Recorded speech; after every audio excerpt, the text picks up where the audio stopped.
Good afternoon. It's Saturday, August 1st here at SpaceX headquarters in Hawthorne, California. And on your screen is a live view of the interior of the Dragon spacecraft as we await its departure from the International Space Station. Now, we expect Dragon to push away from the space station with NASA astronauts Bob Behnken, who's actually in the frame right now, and Doug Hurley on board just after 4:35 p.m. Pacific time to make their way back home to planet Earth. My name is Shiva Bharadwaj, and I'm a space operations engineer here at SpaceX, and I'm really excited to be bringing you live coverage today of Crew Dragon as it completes its very first trip to space with people on board as part of our second demonstration mission for NASA. And joining me today is NASA Public Affairs Officer Leah Cheshire. Thanks for having me, Shiva. It really is great to be back here for this historic milestone moment in NASA's Commercial Crew program. Once Dragon departs station, Bob Behnken and Doug Hurley's flight home is expected to last roughly 19 hours. That'll include 4 departure burns that move Dragon away from station, a phasing burn to lower its orbit and line the spacecraft up with its landing location, and 1 final deorbit burn. Their trip home will also include an 8-hour sleep period later tonight, where both crew members will be able to get some rest before their arrival back on Earth tomorrow after a little more than 2 months in space. Dragon is targeted to splash down off the coast of Pensacola, Florida in the Gulf of Mexico tomorrow at 11:48 a.m. Pacific time, followed by the crew getting picked up at sea by one of SpaceX's recovery vessels. Now, the mission began about 2 months ago on May 30th from historic Launch Pad 39A at the Kennedy Space Center in Florida. And after a successful separation from the Falcon 9, Bob and Doug enjoyed a 19-hour flight on board Dragon before they came to the International Space Station. Now, since arriving, Bob and Doug have been doing some real work aboard the station. In fact, Bob and Station Commander Chris Cassidy completed several spacewalks, and they've also been taking some really spectacular photos of planet Earth and the Dragon spacecraft as it's been in attached operations. We'll have a chance to share some of those later on in the broadcast. And I can't believe it, but it's already been 63 days since they arrived in space, so they are just entering the final phase of their mission in just a few hours from now and have been preparing for over the last 2 weeks for their return flight. Today on board the space station is the Expedition 63 crew, led by NASA's Chris Cassidy and joined by Russian cosmonauts Anatoly Ivanishin and Ivan Wagner, and of course, Bob Behnken and Doug Hurley. Now, while all the crew have been busy aboard, the ground teams have also been performing a number of checkouts in preparation for departure today. These checkouts have been going on over the last several days, and in fact, last week. They've included inspections of the heat shield, checkouts of the suits, some checkouts of the comm systems, as well as a number of activation procedures on the life support system on the vehicle, and cargo loading, which has been really cool. Actually, why don't we check in with Gary at Johnson Space Center? He can let us know how the station crew have been preparing and what we can expect from here. Gary? Thank you, Shiva and Leah, and welcome inside the International Space Station Flight Control Room. Since arriving at the space station, Bob and Doug jumped right in as fully fledged members of Expedition 63. Over the last 2 months, they've helped execute more than 24 scientific investigations from every major category of research aboard the station, including studies in biology and biotechnology, earth and space sciences, human research, physical sciences, and technology demonstration. They've also had plenty of non-science-related work on their timelines, performing maintenance on life support and vehicle hardware in multiple modules and transferring cargo in and out of the attached HTV-9 cargo spacecraft. Bob Behnken also executed 4 spacewalks with Station Commander Chris Cassidy, wrapping up one of the final phases of upgrading the station's large external batteries, with Doug assisting in all suit and robotic operations. Since completing the spacewalks, Bob and Doug have spent the last 2 weeks preparing to come home. They received some additional on-orbit training to refresh them on the departure, re-entry, and splashdown procedures, and have been busy packing cargo for their return. In fact, that's what they're doing right now. There will be approximately 150 kilograms or 330 pounds of cargo returning on Dragon. The majority of that is more than 200 pounds of science, largely made up of samples packed away into powered cold freezers. These samples are from a range of biological research experiments on the station dedicated to improving our understanding of how the human body adapts to microgravity, or looking at ways to use space to improve life back here on Earth. Now, let's go through some of the major upcoming milestones for today's departure coming up soon at just around 2:35 p.m. Pacific. We're currently awaiting Bob and Doug to ingress or board the station, or board the Dragon for their return flight home. They're doing a little bit of closeout duties now, but that'll be one of the first items on their agenda today. So less than 30 minutes from now, they'll be closing Dragon's hatch around 2:45 p.m. Pacific time. Once inside the vehicle, Bob and Doug will don their SpaceX spacesuits, which will be worn during all dynamic phases of the flight. All those same leak checks on the spacecraft would occur before the crew makes their way into the seats and straps in for undocking. Once the Dragon's hatch is closed, Chris Cassidy will affix a docking target to the outside of the A-Pass hatch and then close it about 10 minutes later, 2:55 p.m. Pacific, creating a space between the Dragon and station known as the vestibule. He then has one more hatch to close. That's the Node 2 forward hatch. Now, after all of those hatches are closed, about 15 minutes later, a ground command will be sent to open the valves on the Dragon side and begin depressurization. That's at 3:10 p.m. Pacific, essentially venting air inside and bringing that space down close to vacuum. They have to pause for 5 psi for a few minutes, allowing the temperature inside that vestibule to stabilize, perform a good leak check, and then continue depressurization. 4:20 p.m. Central Time, they'll conduct a go, no-go poll. That'll be the NASA teams here in Mission Control Houston and SpaceX teams in Hawthorne. If all is go, the undocking sequence begins. The undocking command will be sent, followed by a few minutes for the umbilical that connects the power and data between the two spacecraft to detach. 12 hooks will retract, and then 2 firings of Dragon's thrusters will initiate, and the undocking will be complete. That separation scheduled for 4:34 p.m. Pacific time. Now, the departure burn, there's 4 departure burns. Immediately after those 2 burns, they'll actually have that physical separation, and the departure burns will take them around the zenith side of the International Space Station. Those departure burns taking place, there's 4 of them, and will be taking place over the first few hours of their flight, essentially getting that Dragon further away from the International Space Station. Now, overnight, the crew will be able to get a sleep period in. In fact, this orbital trajectory gives them plenty of time to allow for the crew's sleep, to get them in a good circadian rhythm, and allow them to perform all of their tasks prior to splashdown, including while they are asleep. They're going to also be performing a phase burn. Right now, they're in the orbital plane of the International Space Station, but that phase burn will align them with their primary landing site. Right now, we're looking go for Pensacola, just off the coast of Pensacola, Florida.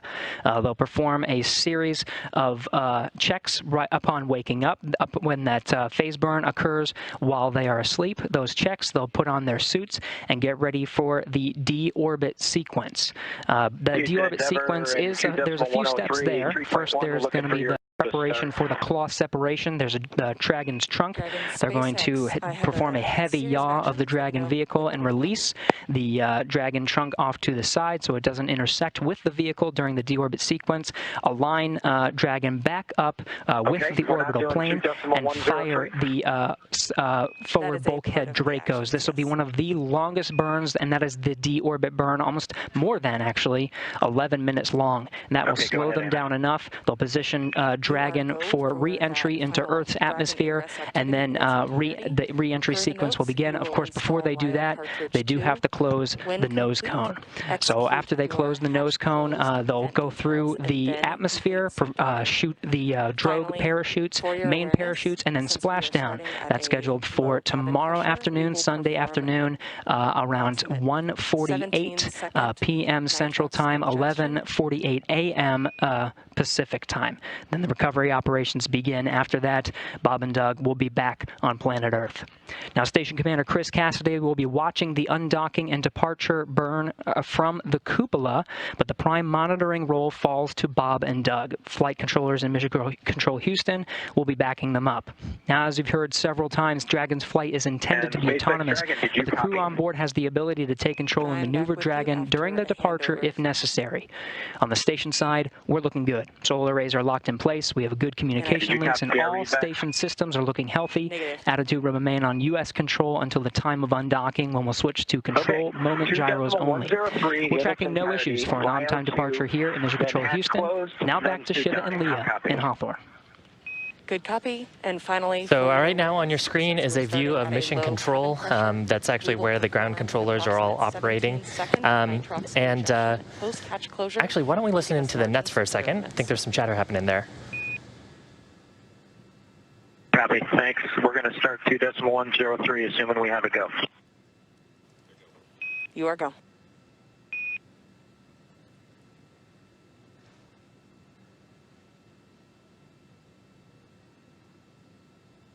I believe I just heard a go call on the FD net, but I think we're still in the process of assessing vehicle health and actually making sure that Bob and Doug can ingress the capsule, which should be underway currently.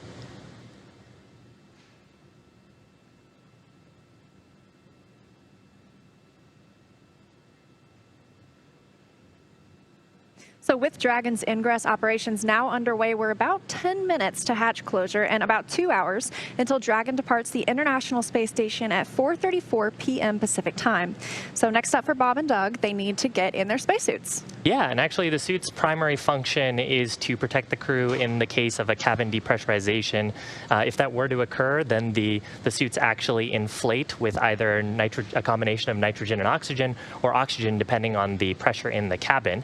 And they give them a habitable environment long enough to get home safely in an emergency scenario. The external portion of the suit is also flame retardant as well, so if there were a fire on board the vehicle, the suits would help provide the crew some protection in that event. The suits are actually really cool. They're very aesthetically designed and actually designed in-house here at SpaceX. Yeah, they're definitely very sleek. The crew has actually been really busy all day as they have been preparing to leave. Got up this morning. It's actually evening on the International Space Station right now. And they got up and started working out. All the astronauts on the space station have to work out for 2 hours a day every day to make sure that they keep up their bone strength and their muscle strength so that way they can walk when they get back home. And so they got up, got the opportunity to do that. Bob Behnken transferred some emergency equipment from Dragon into the space station. They keep that emergency equipment in there just in case they ever needed to make a quick, speedy getaway in Dragon or take a safe haven in that space in case something were to happen in the International Space Station. Yeah, and Leah, you mentioned the idea of safe haven. Actually, a couple of the visiting vehicles, either the Soyuz vehicle and the Dragon vehicle, when they're attached to the space station, can provide the crew with a place to hole up if there were an emergency on the station or if there was a leak or a fire or depressurization event. And so some of that emergency equipment is stored in the vehicle for quick access in case they needed to get inside very quickly. And the crew actually train pretty rigorously on those emergency scenarios, getting in quickly under all kinds of visibility scenarios and checking that their crewmates are safely aboard in their vehicles as well. We had a chance to do some training with the crew actually here in Hawthorne earlier for the Crew 1 crew earlier this month. So, and just a quick recap of kind of what's coming up next. So Bob and Doug going through the ingress operations right now. Coming up, planned about 2:35 p.m. Pacific time is hatch closure. So that's where we will close the forward hatch on the Dragon spacecraft. And then following that will be closure of the APAS hatch. And after we close the APAS hatch there, that's on the space station side. We'll have the space station crew be working on that. We'll go for vestibule depressurization, and the vestibule is that space in between the hatches that the crew flies through when they arrive and then, of course, when they leave. But we are going to bring that space, which is at the same pressurization as the rest of the space station, down to as close to a vacuum as possible because that's what it will be exposed to once Crew Dragon departs, hopefully in just a couple of hours. Yeah. Right now, the planned departure and separation is looking like around 4:34 or 4:35 p.m.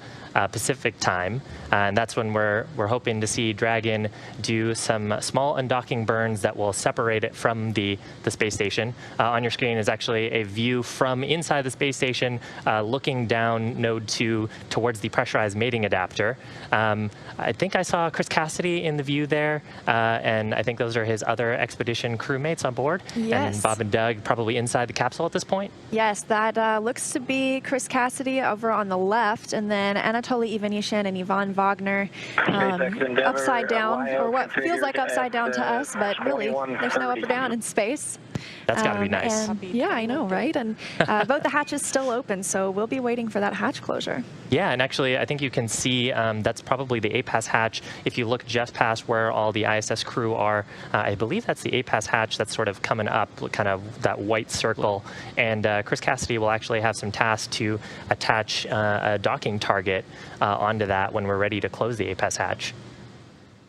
Looks like he might be hopping into Dragon to help out with some work inside the capsule for securing.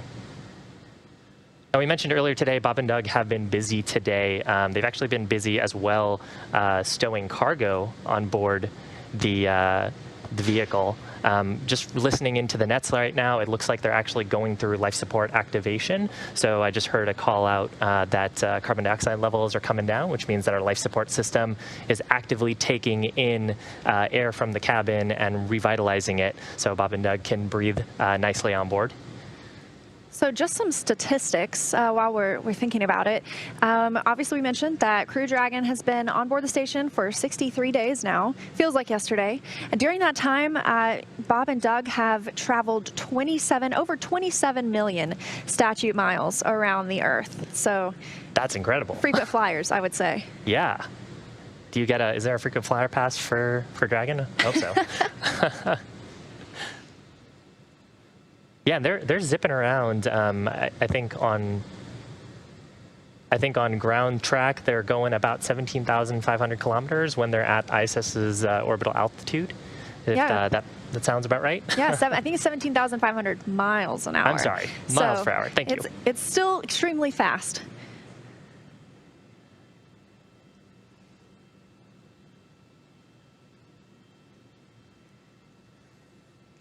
So if you look just above the hatch, you see that ISS 20 flag. That is representing the 20th anniversary of the International Space Station, which we will actually be celebrating later this year.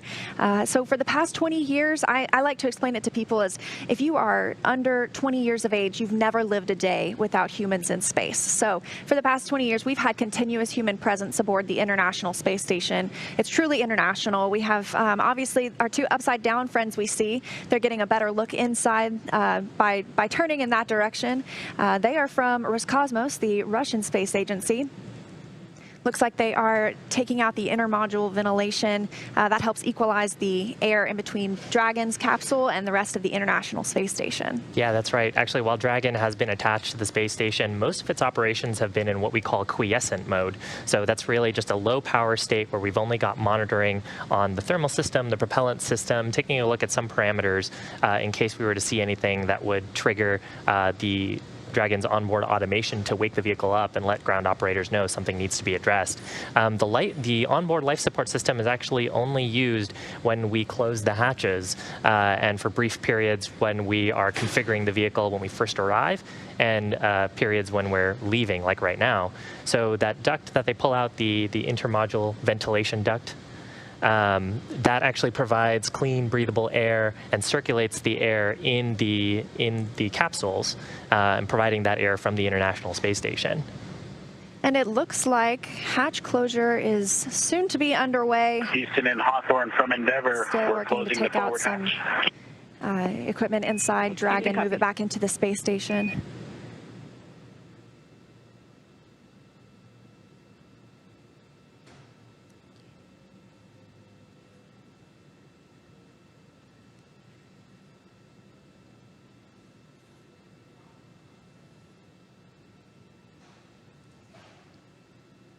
Yeah, so as part of those activities, moving the intermodule ventilation duct, they activated, of course, the lithium hydroxide scrubbers on board Dragon. Cap and fan has been running. And I think we're just waiting on confirmation of hatch closure. Yes, and I think they just called down that they are working on that, putting that into motion. We're getting one step closer to sending Bob and Doug home. Closed for Endeavour. SpaceX copies. And Houston copies.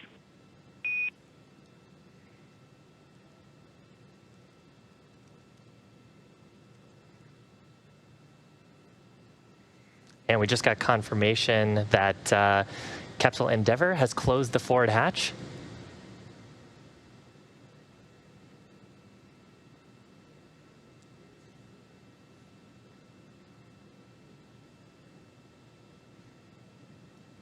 We can actually see on our screen the activities to close the APAS hatch as well. And that Crew Dragon hatch closure came at 2:36 p.m. Pacific time as the International Space Station was flying over the North Atlantic Ocean. As part of hatch closure operations, Bob and Doug actually inspected the seal on the interior surface of the forward hatch on Dragon. And we're talking about the forward hatch and the side hatch. The forward hatch is actually the part that's attached to the front, sort of the front portion of the International Space Station. So if you imagine the International Space Station flying in a direction around the Earth, the forward direction of it is what we're attached to. And that, if you were imagining the capsule sitting on the rocket, is actually at the very top of the rocket underneath the nose cone. So if you're imagining the rocket as it was on the launch pad, it's a little bit sideways right now. And there's a sealing surface on that forward hatch that Bob and Doug would have done an inspection on, just to make sure that there's no foreign object debris or FOD that could cause a potential leak. And looks like we may be stepping into a satellite handover. It happens commonly on the International Space Station, and it's called actually a TDRS handover, Tracking Data and Relay Satellite System. We're constantly moving from one to the next.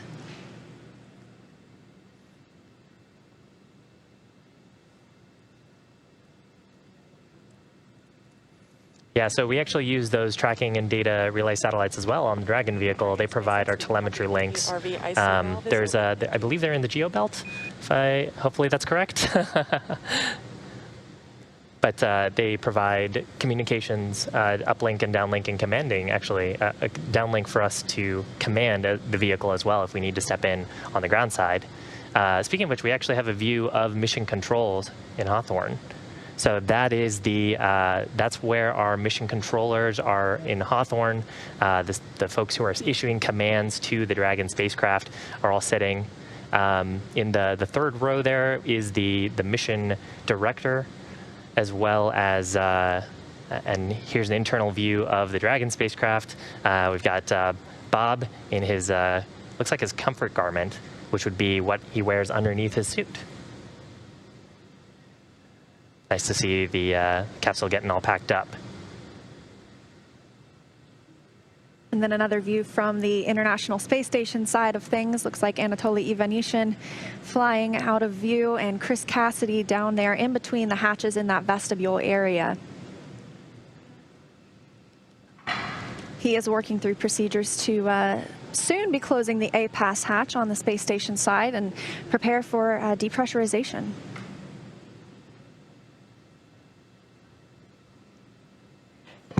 Dragon, SpaceX, no response. Yeah, and so we talked about this a little bit. On cameras for your suit donning.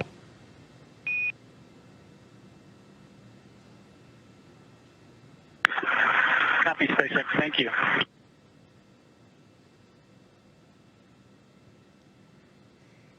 Now, we talked about this a little bit earlier, but the vestibule, the space between the APAS hatch and the forward hatch on Dragon is really just a small volume that is normally exposed to the vacuum of space when we don't have a visiting vehicle like the Dragon spacecraft. And we have to step through some depressurization steps once we have confirmed that all of those hatches are secured, both on the International Space Station side as well as on the Dragon side of the spacecraft. So we just heard the call that Bob and Doug are go for suit donning. So the Dragon hatch is closed. They've said farewell to their orbiting friends for now until they're all reunited in the ground in the future. And they'll be going through that suit donning shortly. You did mention it looked like Bob Behnken was already in his comfort garment, that first layer of the suit. Yeah, the comfort garment is it's basically like an athletic garment. Just helps them stay comfortable before they step into the suit. And the suit is largely a one-piece design. So the helmet is integrated into it. The boots are integrated into it. Really, they will unzip some interfaces on the suit, climb into it, zip all those attachment points up, and then there's actually an umbilical on the leg of the suit. So it's a kind of a connection that provides gases and electrical connections to the suit, so they can use the integrated microphones in their helmets, and it also provides them breathable gases for suit leak checks, and if we were to have one of those emergency scenarios, it would also provide pressurization to the suit. And I think notable to mention that these are different suits from what you might imagine for like the spacewalks and EVA suits. These are what are called intravehicular activity suits, meant for really activity inside the vehicle. So what we just saw as Chris Cassidy was down there in between the hatches in that vestibule space, he was affixing that docking target that we mentioned earlier. I like to say it's like an X marks the spot because that's what the vehicles aim for when they arrive at the International Space Station. So one step closer to bringing Bob and Doug home. And we're actually really fortunate that the weather has turned out pretty good in the Gulf. Looking at a Pensacola landing site right now, we just, before we went on air today, we had the 2.5 hour prior to undocking weather briefing, and things are still looking good for an on-time departure today. Yeah, really glad to see the weather cleared up. Storm moved back towards the Atlantic.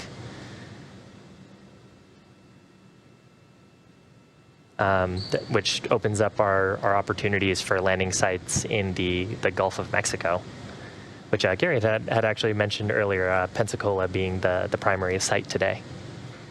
Yeah, so as they continue work on the A-Pass hatch, let's check in with Gary over on the International Space Station Mission Control Room side of things.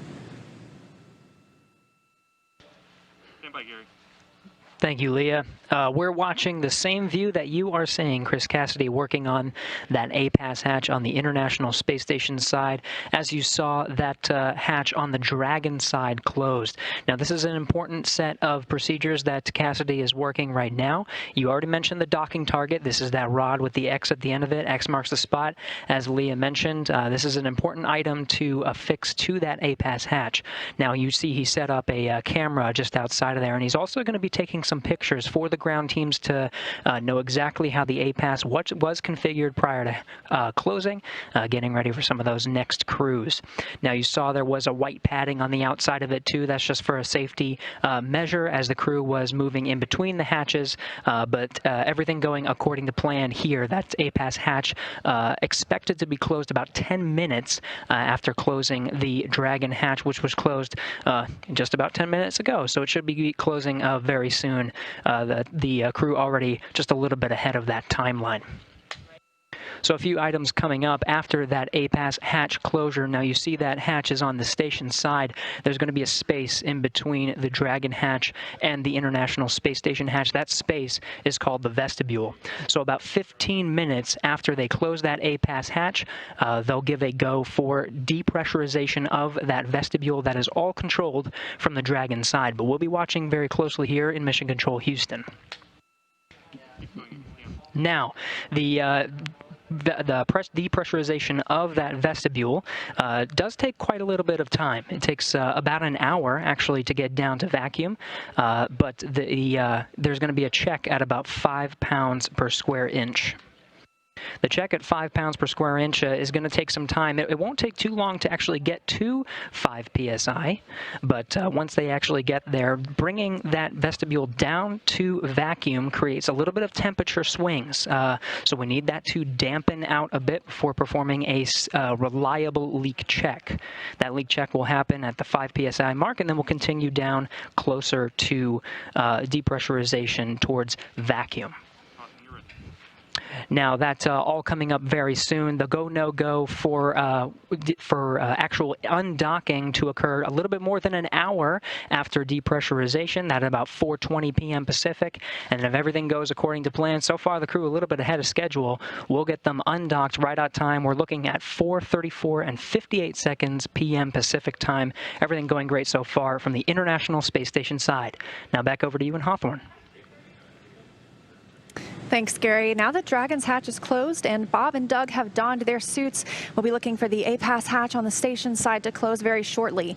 A-Pass is an acronym that stands for Androgynous Peripheral Attachment System. So you can see why we use an acronym, and it's an integral part of the docking system. Before closing it, we saw Chris Cassidy working to attach that docking target to fine-tune any alignment for the approaching spacecraft. So it's not something required for the undocking, but obviously we need it to be there for the next spacecraft that arrives at that port.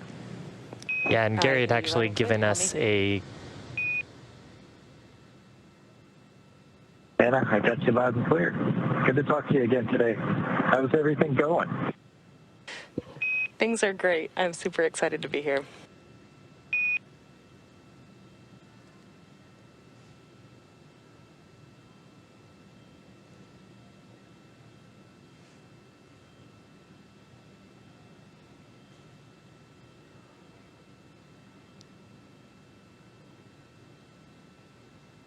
So I think what we heard there was a comm check between the core here and Hawthorne Mission Control up to the crew. That's a very good sign. That means that they're well underway into their suit donning procedures. Suit donning just referring to getting into their suits. And one of the first steps there is checking that the microphones work both in the cabin as well as in their suits. Now, kind of what we were talking about earlier, once we get through suit donning, which will have a couple of steps involved in it, first with these comm checks, and then we'll actually do some pressure checks to make sure that the suits are leak tight. Once we get through that, then we'll actually go through a quick poll. Mission control teams will verify that we're go to depressurize the vestibule, again, which is that space in between Dragon's forward hatch and the station's 8-pass hatch on the mating adapter, pressurized mating adapter on the forward module. And as you saw, some flashes in that area down in the vestibule. That's Chris Cassidy, commander of the International Space Station, down in that space. He's taking pictures, and he'll be sending those back down to the ground team so that they can check out how the hatch closure procedure went, and he'll be able to provide those detailed photos for future use as well. Yeah, vehicle actually undergoing a number of reconfiguration steps at this point.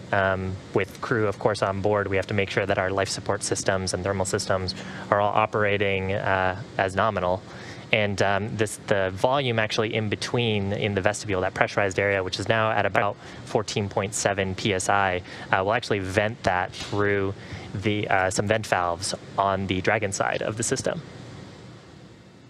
So one of the 2 astronauts returning to Earth in Crew Dragon is Doug Hurley, the spacecraft commander for the Demo-2 mission. He previously flew on 2 space shuttle missions as the pilot on STS-127 and again on STS-135, which was the final space shuttle flight. Here's a closer look at NASA astronaut Doug Hurley.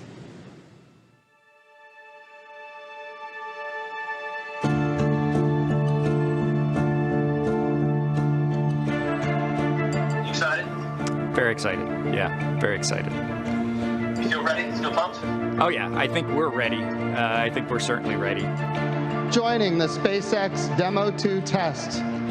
He is a Marine Corps colonel and test pilot. He was selected as an astronaut in 2000. He piloted Space Shuttle Endeavour and Atlantis for STS-135, the final space shuttle mission. Introducing NASA astronaut Doug Hurley.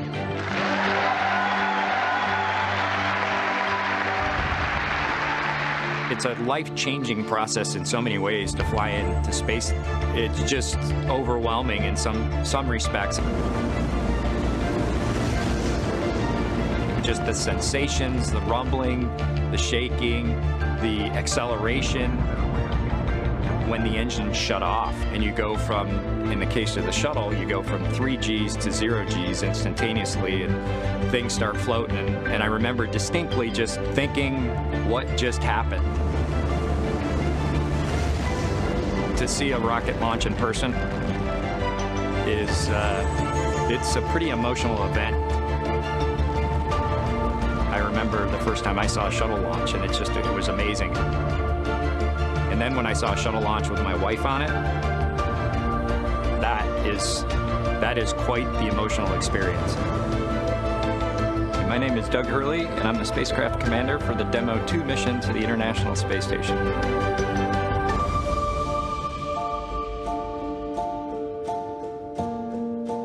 We are doing the first crewed flight for NASA and for SpaceX. So this is the test flight to prove end-to-end from launch to docking to ISS operations and then entry, descent, and landing. We'll wake up about 6 hours prior to launch. You'll eat breakfast, you'll do a medical check, you'll start to get your comfort garments on, you'll get a weather brief, and then you'll go get suited up. And it's the same suit-up room that astronauts have been using since Apollo. And there they are, NASA astronauts. And then we'll walk out, jump in our Teslas, and we'll ride to the pad. We will board the vehicle roughly 3 hours before launch, go through all those pre-flight checks, and then ideally we're off to the races from there at launch. Ignition, liftoff of the Falcon 9 and Crew Dragon. Go NASA, go SpaceX, Godspeed, Bob and Doug. It's about a 9 to 10 minute ride to orbit. We'll go through the on-orbit activities. We'll do some manual flying of the vehicle. We'll obviously sleep on the vehicle. And then we will continue through the rendezvous phase to where we end up in front of the space station the next morning, ready to dock. Endeavour, this is Houston. Bob and Doug, welcome to the International Space Station. We'll spend likely a few months on space station. We'll be able to do some on-board training with regard to undocking, entry, descent, and landing. Actually getting to fly the mission with Bob, we've been close friends for almost 20 years, so, the whole experience for me is what we're looking for. For Doug personally, he's worked so hard, through his entire life, to get to where we are right now. It makes me so happy to see that he gets to be part of this mission, the spacecraft commander. I'm just glad to see his hard work and his dreams come true for that. We're so proud of him. It's been a huge amount of sacrifice and time away from home, but the fruits of our labor are coming to fruition.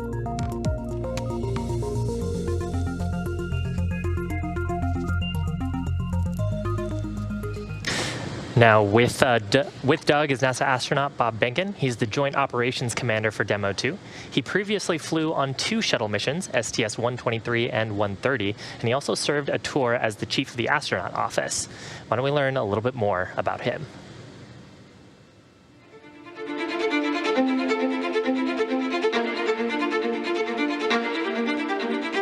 When you go through the launch day preparations, there's a lot of moments that kind of stand out to you. One is the kind of the celebratory piece of it, which is that you're walking out of the suit-up room and getting in the vehicle that's going to take you to the launch pad. When you close the hatch, that's really when Doug and I are in the vehicle, and it's our vehicle, and we're really in control of the mission at that point.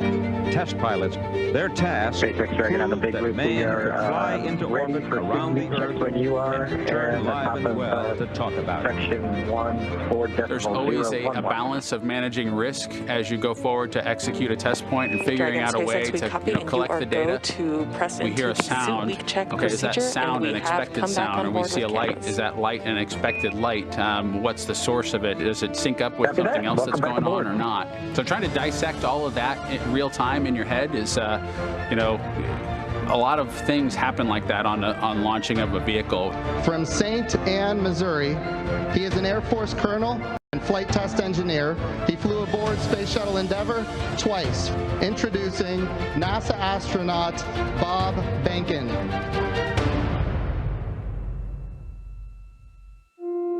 My career at NASA has kind of spanned a couple of decades at this point. I arrived with the class of 2000, went through the training program, primarily focused on the Space Shuttle and the International Space Station, learning those systems.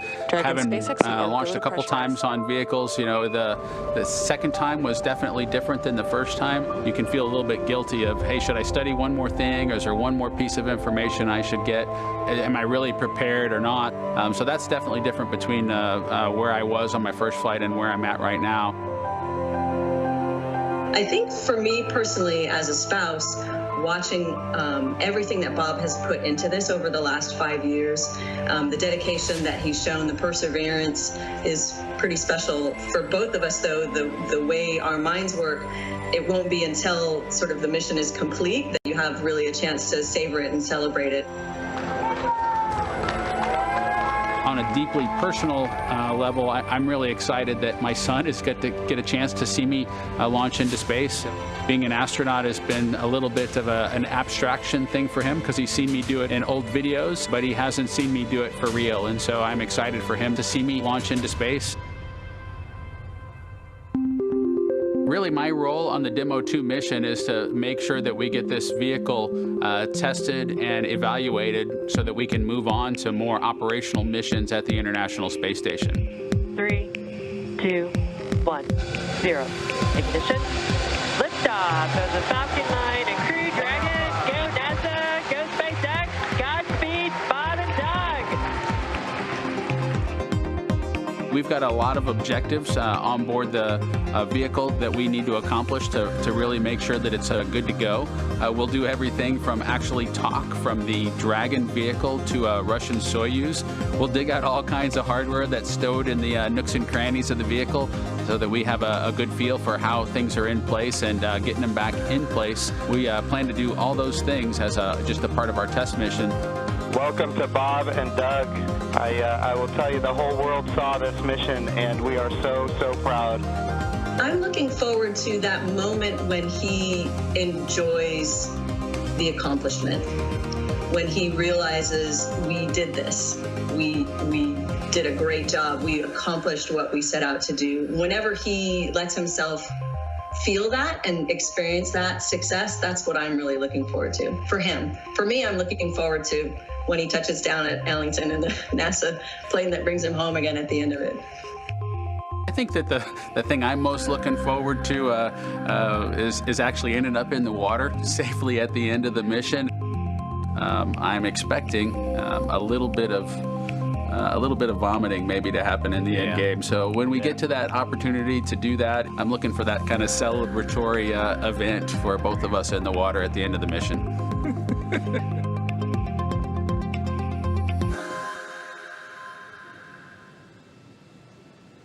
So cool, great view on your screen. That's from a camera behind Bob and Doug. Bob sitting in the right hand as we see him. Dragon in 2.5, 2 successful leak checks. Dragon SpaceX, we see the same. Thank you.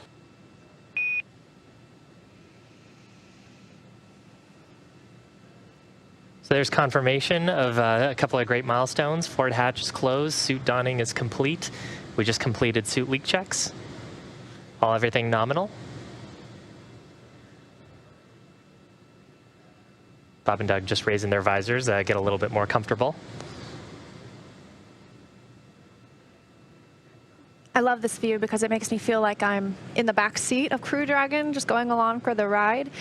We did have, as you mentioned, a pass hatch closure during that brief video, as well as the beginning of suit leak checks. I've got a few milestones coming up. Next, we'll be looking for that vestibule depressurization, bringing that space down to a vacuum. That should be happening very shortly, hopefully within the next 5 minutes, actually. Yeah, so again, on your screen, left-hand side is spacecraft commander Doug Hurley. Right-hand side is spacecraft pilot Bob Behnken, and also joint operations commander. In front of them are the 3 touchscreen displays in the Dragon spacecraft. And with suit leak checks complete, the next major milestone, as you mentioned, Leah, is vestibule depressurization. So you can see they're checking out all their screens. The crew will actually be monitoring during the departure portion of the flight. On the way up, they had a couple of opportunities to perform some manual flight tests by piloting the vehicle and checking those out and seeing how it would fly if you ever had to. But fortunately, it is an autonomous vehicle. So the goal is that the astronauts are along for the ride, there to monitor and there to step in case anything were to go wrong. But it should be an autonomous flight home. We're not stopping for any of those flight tests along the way. That's right.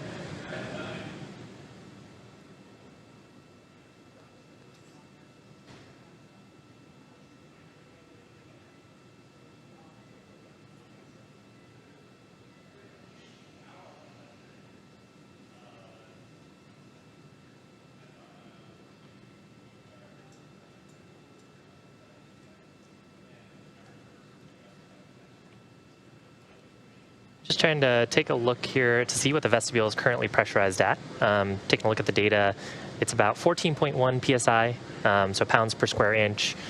For reference, at sea level on Earth, we're at about 14.7 psi, and if you're about 1,000 feet above sea level, then you're actually at about 14.1. Just happened to look that up earlier today.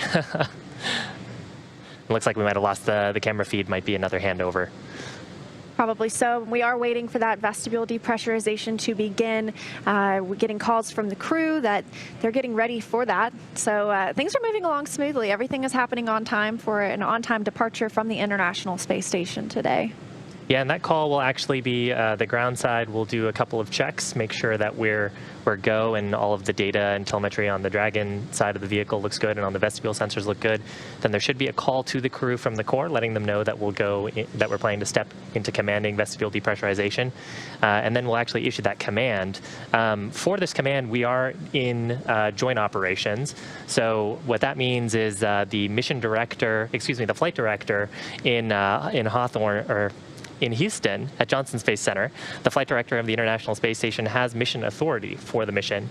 And any commands that we want to issue to the spacecraft will actually have to get permission from the flight director. And so some of those calls will be happening in the background before we actually begin that depressurization.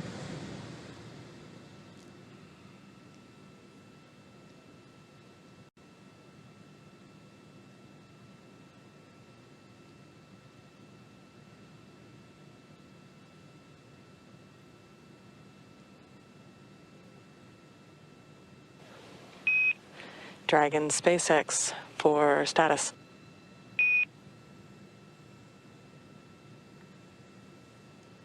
Go ahead, Anna. The ground has verified system reconfigurations for hatch closure are complete and they are nominal.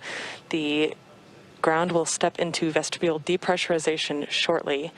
And finally, control of cabin air temperature via your procedure 4.080 is allowed at this point, and note that the hex is currently configured for maximum cooling.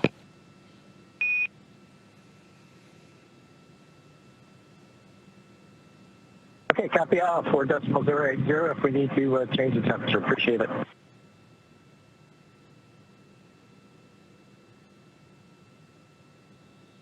And some words going up to the Crew Dragon crew from, as you mentioned, the core, the crew operations responsible engineer here on the ground at SpaceX. They spoke with the teams in Mission Control Houston and decided, yes, they are almost ready to begin that depressurization of the vestibule. This is the exact opposite procedure that we saw on the way up. And sounds like vestibule depressurization has begun.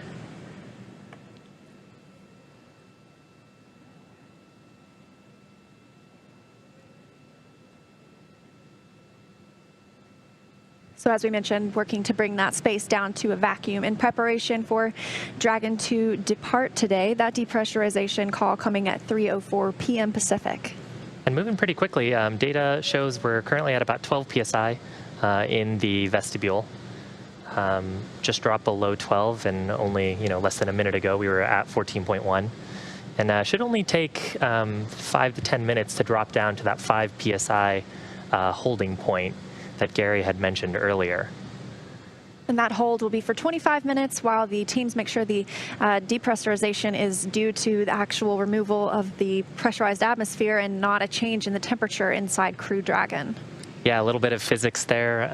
If you expand a gas, which is what's happening here, we're taking the gas in the vestibule and venting it away, and so taking the molecules in that vestibule and sort of expanding them out, the temperature tends to drop, and so we'll want to wait for that temperature to equalize, because as it warms up, the remaining gas will bump up a little bit in pressure, and that can look like a false leak from either the International Space Station side or the Dragon side.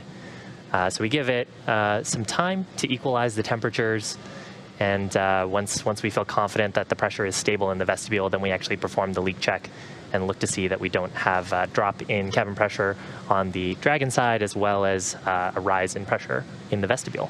And things are moving quickly. We are actually already at 8.5 psi, it's pounds per square inch, in the vestibule. And as you mentioned just a moment ago, we were at 14.1. So at 8.2 now, and then we'll be waiting for that 5 psi point where we'll do that 25-minute hold. Yeah, and kind of wild to think, among the other fun facts I was looking up, so the pressure at Everest is about 4 psi. So that'll kind of give you a sense of this the pressure in the vestibule right now would be about similar to you being at maybe like 12,000 or 13,000 feet. Yeah, and very interesting. That's near the same pressure as in an EMU, or an extravehicular mobility unit, that the astronauts use when they go outside on a spacewalk. They keep that at 4.3 psi. That way they are more able to easily move their fingers and their joints, so that that work outside isn't as difficult. Now, something interesting to note on the extravehicular, or on the EMUs. So at that like roughly 4 psi, where you're not breathing the same mix of air that you would be breathing here on the ground. Here on Earth, we'd be breathing something like 70% nitrogen and then about 20-something% oxygen. You actually need the concentration of oxygen to be higher. So when you go to those lower pressures, those suits actually transition to oxygen, right? And taking a look at the data, it looks like we are at 5.9 psi in the vestibule. So coming up pretty soon, we should be expecting that call of having reached that 5 psi level that we're waiting for that 25-minute check. Mission controllers that you can see on your screen, specifically who we refer to as the systems officer, will be monitoring for the pressure. We'll also be looking for temperature checks on that area. The systems officer is actually responsible for the life support systems and thermal system on the vehicle, and so they're most familiar with that telemetry and able to make those calls for nominal leak check complete. And they'd also be responsible for checking that the vehicle configures into appropriate transition modes. And I just heard that the initial depressurization of the vestibule is complete, looking at 5 psi, nearly on the dot. So I think what we can expect next is a call from the core up to the crew to let them know that the thermal hold period is beginning. And then we will probably also hear when the leak check is complete and the results of that leak check.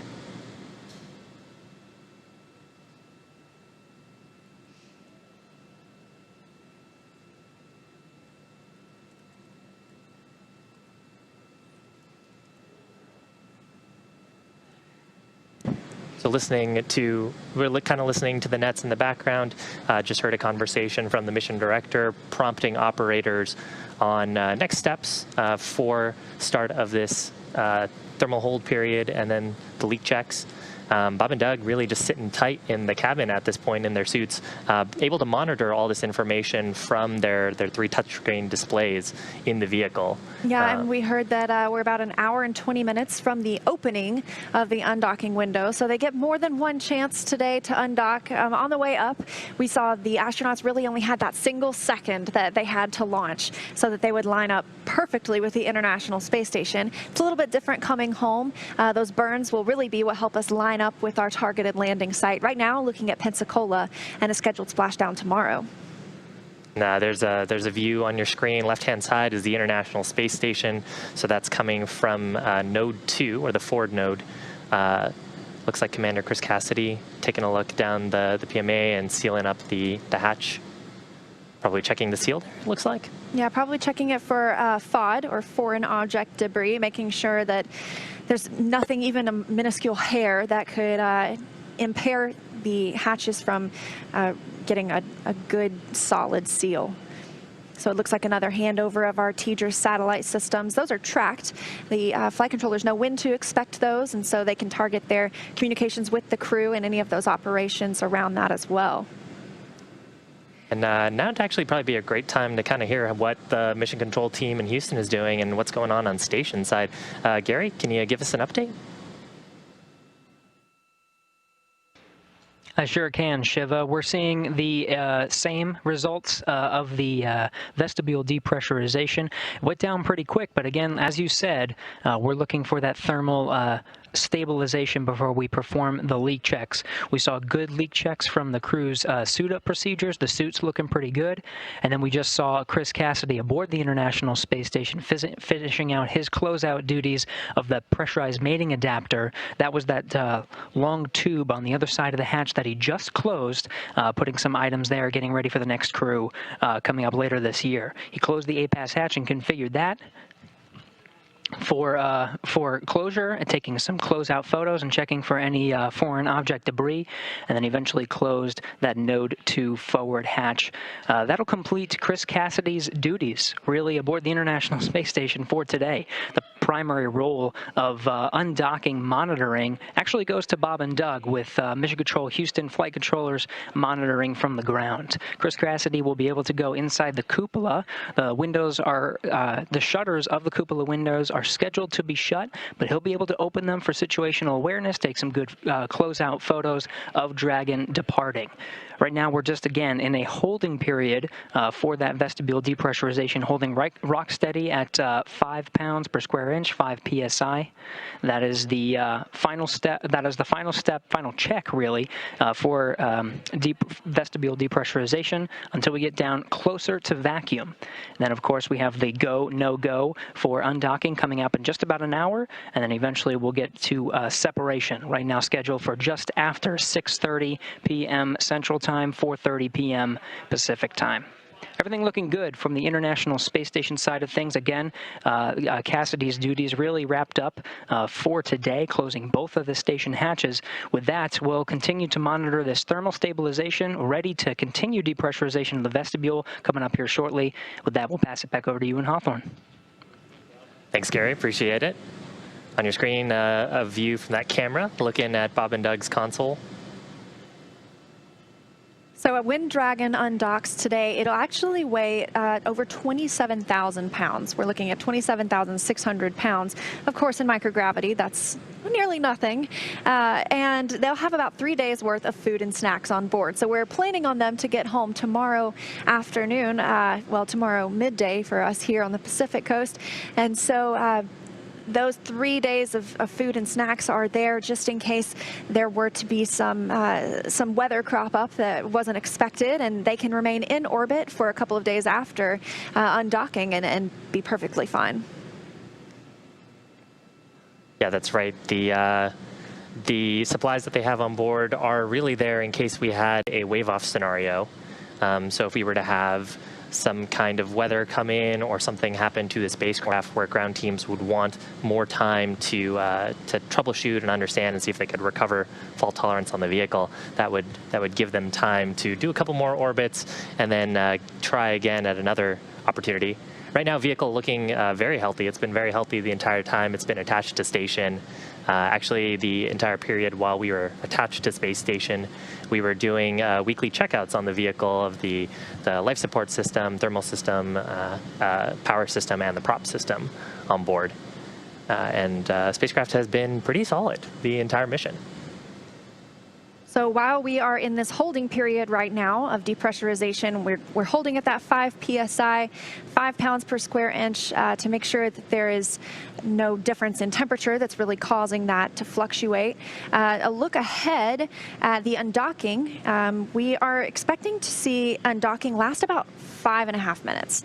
And during that time, undocking for Dragon looks a little bit different than for other vehicles. When the Soyuz is on the International Space Station, it undocks by using springs that push it away from the space station, and Dragon will instead use a couple of undock burns. So 2 small, short burns, about 1.5 seconds for one of them and 5 for the other, and those will just do just enough to bring Dragon away from the International Space Station so that it can conduct its departure burns later. Yeah, Dragon actually has 16 Draco thrusters on the base of the spacecraft, 12 in what we call the service section of the spacecraft, and 4 that would be underneath the nose cone around that forward hatch. The nose cone Dracos, the forward bulkhead Dracos, as we like to call them, are actually disabled for this portion of the mission and will be disabled for the next 3 expected burns, which would be that undock 1 burn, undock 2 burn, and then what we refer to as departure 0, which gets us on a path out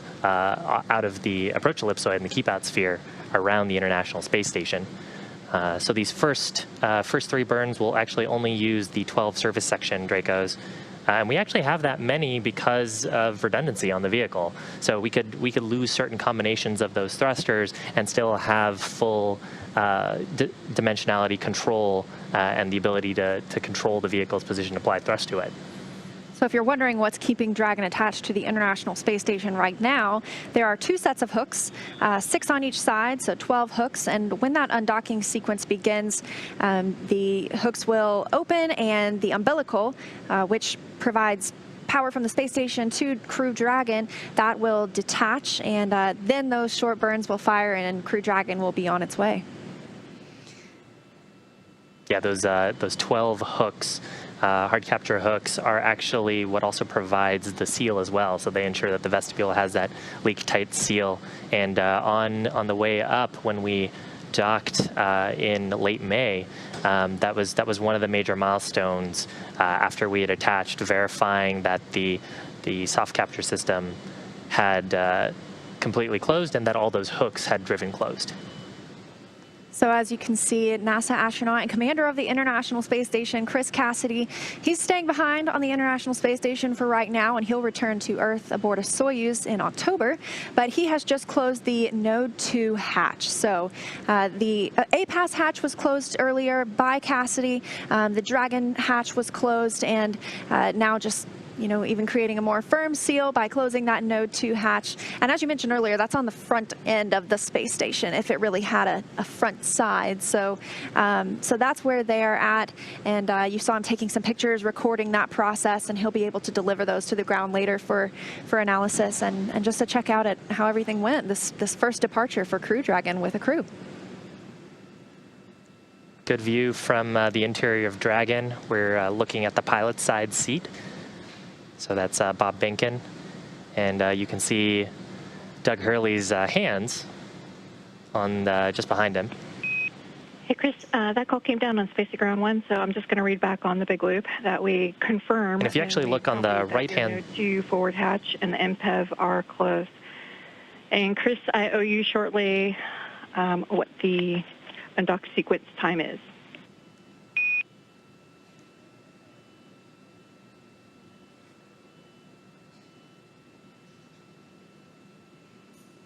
And that was a call to Chris Cassidy on the space station, checking out and making sure that they were just echoing that they saw that Node 2 forward hatch closure. Things progressing well for an on-time departure. When Doug and Bob got into the spacecraft today, they had a few housekeeping things to do. They wanted to make sure those footrests that you see right there are firmly attached for the ride home. And then you can see a window over to the right of your screen. Those have had some window covers on them. Removed both of those, but they are still available so that when the crew go to sleep later tonight, they'll be able to put those window covers back up. That'll keep them from seeing a sunrise every 45 minutes or a sunset, because the space station, as we mentioned, is orbiting Earth at 17,500 miles an hour. And so they see quite a few beautiful views, sunrises and sunsets every day, 16 to be exact. Yeah, and you can actually kind of get a sense for how bright that might be. Spacecraft and the International Space Station are currently not in the Earth's shadow, so in sunlight, and you can see how bright the window can get, almost rivaling the lights in the cabin. Now that window is actually right next to the side hatch, so you can see there's a black strip next to that window. That's actually a handrest, a handhold, and next to that is the side hatch. And that's actually what Bob and Doug will be egressing out of after they do, after successful reentry, parachute deployment, and splashdown. Yeah, so that's what we saw the crew climb in.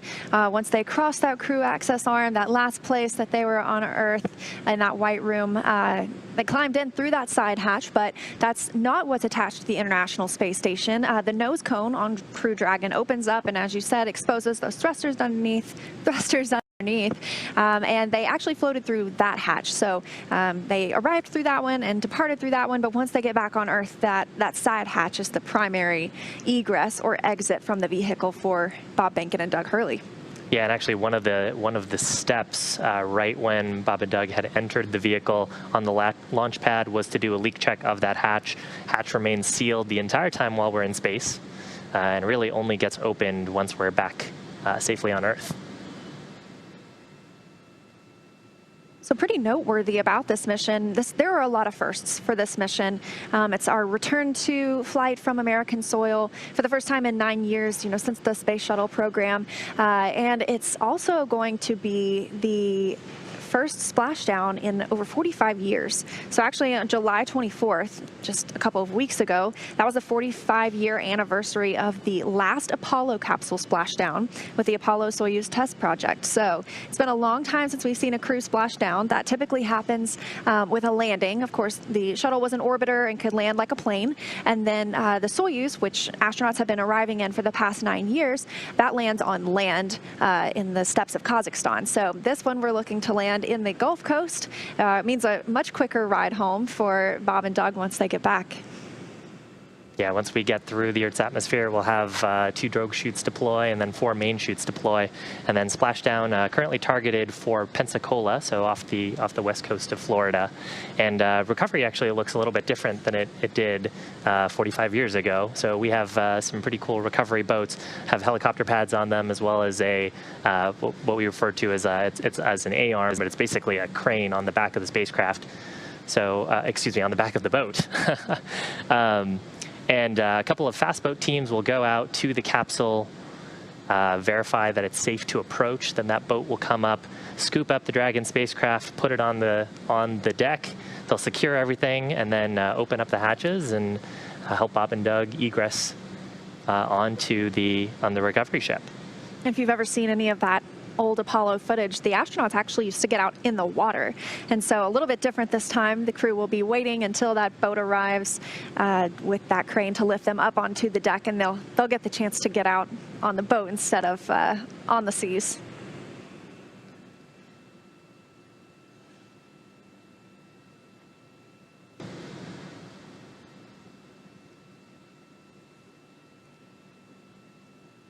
Yeah, and actually for recovery, we have 7 potential recovery sites, what we refer to as supported landing sites. So those are areas where a recovery team can get there very quickly, recover the crew within a couple of hours of their splashdown, but usually actually much faster than that.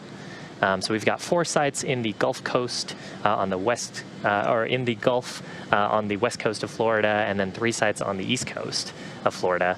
One of them, of course, being Cape Canaveral. So as we were watching this past week, this tropical storm become a hurricane, there was some concern about returning today because we do have some recovery criteria. Landing in the water is a lot more difficult than landing on land because you have to consider things like wave height and wind speed. And so we're looking at those spaces in the Gulf, and they're looking pretty good compared to, obviously, the spaces on the east side of Florida. But yes, we have to take into consideration what the helicopters can arrive in and what all the boats can withstand and what the vessel, the crew capsule itself can withstand. Yeah, that's right. The hurricane Isaias moving up, I think, the east coast of Florida now. So hopefully folks are staying safe out there. I know Doug actually took some photos from the cupola of this hurricane as it's moving up the east coast. But luckily, no major impact to weather on the west coast. Good winds, no significant lightning, no significant rain is projected for the area.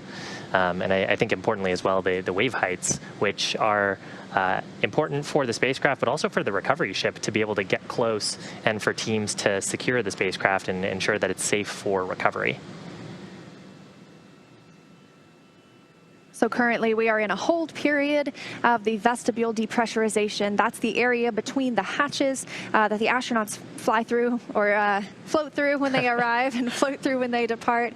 So we are holding at 5 pounds per square inch for 25 minutes to make sure that checks out, and they continue with depressurization after that. But Bob and Doug, as you can see, this view over their shoulder, it makes it look like we're on the ride with them. They have donned their suits. They are in their seats, monitoring everything on those screens aboard Crew Dragon. Why don't we actually check in with Gary at Johnson Space Center in Houston, hear how things are going on the space station side, and how do things look at Johnson, Gary? Hey Shiva, things are looking great here. We are also watching that vestibule depressurization, of course, complete now, holding at 5 psi. We're just looking at that thermal stabilization, just waiting for it to stabilize, balance out its swings, so we can get a nice solid leak check before continuing down close to vacuum. On the International Space Station side, we did close the A-pass hatch, affixing that with a docking target. It's a rod with a little X at the end of it. Chris Cassidy performing those duties and taking some closeout photos, just making sure that everything was okay, checking the configuration, and that'll be reported to teams here on the ground so they understand the configuration for future crews to visit. He then loaded up that pressurized mating adapter. That was that tube that he was on the other side of which was closing the A-pass hatch, putting some items in there for storage, and then eventually he did successfully close and lock the Node 2 forward hatch, completing his duties for the day. So he will be, of course, watching Bob and Doug depart the station. He'll be in the cupola module. This is that 7-bay window that looks right down on the Earth, provides a very good view of the Dragon departing from the forward end of the International Space Station. He'll have a camera right in his hand and be able to take some pictures as they depart the International Space Station. But the primary monitoring role will actually be in the hands of Bob and Doug, the Dragon vehicle being an autonomous departure vehicle, Bob and Doug being able to take control if necessary with the monitoring role, and then the backup monitoring role here in Mission Control Houston. So as soon as we continue this depressurization of the vestibule close to vacuum, just about 4:20 p.m. Pacific time, we're looking to conduct a go, no-go. That's, I think, a little bit less than an hour from now at this time that we'll conduct a go, no-go to start the undocking sequence. So the undocking sequence will be detaching the umbilical and then releasing 12 hooks in sets of 6, 2 sets of 6. There's going to be 2 pulses that are going to be fired from the Dragon end. They're called undocking burns, and they'll actually physically separate Dragon vehicle from the International Space Station. That's scheduled just a little bit after 4:30 p.m. Pacific time today.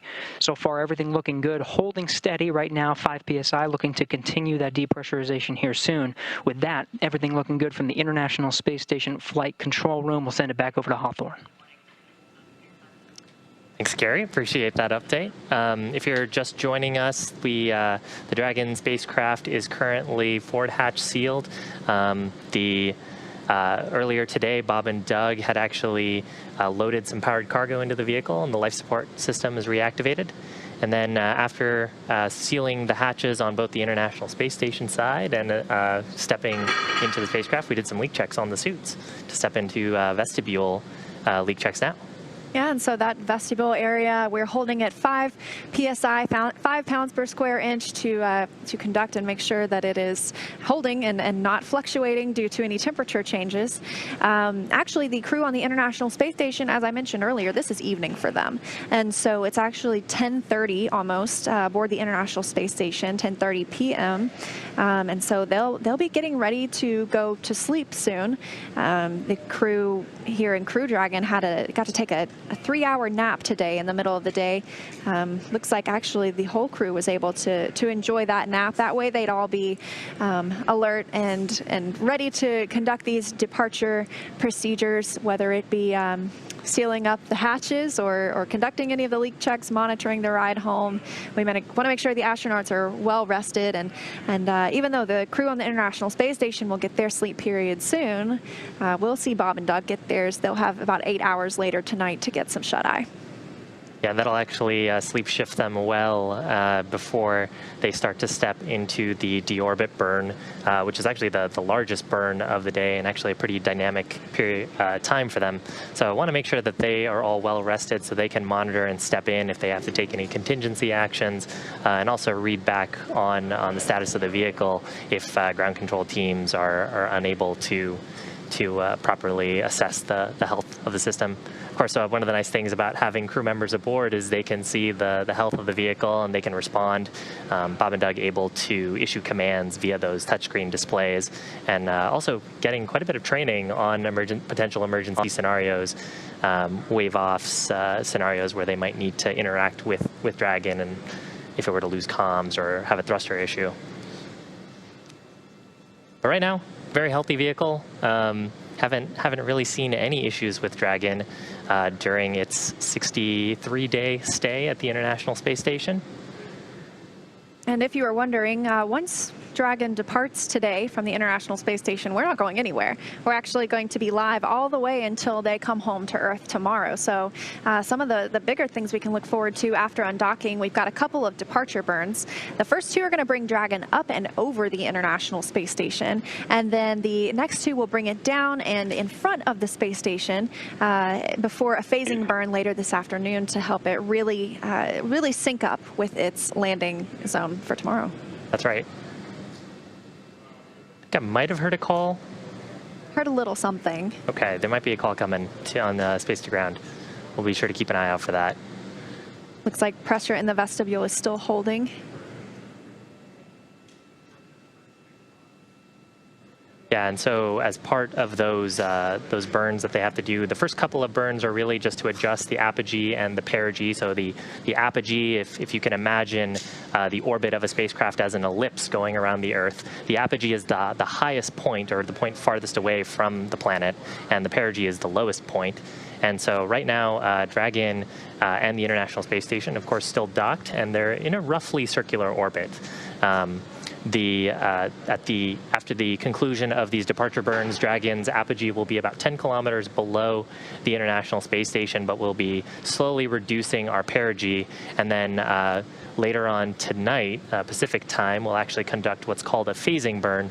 And the goal there is to adjust the orientation of that orbit just so we get our orbital pathway to line up over the landing site, where we will, or line up with a path that will cross over the landing site, where we can, when we issue our departure burn sequence, we'll be able to line up landing off the coast of Florida near Pensacola. As you can see, Bob Behnken and Doug Hurley in their suits now, but after those first couple of departure burns, they'll actually be able to take off their suits, and they won't need to put them back on or don them again until tomorrow, just before the deorbit burn. And then they'll wear them the entire rest of their ride home. But for the majority of the rest of the evening after the departure burns 1 and 2, they'll be able to take off those spacesuits, relax a little bit more, enjoy their ride in Crew Dragon. And while Crew Dragon was on the International Space Station, we actually conducted some habitability tests. Of course, there's 2 astronauts flying today, but our future crews are scheduled to have 4 astronauts. So we brought in a couple of the space station's current residents to test out what it's like to have multiple people in Dragon once it's in microgravity. Performed lots of tests inside the vehicle. They had a little sleep period to see how it would be to sleep with 4 people in the vehicle, and things went pretty well. Looking forward to that first Crew 1 launch later this year. Yeah, so right now, Dragon and the International Space Station about 422 kilometers above the Earth's surface. And going about 7.6 kilometers per second. Should be close to that 17,500 number that you probably hear pretty often.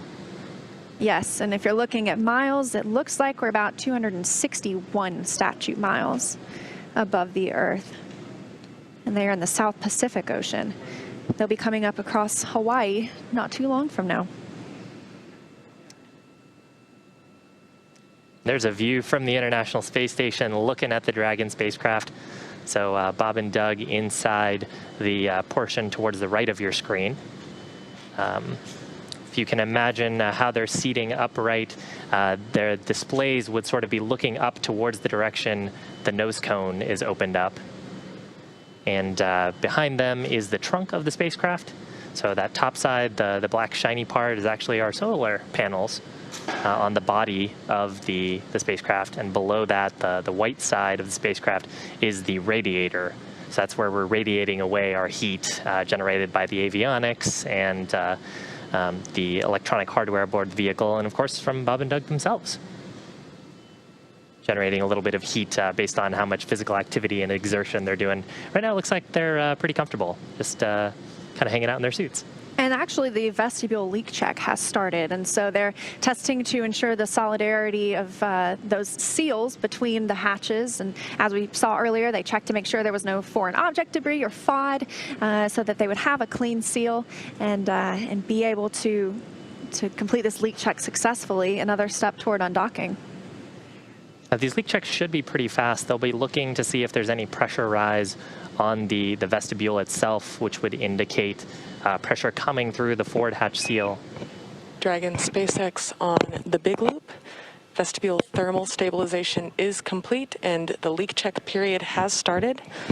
Additionally, the Dragon to ground path is now available. If you would like to swap one of your audio destinations to Dragon to ground, I am happy to support a comm check at this time. Okay, Bob will do that.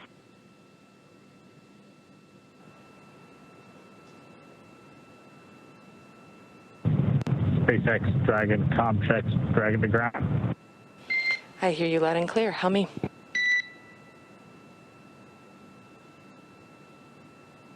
And Anna, you came in very quiet. I'll bump up that channel and maybe we could try it again.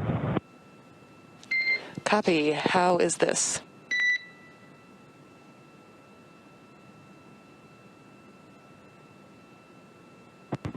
That's a little bit better, Anna, but got it cranked up to be able to hear you just for your awareness. A little bit different volume between the big loop and hearing you on the big loop and hearing you on Dragon to ground. Copy. I will make sure to talk loudly into the Dragon to ground path.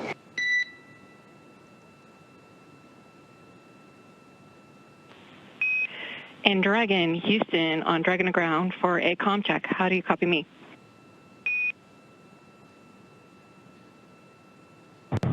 And Houston, we have you loud and clear on Dragon to ground. Actually, my bad. I was not on the correct loop. Comm check again on Dragon to ground from Houston. Okay, Leslie, we have you loud and clear on Dragon to ground.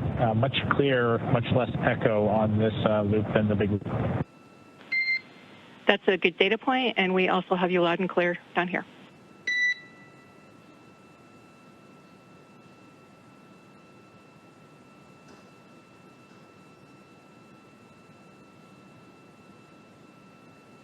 So we just heard some comm checks between the crew aboard the Crew Dragon and the core here on the ground, and then with the Capcom in Houston. They're two very similar positions. We call ours the Capcom because it stands for Capsule Communicator, and we are in a capsule once again. For a few years there, obviously we were flying a space shuttle, so not quite a capsule, but before that we had Mercury, Gemini, Apollo, all capsules, and this person was once used to be typically an astronaut so that they could communicate any specific details about the vehicle, especially based on their previous experience. Now we have Capcoms who are not necessarily astronauts, but obviously very, very well studied in the vehicle. Yeah, the way we refer to them is the crew's advocate on the ground. They're trying to think of things ahead of their crew and have information that the crew might need where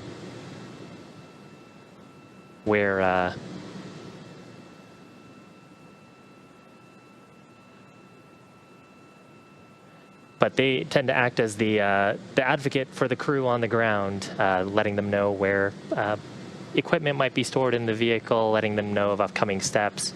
If there's any troubleshooting that the crew need to do or information that the crew need, they interact with the crew. Typically also train very closely with the crew in simulations and also during their training periods to get them familiar with all of the procedures that they need to operate in the spacecraft.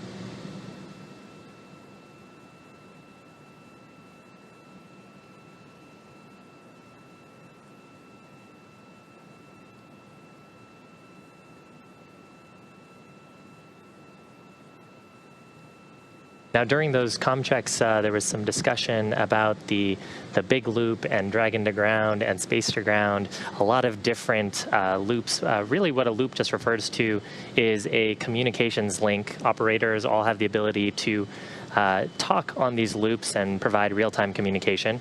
Usually they are redundant loops, so if you had a problem with one of the comm systems, then there's a redundant backup so you can ensure you have good voice communication with the crew. And once we get away from space station outside of the keep-out sphere and the approach ellipsoid, we'll actually transition to what's referred to as Dragon to ground. So we'll be issuing a lot of that communication via Dragon's transmitters through those TDRS satellites back to ground.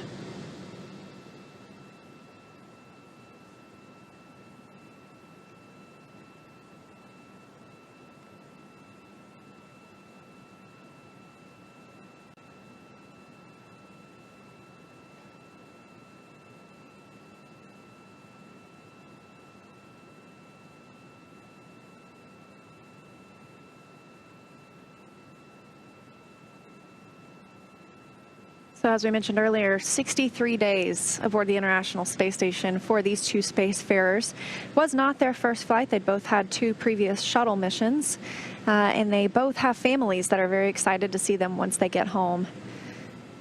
I know some folks here around at SpaceX refer to them as the space dads. Both have young boys, and I know that they have to be excited to get back to their families soon. And the space dads actually brought a cool zero-G indicator up with them. An apatosaurus, a kind of sparkly apatosaurus, who was sitting in the seat next to them for the ride up. And as I understand, their sons actually voted that that was going to be the zero-G indicator between the 2 of them. They're also bringing something really interesting and with a lot of history to it back to the ground. There was an American flag aboard the International Space Station that flew on the first space shuttle mission and the final space shuttle mission, and it was left aboard the space station. That way it could be retrieved by the next crew who launched from America, and so they are also bringing home that piece of history as well. Yeah, so I was looking up some facts earlier. The first space shuttle mission in April 1981. So that flag has been to space quite a while, and it's been on station now for about 9 years, which is a pretty long time to be in space. Yeah, it's probably traveled more miles than any human ever, or any astronaut ever, for sure.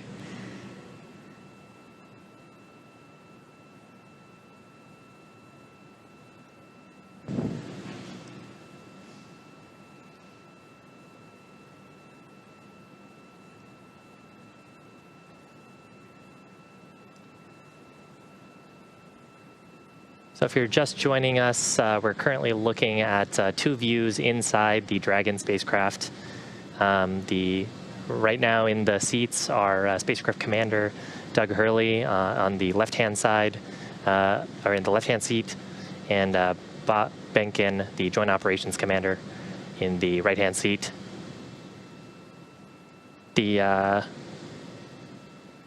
The crew got on board. They've had a relatively busy day packing cargo on board the spacecraft. They closed the forward hatch and the 8-pass hatch on the pressurized mating adapter on the International Space Station side. And they're currently in the middle of a vestibule leak check. So the vestibule, the space in between the 2 spacecraft, the 2 spacecraft being the International Space Station and Dragon. So we've brought that down to about 5 psi at this point, and verifying that there's no leakage from either side. The International Space Station is also in the current proper configuration for that departure. They do something called feathering the solar arrays, and so what they do is they turn and lock them at an angle. That way, when Dragon leaves the space station, obviously it's going to use its thrusters, and those thrusters have exhaust that are emitted, and we don't want those to contaminate any of the solar cells on the arrays because that makes them less functional. They can't perform as well if they're coated in exhaust, and so those exhaust plumes avoid the solar arrays because they are feathered, and we also just don't want to put extra stress on the solar arrays. So it sounds like the International Space Station and it's set up well for the upcoming departure of Crew Dragon. And as kind of a preview of what's happening on the ground side, so operators and mission control in Houston, and of course operators here in mission control on Hawthorne, looking at the health of the vehicle systems. Right now we are in what are called joint operations because of our proximity to the International Space Station. And so in joint operations, the flight director out of Houston is actually the prime authority for any commanding or anything that'll occur up in space close to the International Space Station. So both teams are conducting health checks against a set of what we refer to as flight rules to check on the health of the vehicle, configuration of the vehicle, and then verifying that their procedures are go for undocking.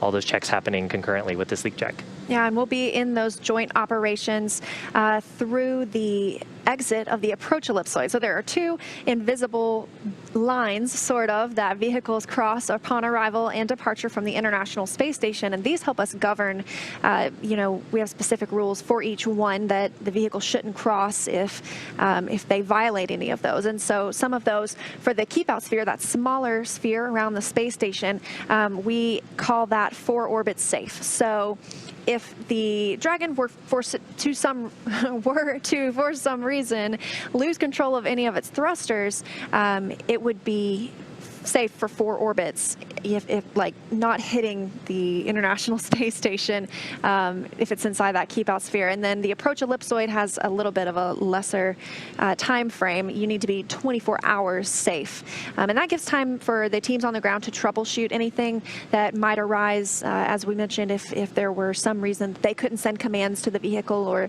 the vehicle couldn't be commanded by the astronauts. So those are typically hold points on the way up for our visiting vehicles, but on the way home, we won't be stopping any. We'll be heading straight for Earth with a splashdown planned for tomorrow. Here's an external view of the Dragon spacecraft from the International Space Station. That structure that you see, kind of hemispherical structure on the top, is actually the nose cone. And then on the right-hand side of your screen is that pressurized mating adapter that we saw the crew in earlier. So Commander Chris Cassidy aboard the space station, closing the APAS hatch and Node 2 forward hatch on those two. And of course, Bob and Doug closing the Dragon forward hatch. And much later on in the mission, right before we are planning to step into, right before we really re-enter the Earth's atmosphere, we'll end up closing that nose cone to protect the sensors and thrusters that live underneath it. Another thing we'll also see happen is the jettison of the trunk. And so the trunk was on the end of Crew Dragon. You could see it had the solar cells wrapped around it, helping Dragon gather power from the sun. And that'll be removed. You can see it again. It's got some fins on it back there. That will not return to Earth with the Crew Dragon capsule. That will actually burn up upon reentry into the Earth's atmosphere. And that's where, on the way up, we would be able to store any unpressurized cargo. So if there were something that we'd like to install on the outside of the International Space Station, that would be a good place to put it, and the astronauts could use that. It's an extra trunk. I mean, it's exactly what it is. So it's not for any of their personal luggage, but it's great for any of that unpressurized cargo. Yeah, those aerodynamic fins are actually pretty important. If there were a launch escape event, those aerodynamic fins provide stability to the vehicle as it were to separate from Falcon 9. Of course, we didn't need to see that during this mission, and hopefully we won't see that ever since the in-flight abort mission that happened. And the back on the trunk also contains the thermal coolant loops for the vehicle, so we radiate away heat to space. Of course, on planet Earth, you can sort of just push a breeze by you to get some nice cooling, but in space you have to radiate away all that heat because there is it's a vacuum around you, so you can't take advantage of convective heat transfer away from the spacecraft.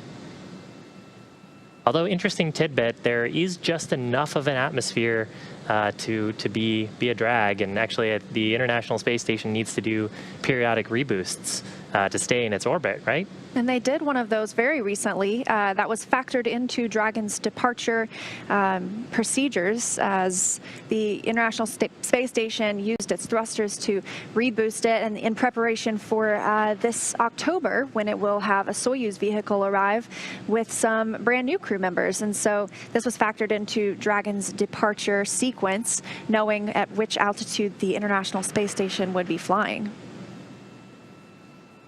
And it looks right now the International Space Station is flying 262 statute miles over the North Pacific Ocean. It looks like they will be crossing into North America soon, and specifically coming up over the coast of Oregon.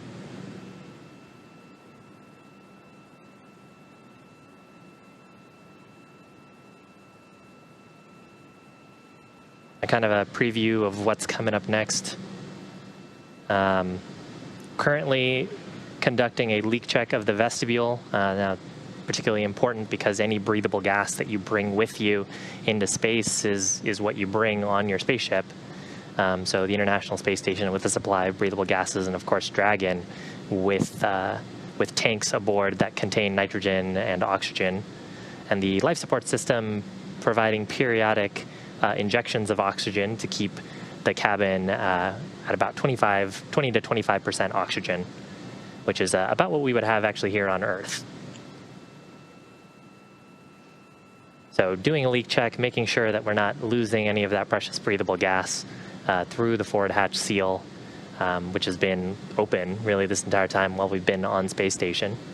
We've seen a few milestones happen so far today. Of course, we've got a lot to look forward to, but we saw the Dragon hatch close earlier after Bob and Doug were safely inside. Shortly thereafter, Chris Cassidy closed the space station side. That's the APAS hatch, and then eventually the Node 2 hatch. That allowed us to step into this vestibule depressurization period, bringing that space in between those hatches down to as close to a vacuum as we can possibly bring it before departure later. So yes, now conducting those leak checks, and then we will be looking for a go, no go for undock coming up at 4:20 Pacific. So during that go, no go for undocking, ground operators will be looking at the health of the vehicle systems, verifying that everything seems pressure and leak tight, verifying the configurations of both the Dragon spacecraft and the International Space Station. And then we'll actually expect to hear a call up to the crew, see if they're ready to come on home. And then ground operators here in Hawthorne will issue a command to the Dragon spacecraft that will begin the process of detaching the umbilicals that are providing power and telemetry from the space station to the Dragon spacecraft, and then actually removing those 12 hard capture hooks that are keeping the vestibule leak tight right now. And Dragon will do a couple of undocking burns as well, short little thrusts. Yes, two. From the surface section. Very short. Will actually specifically be 1.5 seconds and then another for 5 seconds. So I think Gary described them earlier as pulses. I think that's a great way to describe them rather than necessarily as long as a burn. But even our departure burns later are short to start off with. Departure burn 0 looking to be about 12 seconds long, and then departure burn 1 for 20 seconds. And those increase the opening rate between the spacecraft and the International Space Station. And after that departure burn 1, they can take off their suits, get comfortable, and relax until time for that deorbit burn tomorrow. Yeah, the deorbit burn is a pretty big burn, and the departure phasing burn is actually a very large burn. Departure phasing should last about 6 minutes or so, and the deorbit burn will actually be on the order of 9 to 10 minutes. Definitely the largest thrusts of at least the return portion of the mission. And for the phasing burn, that's really to line us up with our potential landing site over Pensacola in the Gulf of Mexico. And the deorbit burn will reduce our perigee, or the lowest point of Dragon's orbit, so that we end up getting caught by the Earth's atmosphere. Dragon will actually then get a chance to use its heat shield and slow down against the Earth's atmosphere. And then once we get to the right sort of pressure characteristics and altitude characteristics as sensed by the vehicle, then we'll have the drogue chutes deploy, slow us down even further before finally seeing those 4 main chutes deploy. That'll bring Dragon down to a nice gentle landing in the ocean. And I learned something really interesting about parachutes. So whenever you see those drogue chutes deploy, they don't automatically inflate right away. That's because they're doing something called reefing, and that keeps the air from flowing into the parachute too quickly and shocking the parachute system on Crew Dragon. So they expand very slowly and begin to slow the vehicle down rather than all at once and giving a jolt to the spacecraft. Yeah, and actually even with the drogue chutes and the main chutes opening slowly, Bob and Doug will still experience somewhere between 4 and 5 Gs of acceleration. So, 1 G is what we experience sort of just standing here. If you can imagine yourself being 4 times or 5 times as heavy just for that brief period of time, that's about how much force they'll experience. Of course, both of them test pilots. Test pilots usually train up to, depending on if you're in the Navy or the Air Force, 7 to 9 Gs. So nothing that they're probably unfamiliar with. So you've got this really good close-up view of Crew Dragon attached to the International Space Station. That's the Node 2 forward hatch. You can see the nose cone is open. That will be closed later after the departure burn and prior to re-entry, but that is how the astronauts ingressed or entered the International Space Station when they arrived 63 days ago, and how they exited the space station when they prepare to depart today. So this is a great view, and that's where we will begin to see some movement once that undocking command is sent later this afternoon.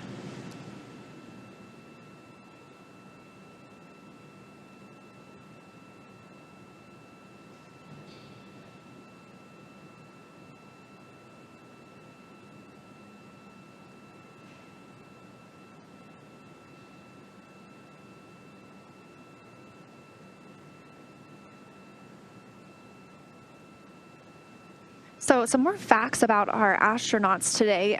We mentioned that they have had 2 previous flights on the space shuttle, and this is their first flight not on a space shuttle, and so they both just logged 63 days aboard the space station. It'll be 64 by the time they return home. So Doug Hurley will have a total of 93 days in space over his 3 space flights, 2 on the shuttles, including that last shuttle mission. And then Bob Behnken will have logged a total of 92 days in space over his 3 flights. So very close there. But adding up some time aboard the International Space Station.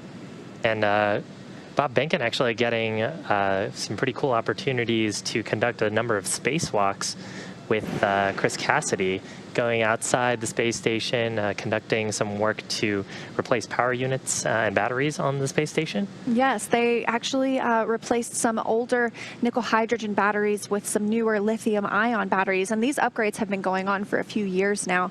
And the astronauts were very efficient. They conducted 4 spacewalks, Chris Cassidy and Bob Behnken. And in the meantime, Doug Hurley was inside, and he was controlling the Canadarm2. That's the robotic arm on the International Space Station. And so all 3 with a very important role in those spacewalks. And it became quite a milestone for Behnken and Cassidy. They both now have conducted 10 spacewalks in their career, and that ties them with the most spacewalks by an American astronaut. They're now tied with 10 with Mike Lopez Alegria and Peggy Whitson. Dragon SpaceX, we had a good vestibule leak check. I can copy. It's good news. Thank you.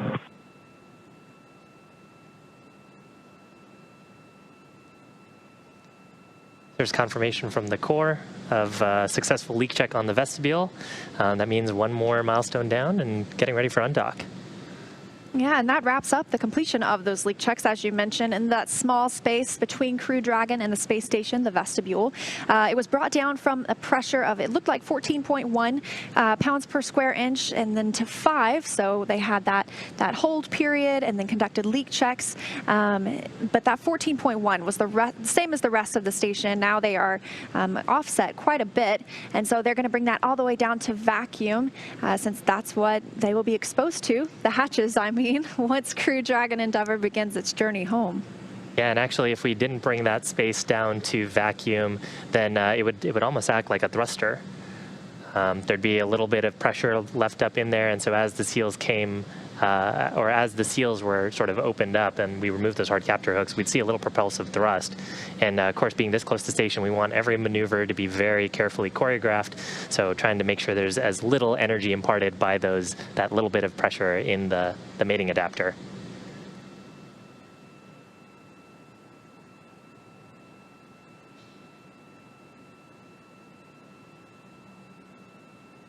So actually, now would be a great time to hear what's going on at Mission Control Houston and get an update on the space station.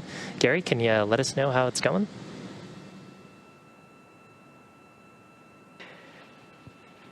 Hey, Shiva, we're watching the depressurization of the vestibule now. It's a little bit less than 4.5 psi, a little bit slower than what we saw just a little bit an hour ago when we went from about the pressure of sea level down to 5 psi. That really only taking a few minutes. This one's a little bit slower, but we are seeing a good depressurization of the vestibule, those all being controlled from the Dragon side, and we're monitoring here from Mission Control Houston.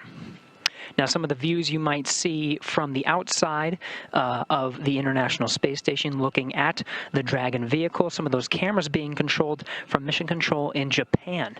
Working from here in Mission Control Houston with the Japanese Mission Control Room to make sure we're going to get good views with those cameras. We're going to get a little pan as the Dragon makes its way away from the International Space Station, and that first departure burn 0, brings it a little bit faster away from the station. We'll get a nice view from the Japanese side of the International Space Station. Right now, the International Space Station configured for undocking. We do have those solar arrays feathered. That's in a locked position. Station Houston on the Big Loop. Endeavour's undock sequence start time is planned for 23:30 GMT. That is 28 minutes from now.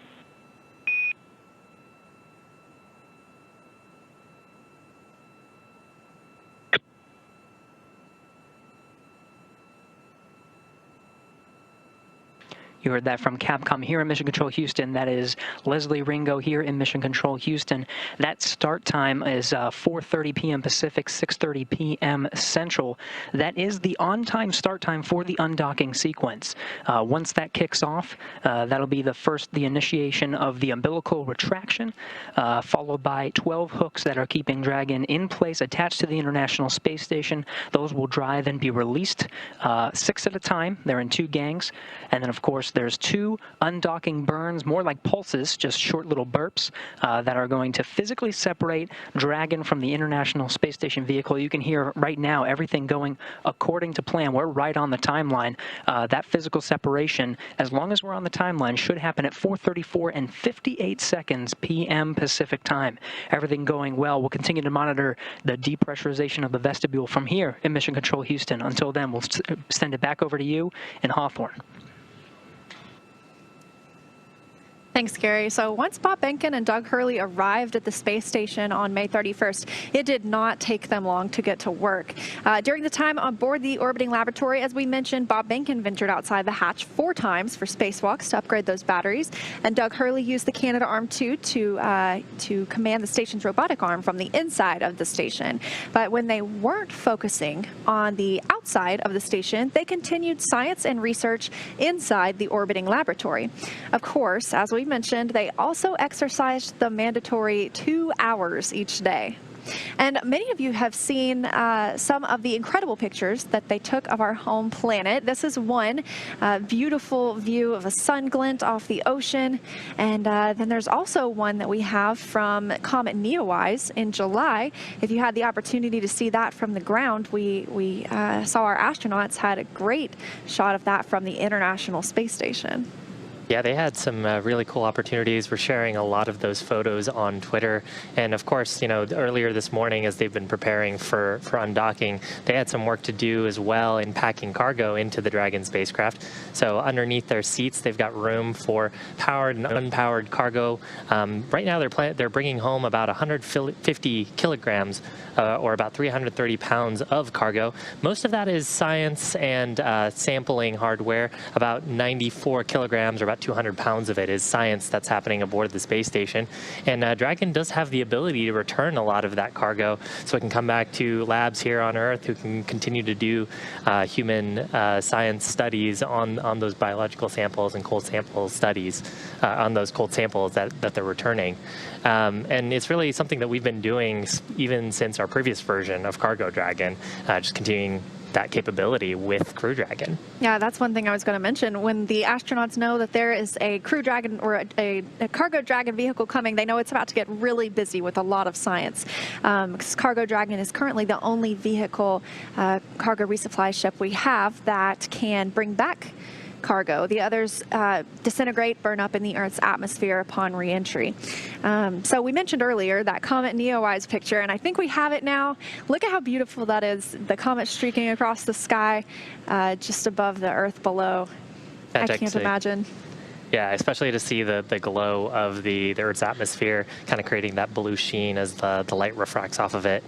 Really cool. And this was probably taken from the cupola window, and that's, as Gary mentioned, that bay window area on the International Space Station that faces down toward Earth. It's truly the best view in the house. Chris Cassidy might head over there after undocking today to take a look outside and watch as his friends depart. We saw that on the way uphill, he was in there monitoring their arrival and taking some pictures of Crew Dragon as it arrived as well. But aside from all of that science talk, we'll also be returning some vehicle hardware like spacewalking cooling garments, which the astronauts wear under their extravehicular mobility unit suits. There's tubes of water that they can control the temperature of. So when they are in the sun outside of the space station, it can be up to 250 degrees Fahrenheit. Wow. And when they are in the darkness and outside the space station, it can be negative 250 degrees Fahrenheit. So that cooling garment is also, in a way, a little bit of a heating garment and can help them control their temperature when they're outside on a spacewalk. So we'll be returning some of those. Also some glove connectors for refurbishment back on Earth, and along with any crew provisions like food, small electronics, and even their sleeping bags. NASA will have cargo specialists embedded with the recovery team. They'll be able to quickly recover and unload that returned cargo very shortly after Dragon returns on the recovery ship to shore tomorrow. Yeah, and it was really interesting. You're mentioning the wide temperature variations. That's something you don't really see on Earth because we have air and we have humidity in the air that helps us sort of regulate that temperature. Of course, you don't have all that humidity and atmosphere around you to help with that. So when you're in the sun, you're getting the full brunt of that heat, and when you're not, you're getting the full coolness of being in eclipse. And so that's part of the reason why you need those extra vehicular suits, as well as like the thermal systems on Dragon, to help regulate that temperature into something that is palatable for humans. And speaking of heat and atmosphere, when the astronauts re-enter tomorrow, they will be traveling, or they will experience temperatures up to 3,500 degrees outside the crew vehicle. Inside it'll be nice and cool. They've got some air conditioning, and their suits will have cooled air venting through them. So that's a pretty fiery re-entry tomorrow.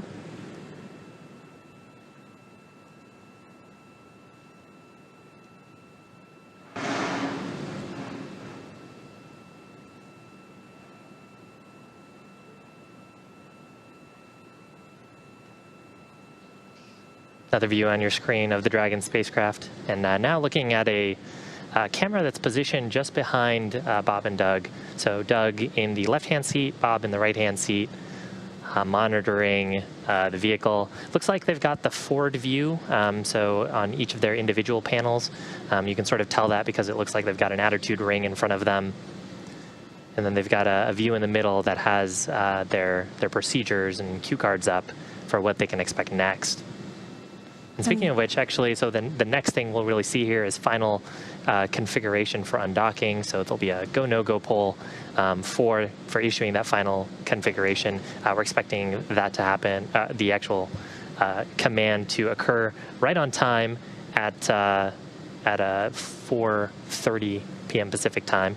And then shortly after that, we'll have a couple of those undocking bursts that will just separate any sort of friction, any sort of forces that may have statically built up while Dragon's been hanging out on station. And separation is planned for 4:34 p.m. Pacific time, 4:34 and 58 seconds, actually. Yes, so from the time that command is sent from the ground to start undocking, as you mentioned, those hooks have to be retracted, those 12 hooks, 2 sets of 6. The umbilical that has been providing power to Dragon from the International Space Station will detach, and they will use those 2 short bursts to begin their journey home. Again, a lot of those steps are automated. Once we issue the command for undocking configuration, operators here in Mission Control will be monitoring that Dragon performs the correct state transitions. Dragon has flight computers aboard that they're triplicated for redundancy, so if one of the flight computers gets out of sync with the others, you still have the other two to make a good call. And of course, we have ways of resetting them and trying to understand those faults. That's part of the job of the mission controllers, to make sure they understand the health and status of the vehicle. So those flight computers will transition the vehicle through a number of states and then activate those thrusters. We'll have a couple of short bursts from the service section Draco thrusters. So those are the thrusters on the lower part of the vehicle, just above the heat shield and the trunk. And we won't be using the forward bulkhead Draco thrusters that are underneath the nose cone. We'll see those two bursts that'll help take Dragon up and above, away from the International Station into a slightly higher orbit, letting Space Station move ahead.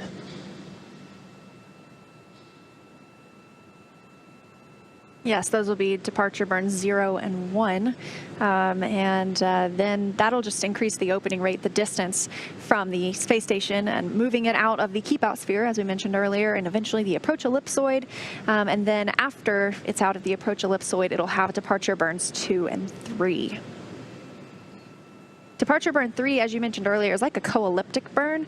So it puts it on the same orbit all the way around, rather than necessarily having a widely varying apogee and perigee, or higher point of the orbit and lowest point of the orbit.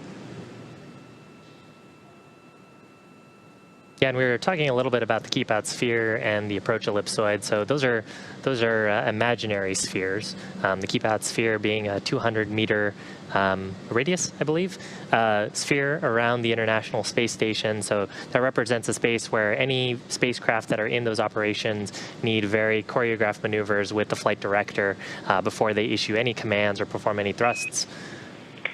Station and Dragon crew on the big loop. I want to let you know that at this time we are removing ISS power to Endeavour.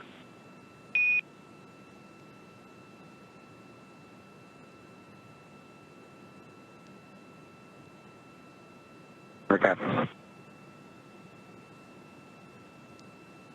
So a call there from the Capcom saying that both the station crew and, of course, Bob and Doug no longer receiving power from the International Space Station through those umbilicals on the docking mechanism. Yeah, so Dragon is operating on its own power, generated and gathered by those solar panels wrapped around the trunk of the vehicle. And that's actually a very similar look to the new cargo Dragon. For all of the Dragon missions until now, we saw solar wings with solar arrays, and now the cargo Dragon missions will have the solar arrays wrapped around the vehicle, just like we see here with Crew Dragon.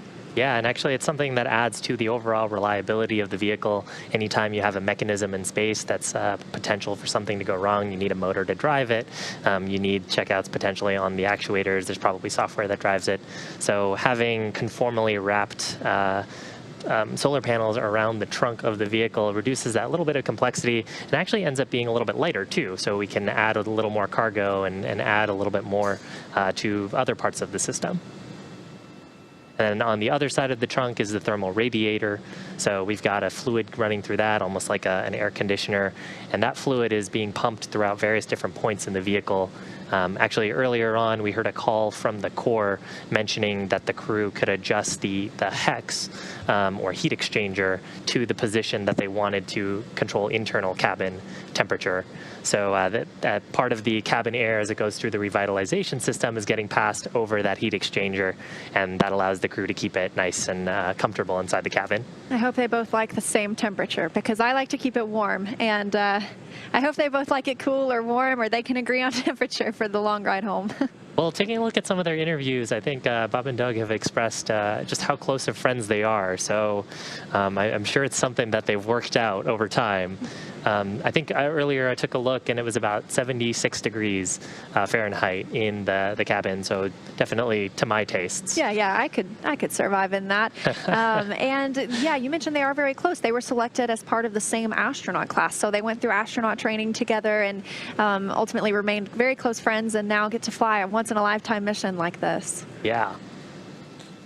I mean, flying a test mission together with your best friend has got to be very fun. Of course, our favorite space dads here at SpaceX. So just a look at these two mission controls. On the left, you have the International Space Station Flight Control Room in Houston, and that's the team that's monitoring and sending signals and controlling the International Space Station side of these operations. It is staffed 24 hours a day, 7 days a week, 365 days a year. We've always got someone in there protecting the astronauts in space, making sure that everything is working well on the International Space Station. And then on the right, Shiva, why don't you introduce us to the Mission Control Hawthorne? Yeah, so this is Mission Control in Hawthorne. It's actually right behind us where we're standing here in Hawthorne. And in that room is a number of specialists as well as the primary Dragon operators. Of course, if you've tuned in for some of our other webcasts, you've seen Mission Control as well. We use that same control room for Falcon missions, and that's where the Falcon operators stand in. But today, the third row is where most of the primary operators are, and then we have a number of specialists sitting in other roles, folks who have really devoted the larger part of their careers and a lot of their expertise to understanding the nuances of the life support system or the propellant system, and even, of course, the health and safety of the crew. We have a flight surgeon, actually a NASA flight surgeon, who is in that front row. And he's there as well to make sure that Bob and Doug, if they have any sort of complaints from a physiological perspective, that he can weigh in and help them stay healthy. So really a big team to help make sure that Bob and Doug get home safely, both from the vehicle performing well as their own individual health. Yeah, and speaking of the vehicle, that vestibule pressure looking now at less than 0.3 psi, so getting down there as close as it can to a vacuum. But yeah, I'm glad you mentioned that the astronauts have a flight doctor. They have somebody who's specifically assigned to them for all of their pre-flight medical and their in-flight medical and their post-flight. Somebody that is able to speak with them at almost any time and conduct health checks and just wellness checks and make sure that everything is going well while they're in this very, very rough environment of space. Yeah, I mean, among the cargo that they have aboard is emergency medical kits and actually medical sort of medicine and like trauma kits that they would use if there were a significant medical emergency. And so the flight surgeon can help them as they're working through first aid and give them specific instructions, since if they need to do anything in an emergency scenario, it's those two taking care of each other. And of course, when the hatch was open, the entire International Space Station crew of this expedition taking care of each other. So at this point, we're about 13 minutes away from the transition for undocking, and then about 5 minutes after that, we'll have the 2 undocking burns happen, really just short little bursts from those service section Dracos. We're expecting separation to happen around 4:35 p.m. Pacific time, just a few seconds before that. Heard a go, no-go poll earlier from the mission control teams that we were talking about earlier. So just like during its approach to the International Space Station, Dragon's departure and deorbit is designed to be fully autonomous, so it requires no action from the crew on board.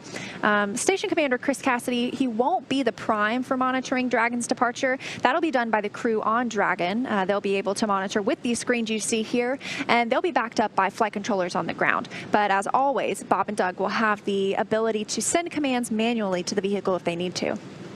And once the undocking sequence is complete, Dragon will then use its Draco engines. It'll thrust away from the station in a series of pretty carefully choreographed maneuvers or 4 departure burns to increase that distance between the 2 spacecraft. And then from there, it'll perform a phasing burn that will put it on the right trajectory to get back to Earth and the landing site. Next on its trip home is deorbit, entry and landing. And that covers all operations after the final departure remover. That includes trunk separation, closure of the nose cone, deorbit burn, station, and deployment of the drogue and main parachutes, and finally, splashdown off the Florida coast, at which point our teams will recover Bob Behnken and Doug Hurley inside Crew Dragon from the water. So at this point, a little bit ahead of schedule. We always put in a little bit of margin into the schedule in case there were any problems with, for example, the suits, or if the leak check didn't quite go as planned. Right now, the planned time to perform the undocking commands to the spacecraft will be around 4:30 p.m. Pacific time, and we'll expect to see Dragon go through a number of state transitions as well as transitions of its life support system, and then shortly after we'll see those Dracos come to life very briefly, just to unstick ourselves from the space station and then thrust away from where it's called home for the past 63 days. Yeah, and as you mentioned, those will be the service section Draco thrusters. Those are what are used when the spacecraft is around the International Space Station.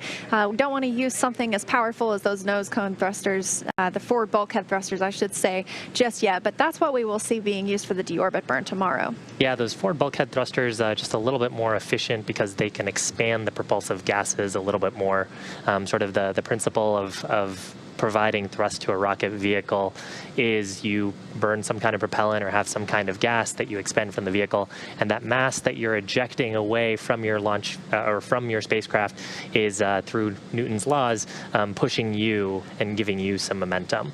So those forward bulkhead Dracos, when we use the thrust out of those, the propulsive gases in there, we're able to more fully expand than we are on the service section Dracos. Gives us a little bit better performance, but of course they're pointed directly at the space station. Yeah. So any of that propulsive gas that we're shooting out from Dragon would of course go directly then to the space station, which is not ideal. I just heard the call that Mission Control Houston is go Dragon for undocking. SpaceX on the big loop. The final reconfigurations for undock are complete and nominal. The ground is go for undocking at the undocking sequence start time of 23:30 GMT. Please confirm your visors are down and that you are ready for undock and departure.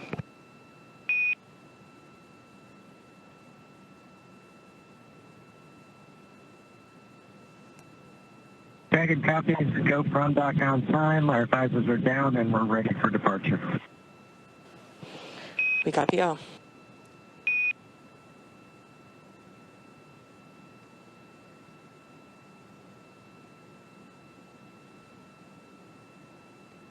And we just heard the confirmation. Dragon is a go to undock. So now we are waiting for the undocking sequence to actually begin, and they are targeting that for 4:30 p.m. Pacific time, so it looks like 8 minutes from now. And once that begins, it'll take less than 5 minutes for Dragon to separate from the International Space Station, which has called home for 2 months now. Now, the first step in the undocking sequence, which is, again, automatic, is for the umbilicals that are providing power, telemetry, and commanding capability between the space station and Dragon, for those to retract. Once those retract, we'll actually have Dragon perform an unlatch from the space station, releasing 12 hard capture hooks that are around the vestibule. Those hard capture hooks are what are providing that airtight seal around the vestibule, and they'll actually come in 2 separate phases. So we'll hear a call for 6 of those, and then we'll hear a call for all of those being detached. And then finally, after that entire process, which takes about 4.5 minutes, then Dragon will be ready to actually depart and push itself away and separate using its Draco thrusters. Yeah, and so Dragon's initial departure from station is a little different from any of the other docked vehicles like the Soyuz, because that relies on springs to push them away from the docking port. In this case, Dragon will actually execute those 2 short thruster firings to undock. That uses a combination of those 12 Draco engines around the base of the capsule, with the first breaking any stiction between Dragon and the docking port, and the second slowly backing the spacecraft away. And so we're expecting the call for undocking sequence to begin in the next few minutes. And the crew aboard, they will be able to see those transitions. So what will be happening here is the flight computers on the vehicle will issue themselves into a state when that command is issued. And actually on the crew displays, on every display, they've got a prominent location that shows what the current states are. They're also able to follow along and see what the state of the vehicle is. So those are the displays that they've got pulled up on their screen right now. That middle display actually has the cards that describe what they can expect to see, along with some inline telemetry that they're getting from the vehicle directly, as well as their current positioning relative to the International Space Station. And then they've also got some views on the side that are each of them in their respective displays that are showing a forward view of the spacecraft as well as the status of those docking hooks.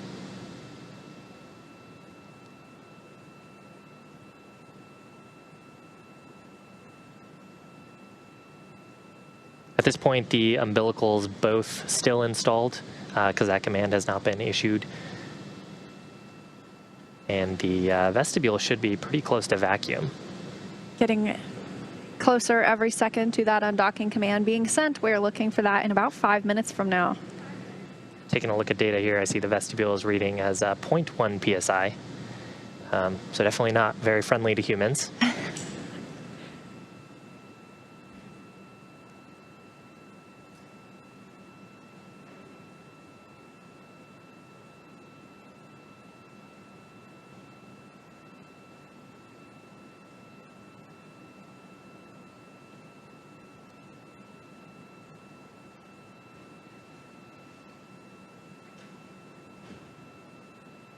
Everything moving smoothly throughout the day to bring us to this point with the crew ingressing Dragon, donning their suits, getting in their seats, closing the hatch, and then Chris Cassidy closing the A-Pass hatch on the station side, along with that Node 2 forward hatch, bringing that space down to as close to a vacuum as possible, and that's where we're at right now. Conducted some leak checks to ensure the seals between those hatches were solid. Everything looking good for an on-time departure today. Pretty comfy in the cabin right now. You know, that vestibule is pretty near vacuum, but in the cabin, it's actually pretty close to what we would see at sea level, and still about 76 degrees in there. So pretty comfortable. Of course, Bob and Doug are only partially seeing that. Earlier, they closed down their visors, and so the suits that they're wearing protect them in the event of a depressurization event. They also protect them if there was a fire on board, as they're made of fire-resistant materials. And so as we're getting to this critical step of separating from the space station, if something were to go wrong here, those suits would provide that critical life support to them, pressurizing if the cabin pressure were to unexpectedly drop. It's actually part of the reason why we've spent so long in this vestibule depressurization. The operators, both on the space station side and the mission control Hawthorne side, scrutinizing the data for any indication of a leak through the forward hatch. Of course, that leak check performed earlier with no findings, showing that the vehicle is nominal and ready for docking. And as once we mentioned, that undocking will take a few minutes before we actually see the separation occur. But once the command is sent, those 12 latches will be retracted. The umbilical will be disconnected. Dragon is already on internal power, however. It's not receiving any power from the International Space Station. But once that umbilical is retracted, those hooks are removed. Be looking for those 2 short bursts to send Dragon on its way, and then things will speed up with those departure burns afterward.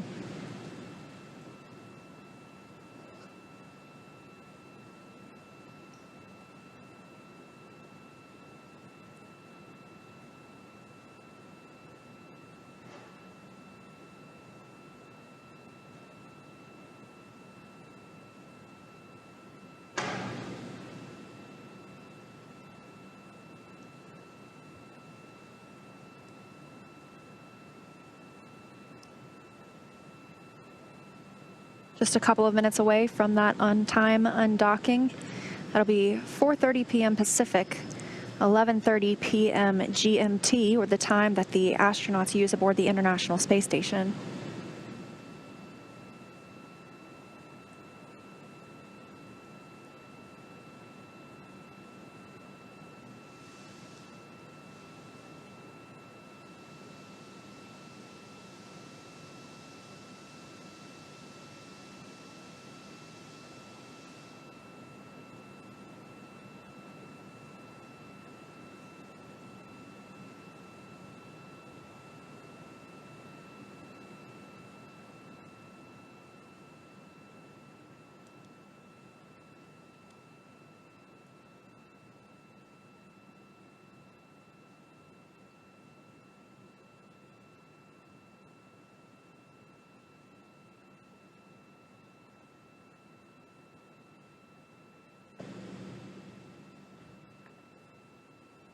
Looking for the undocking command to be sent in just about 30 seconds.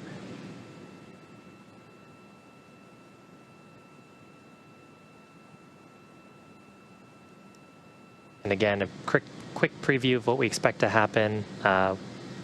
Umbilicals will retract, then we'll see those docking hooks disconnect, and then we'll actually see those undocking burns followed pretty shortly after by a departure burn.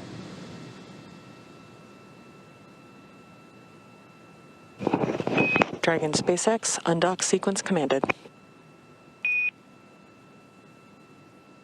Pepper copies.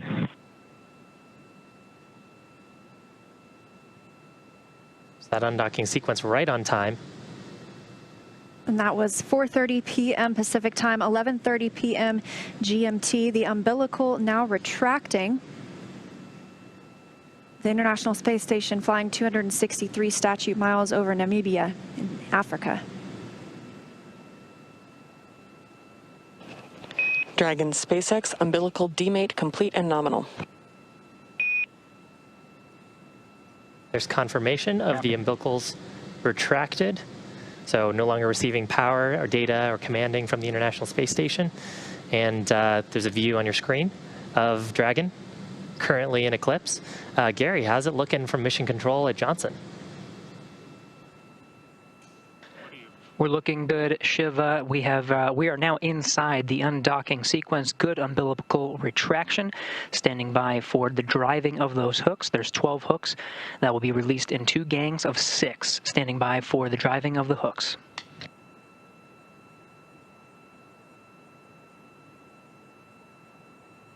Here we have good motion on the primary set of hooks.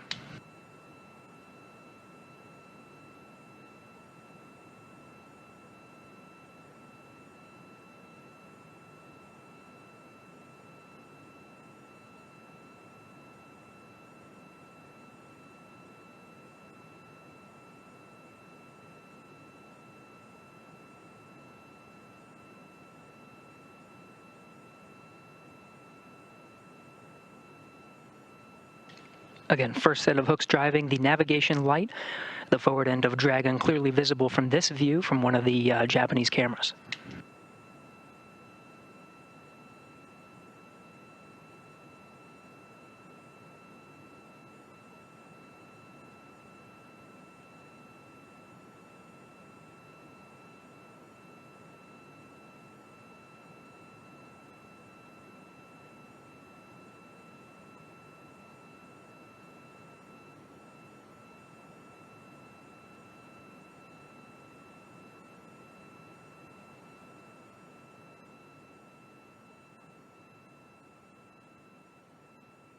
Again, we are inside of the undocking sequence now. Good umbilical retraction, and we're driving the first set of hooks.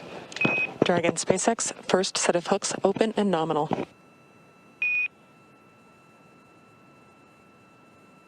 Copy nominal hooks in the first set.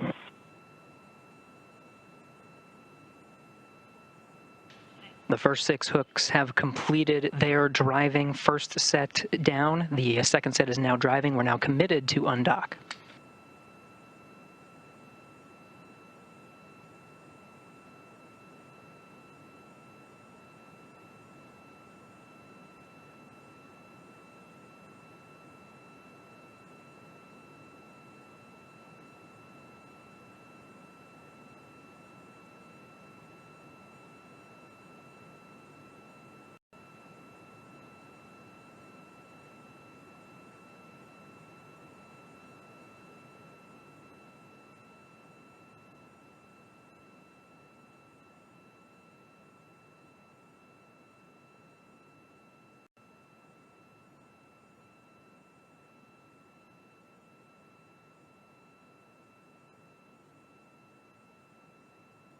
Seeing good motion on that second set of hooks. Continuing to drive. These will be the final set of hooks. There's 6 of them holding Dragon into place now. Afterwards, we'll conduct 2 undocking burns to physically separate Dragon.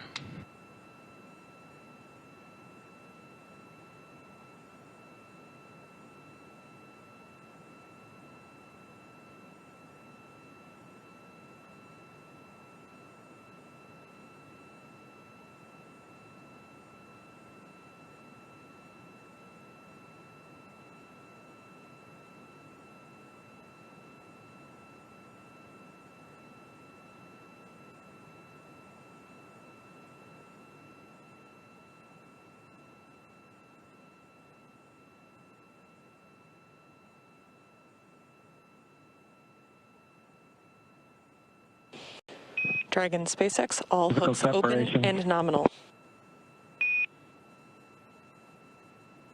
All hooks open.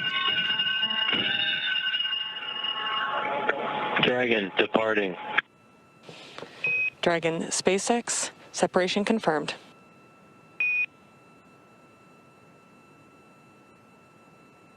Separation. Great burns. Physical separation 4:35 p.m. Pacific. Thrusters looking good. Counting down to a nominal departure burn 0 coming up shortly.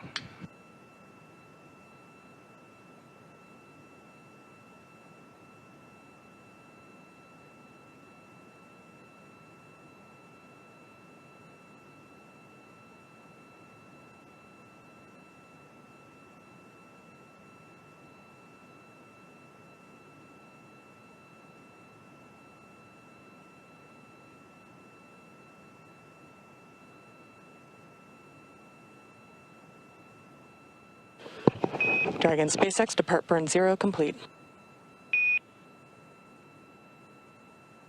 Copy complete. We're visors up.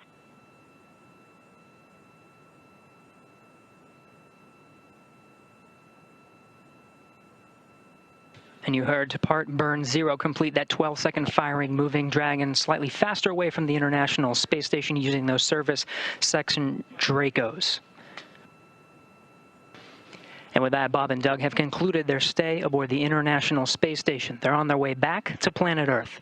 Confirms a physical separation at 4:35 p.m. Pacific as the station and Dragon were flying 267 statute miles over Johannesburg, South Africa. 2 good undocking burns and a nominal departure burn 0. Next departure burn coming up in about 5 minutes. We'll be monitoring Crew Dragon throughout the departure sequence, but with Dragon flying free, that'll do it from us here in Mission Control Houston. Godspeed, Bob and Doug. To take you through the rest of the departure sequence, we'll send you back over to Hawthorne. Thanks, Gary. Departure burn 0 sets Crew Dragon, Endeavour, and Bob and Doug on their journey home. Dragon ship Endeavour is now on a trajectory to head up and over the station before additional maneuvers will change its orbital path to take it below and in front of the station. Dragon will autonomously accomplish that through 3 additional departure burns, with that next one coming up in just a couple of minutes to get Bob Behnken and Doug Hurley well away from the space station and on their way home. Beautiful view. Just had a beautiful view there of the relative navigation sensors providing an infrared view of the International Space Station as Bob and Doug drift away from it. And of course, as they are drifting away, going into that slightly higher orbit, just because of balancing the force of gravity along with their centripetal acceleration, they will move a little bit slower than the space station.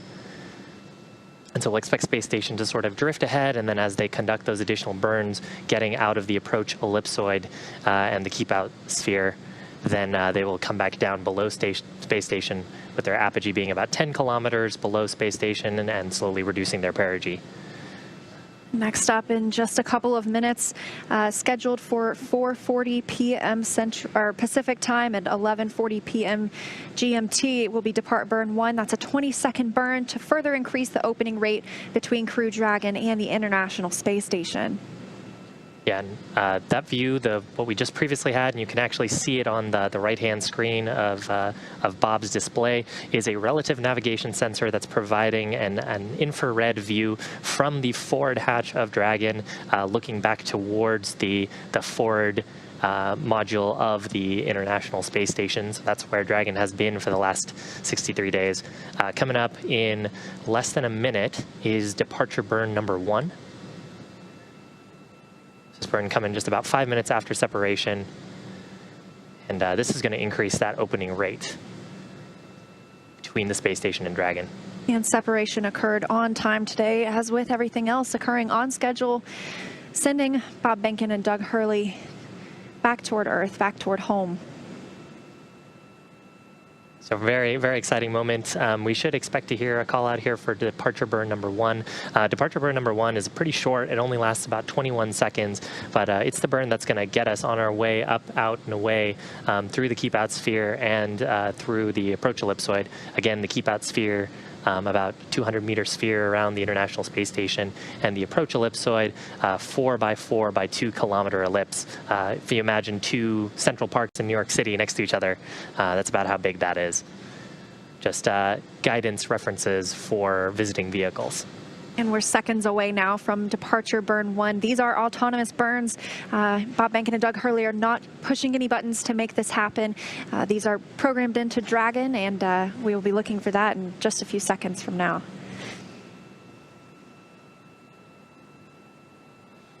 That's a view from the space station. Those 2 lights, the green light is the view that on the right-hand side of the Dragon vehicle, that would be the side that Bob Behnken was sitting on, and the red light, the side that Doug Hurley was sitting on. It's actually made pretty quick work getting away from the station. Gonna look up some data, see if I can get the actual distance to station right now. And departure burn 1 has begun, that 20-second burn. This will also take it outside of the keep-out sphere and outside of the approach ellipsoid, and after complete. Dragon SpaceX, depart burn 1 complete. Nominal burn, you are go to doff your suits per procedure 4.012. Reminder that the ground will be deactivating the big loop following exit from the approach ellipsoid, which is approximately 12 to 14 minutes from now. Okay.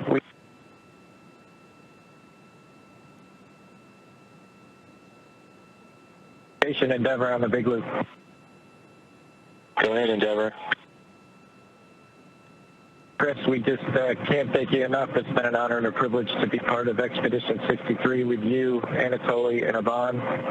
It's been a great 2 months, and we appreciate all you've done as a crew to help us prove out Dragon on its maiden flight. I'd also like to thank Zeb and his team in Mission Control in Houston for the incredible amount of work they did to make the dock to ops successful for Dragon, and also the teams at SpaceX that keep us going towards the end of our mission that we look forward to Splashdown tomorrow.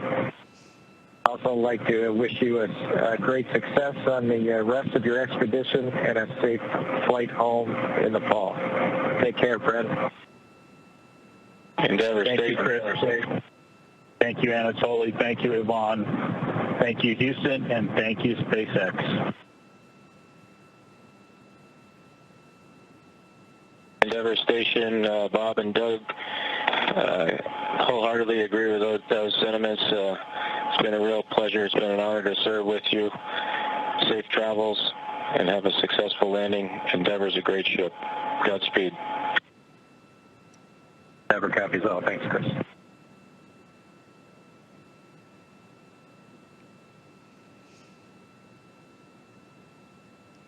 And we just heard some kind words exchanged between Crew Dragon Endeavor with Bob Behnken and Doug Hurley now on their way home. ISS and Dragon on the big loop. Endeavor has exited the keep-out sphere. See you guys when you're back home.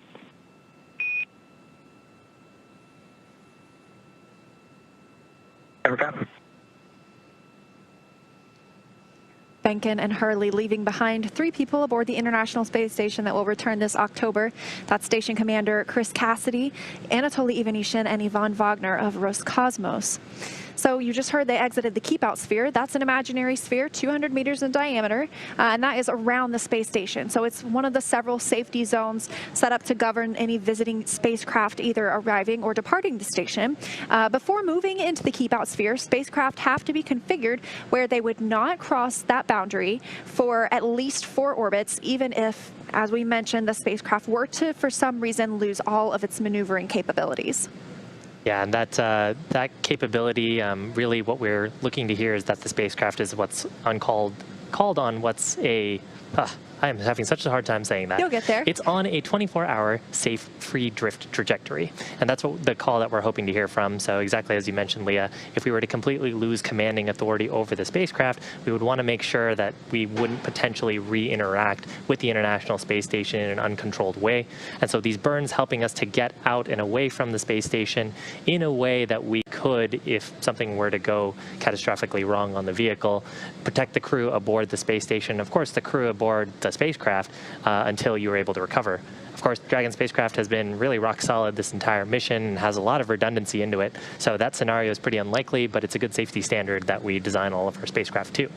And this departure burn 0 and 1, as we mentioned, is bringing Dragon up and over the International Space Station. It's not just making a straight journey home. That will be determined later once the phasing burn is complete, and then the deorbit burn, which commits us to leaving space to bringing Bob Behnken and Doug Hurley back into Earth. The next Dragon on Dragon to ground comm check with the cabin mic. I hear you loud and clear on Dragon to ground. How me?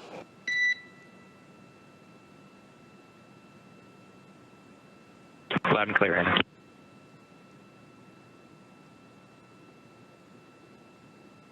As we heard, they are now testing out the cabin mic, so they may be beginning to doff their suits, take off their suits, which is allowed now that the first 2 departure burns have been completed.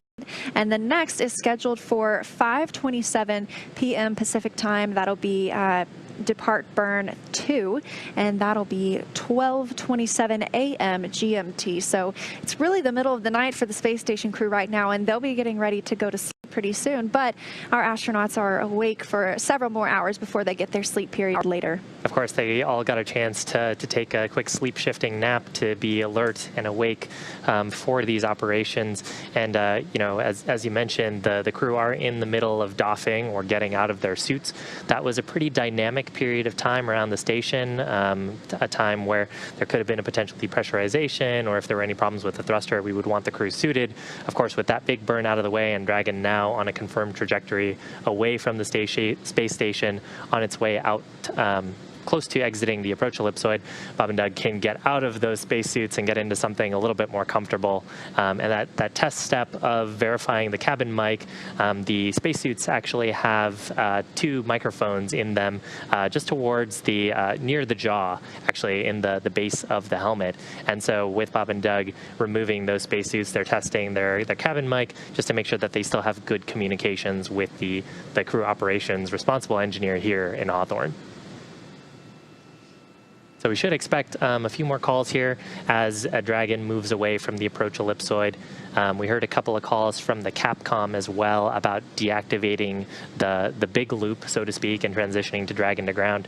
The big loop is a comm network that connects flight controllers and Mission Control Houston, the International Space Station crew, visiting vehicles, and of course, like our Mission Control team here in Hawthorne, all together on one comm loop so we can all communicate with one another if anything needs immediate attention. As we step out of integrated operations or joint operations with the International Space Station, we'll transition into Mission Control here in Hawthorne, having mission authority, and transition all of those calls to the Dragon to ground loop. Yeah, so life on space station is kind of back to normal now that Dragon has departed, and they are still monitoring the departure. The crew on board Crew Dragon is specifically, and I can imagine that the astronauts aboard the space station might be looking out and getting a final last view of Dragon before it returns to Earth, maybe in those bay windows, that cupola window we have on the International Space Station. Now, as we mentioned, Dragon is outside the keep-out sphere, and it is a little more than 500 meters away from the International Space Station. So we'll be looking for it to exit the approach ellipsoid coming up here in about 6 minutes. Yeah, right now, Dragon moving away just under 1 meter per second, or close to like 3 feet per second away from the space station. And as it really starts to get further and further away, that speed will pick up a little bit until we get into an orbit where eventually we will have our highest point of our orbit be about 10 kilometers below the space station. And coming up after that approach ellipsoid exit, we'll also have 3 more burns scheduled for today, so 2 more departure burns as well as a departure phasing burn, and then that should button up the major activities for today, and Bob and Doug will hopefully be able to get some rest before a pretty exciting day tomorrow. Yes, I can imagine they are very excited, and tomorrow they'll wake up, and then several more milestones to look forward to, including, as we mentioned, that deorbit burn, that final commitment to bringing them home, because if there were a change in and potentially the weather over the next several hours, we would still be able to have Bob Behnken and Doug Hurley in Earth's orbit, and they have enough crew supplies on board that they could stay there until a couple of days. That way we would have an opportunity for the weather to clear or for us to find another splashdown site. But everything's looking good for us to come home to Pensacola tomorrow.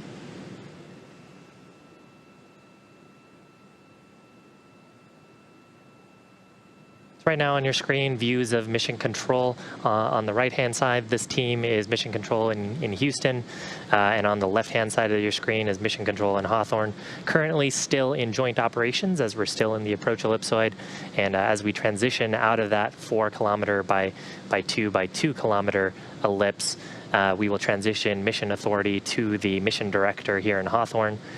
While we've been in integrated operations and while we've been attached to the space station, any commands, any operations that we wanted to do on the Dragon spacecraft, of course, we're getting permission from the flight director in Houston to conduct those commands, because the flight control team in Houston really responsible for the health and safety of the crew aboard the International Space Station, as well as the safety and performance of the International Space Station. It's kind of wild to think about it. Sometimes I think about the International Space Station as a destination, but it's really a spaceship. And in fact, earlier this, I think it was about 2 weeks ago, the space station had yawed completely around by adjusting its orbit, and so it was flying backwards, so to speak.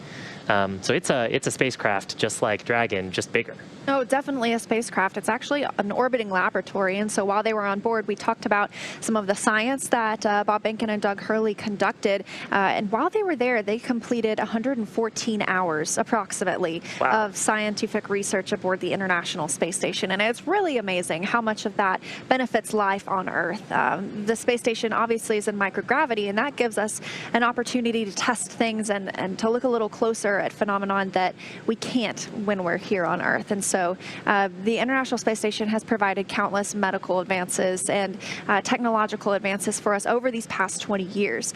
And as we mentioned earlier, this is the 20th anniversary of the International Space Station this year. And so it's a big milestone. We'll be celebrating that later in November. And that means there have been people living in space continuously for 20 years. So that's quite a feat. I love that it's international. I love that this is just such a good example of how when we work together, we accomplish something that at one time no one could have ever dreamed of. Yeah, just reading some of the books by former crew members, I know they like to talk about the food aboard the space station and the sort of the international cultural events that they do between crews. They really consider themselves a big family, and those kind words that we heard between Bob, Doug, and the station crew as leaving sort of shows just how close they became over just a short period of time, just a couple of months. Of course, I'm sure they all knew each other pretty well from training in Houston. Yeah, but something about being there with a common goal, and those are your family when you're there, you know. And so, of course, our astronauts get the opportunity to speak with their family pretty regularly because we want them to not get too homesick. Of course, they get a pretty good view in exchange. But yes, so we actually are coming up very shortly now. It looks like about a minute until we exit that approach ellipsoid and joint operations end between Mission Control Houston and Mission Control Hawthorne, which is just right behind us. And again, that approach ellipsoid, a 4 kilometer by 2 kilometer by 2 kilometer imaginary ellipse around the space station, really designed as a marker as spacecraft, as their trajectories enter into the space around the space station. They need to coordinate their operations with the flight control teams at Johnson Space Center. The way that we do that is, of course, through the loops and the nets that we have. So on your screen, a shot of those 2 mission control centers, and also through a set of what we call flight rules. So both mission control teams will establish operating principles, philosophies, procedures, sometimes even going down to specific failures. For example, if a specific engine was failed, or if a certain attitude capability was lost, or even the state of the life support system on board the vehicle, they'll come up with go, no-go criteria that are very specifically analyzed. And when it comes time to actually perform the operation, they'll check those lists against the health of the vehicle, and then make those go, no-go calls before performing operations in close proximity with one another. So the next call we do expect to hear up to the crew is that they will have exited the approach ellipsoid.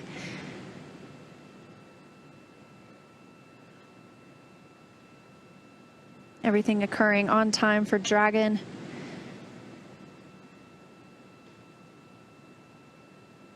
And the International Space Station currently flying over the Indian Ocean, 269 statute miles above us all, about to come up on the southern coast of Australia. And really the next major event for Dragon will be around 5:27 Pacific time, or that'll be tomorrow morning at 12:27 UTC, and that will be the next departure burn. So a little bit of time before any significant milestones. And we are outside of the approach ellipsoid.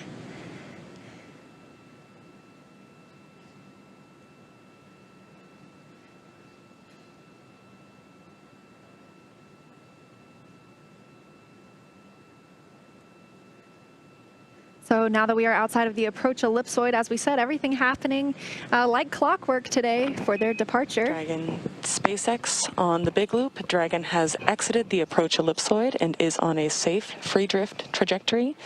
Houston will be taking down the big loop shortly, and expect ISS audio traffic to cease.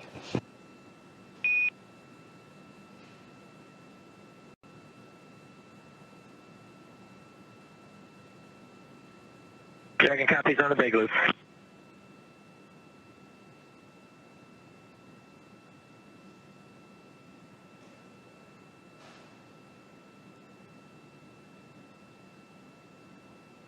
So with that exit of the approach ellipsoid, or the AE, that other imaginary three-dimensional ellipsoid measuring 4 kilometers by 2 kilometers, in the same family as the keep-out sphere, as we mentioned, that means that they are now 24 hours safe in a free drift trajectory. So if the spacecraft were to lose maneuvering capabilities, it wouldn't cross into the approach ellipsoid. We heard that call from the core here on the ground in Mission Control Hawthorne up to the crew aboard Crew Dragon Endeavour. The crew acknowledging that call. They typically do some comm checks on Dragon to ground when they transition out of the big loop. Of course, we heard those earlier while they were doing their suit doffing. Suit doffing, again, being where they remove their spacesuits, get out of them, and then they'll transition into something a little bit more comfortable, probably a polo and maybe just some pants. And really, they'll just be in a monitoring mode until the next major event, which is the depart burn number 2. That's scheduled for about 30 minutes from now. And that depart burn 2 will really increase the rate away from space station and start reducing both the apogee and perigee of Dragon's current orbit. And following that, there'll be an additional depart burn as well as the phasing burn. Coming up later on in today's broadcast, the phasing being actually a much larger burn than these 2 departure burns, on the order of 6 minutes. And so that departure burn 2 will be the longest one we've seen so far today, and that'll be a 43-second burn. It will send Dragon down and lower its perigee, the lowest point of its orbit, to beneath the station. It'll move down and out in front at perigee.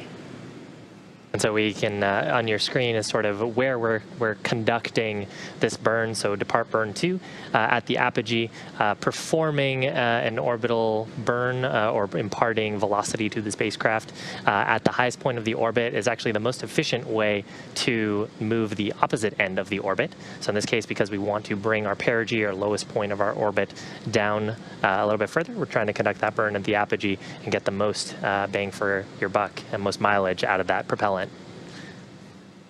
After they'll have depart burn 3. That'll be a 41-second burn. So as we mentioned earlier, it's kind of like a co-elliptic burn, and it will keep Dragon always down below the International Space Station.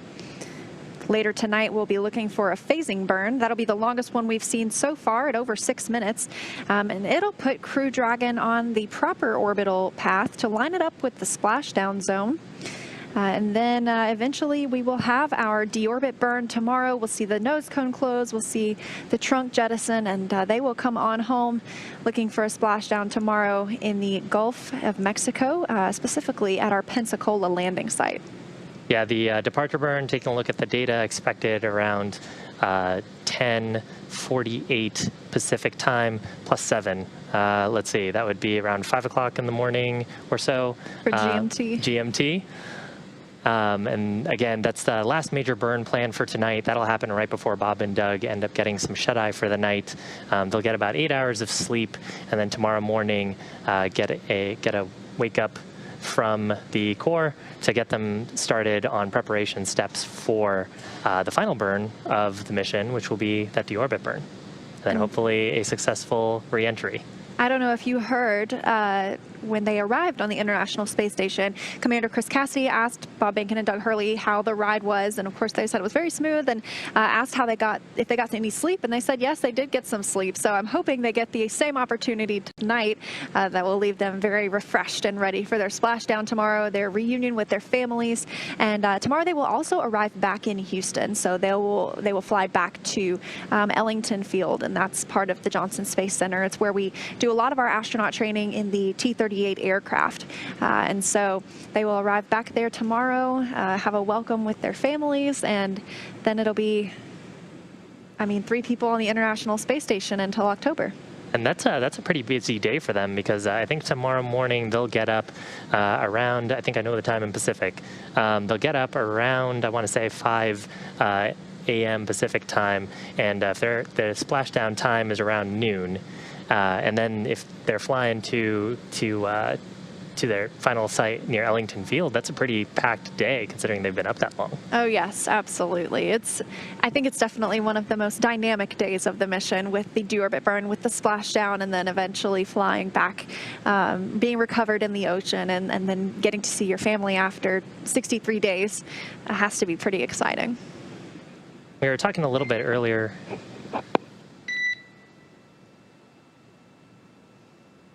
Looks like no call that time. One thing we are expecting here is the teams here in Mission Control will be conducting a go, no-go poll for the upcoming departure burn, just to ensure that the vehicle systems remain healthy. Before each of these burns, the core, the crew operations responsible engineer, will give a call up to the crew to let them know if the Mission Control team believes Dragon is healthy for the burn. And then after those burns as well, we expect a call from the core to provide a quick status update on performance of the system and whether the burn was nominal. Some of the things we're looking for there are, of course, performance of the engines, as well as the amount of impulse transmitted to the vehicle. The navigation officer, of course, paying close attention to the amount of momentum transferred to Dragon, as well as the current orbit as described by onboard navigation sensors. So all part of the responsibilities of the mission control team. That burn expected about 25 minutes from now at 5:27 p.m. Pacific time, or about 12:27 UTC. 12 a.m., so 12:27 a.m. UTC. So we don't have a signal from Dragon at this moment, so we're not getting those views that we had earlier, but we are taking your questions. So if you're watching and you are on social media, specifically Twitter, feel free to use the hashtag AskNASA, and we will try to answer your question here on air. This one comes from Amal, who asks how much time it will take for the Dragon spacecraft to reach Earth after undocking from the International Space Station. Well, Bob Behnken and Doug Hurley have begun that journey, and they are on their way, scheduled for splashdown tomorrow at 11:48 a.m. Pacific time, and that would be 6:48 GMT, or Greenwich Mean Time. Dragon SpaceX on Dragon to ground. Friendly heads up that your audio destination is on ISS. So if you are calling us, we will not hear you.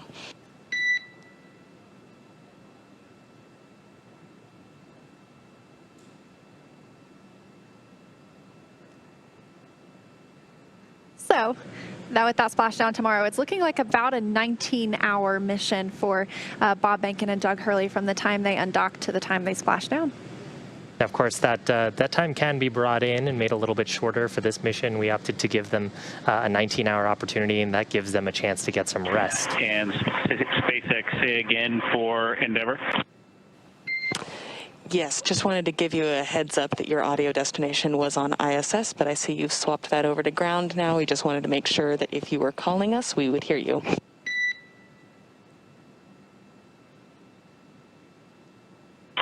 Okay, Anna, thank you. I appreciate the heads up.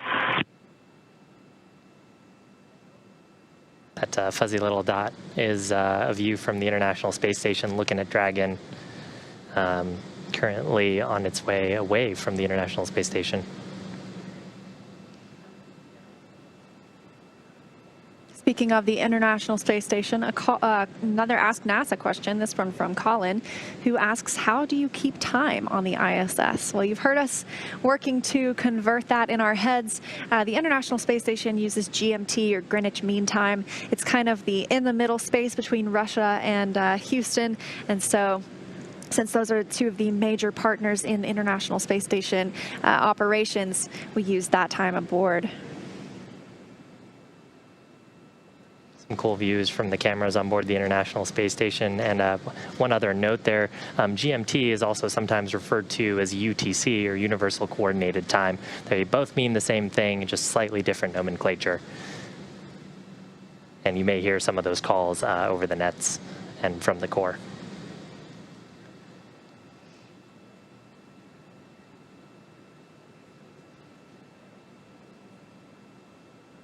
It's now been 30 minutes since Crew Dragon separated from the International Space Station, an on-time departure.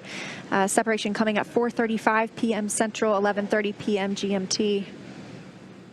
It has completed its first two departure burns, Depart Burn 0 and Depart Burn 1. And the next will happen in about 22 minutes. We'll be looking for Depart Burn 2. The astronauts, Bob Behnken and Doug Hurley, are now out of their spacesuits. They won't need to put those back on until tomorrow, just before the deorbit burn. So another question on social media right now lines up well with the view we have of Dragon. From Michelle, why is Dragon glowing right now? And actually, Dragon isn't glowing. What we're seeing is the reflection of the sun. So right now, both Dragon and the International Space Station not in the Earth's shadow. And just from this view on the camera, compared to everything else being so dark in the background of space, Dragon is just coming out looking a little bit whitewashed just from the exposure. So not glowing, but just seeing the reflection of the sun as we sort of adjust the white balancing.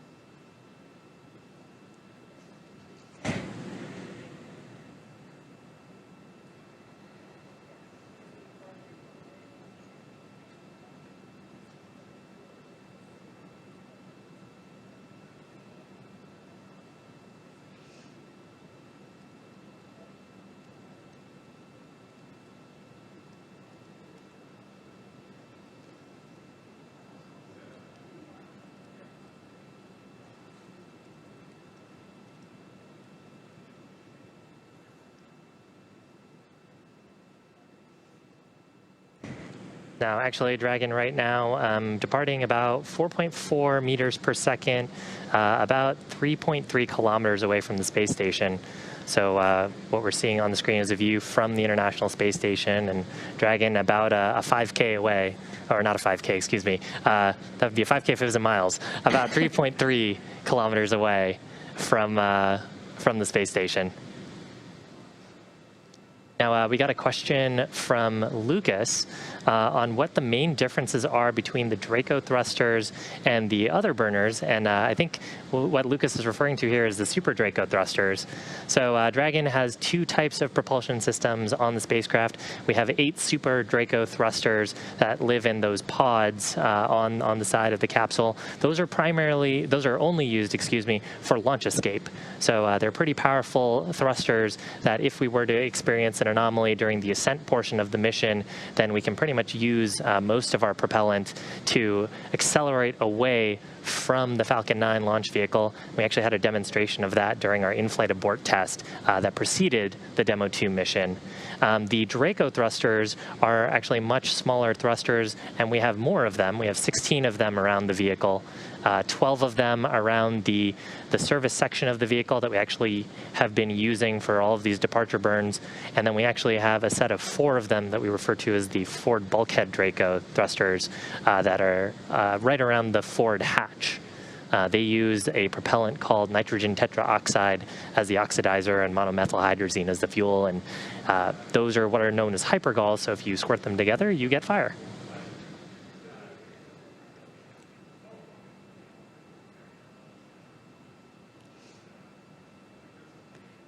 And we have another question from Kate, actually from her 4-year-old son, Fritz.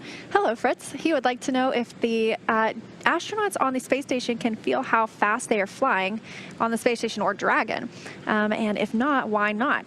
It's interesting if you think about it. The way I like to describe it is if you're sitting in a car, and let's say the car is going 60 miles an hour, you don't necessarily feel like you are going 60 miles an hour because you're essentially part of that vehicle as it moves. And so, of course, you would notice if it stopped, but as the astronauts are inside the International Space Station and it's constantly moving at 17,500 miles an hour, they do not feel that speed.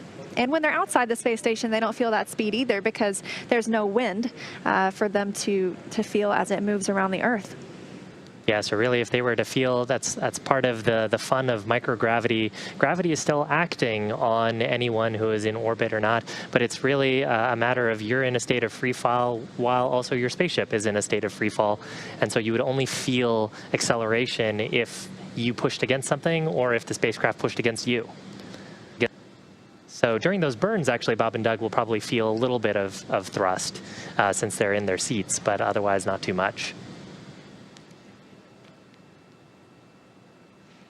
And we have a question here from Glenn about if the astronauts can get out of their seats during any part of their trip home. And that's partially true. So actually during this phase of the mission, the crew are actually free to roam about the cabin, if you will. But during earlier portions of the mission, we actually had them be seated. So during the earlier undocking burns, the crew were seated. Part of the reason for that is if there was a depressurization, we would actually need them to be seated so that their suits could act as safety devices for them. And then, of course, when we get to deorbit, that's a pretty dynamic time as well, where they will be seated. But as for this moment right now, they actually have the opportunity to be out of their seats, as you mentioned, roam about the cabin, and out of their suits as well. So they may have donned or put on some much more comfy clothes for this relaxing portion of the ride, all up until deorbit burn tomorrow.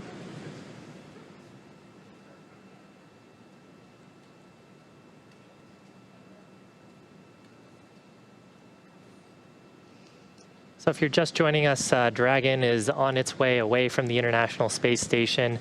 We separated from the space station around 4:30 p.m. Pacific time, 4:34 p.m. Pacific time. And actually, is that right? Do I have my time wrong? We did. Separation was on time at 4:35 p.m. 4:35, that's what it was. Pacific time, and 11:30 p.m. GMT.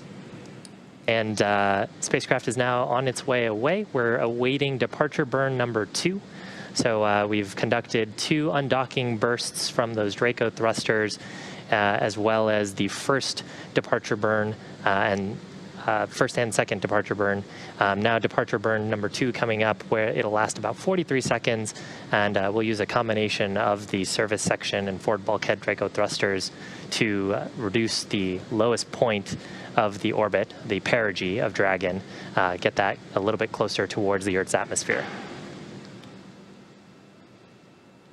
Oh, we've got a question from Karen's 9-year-old who wants to know what the astronauts eat on the International Space Station.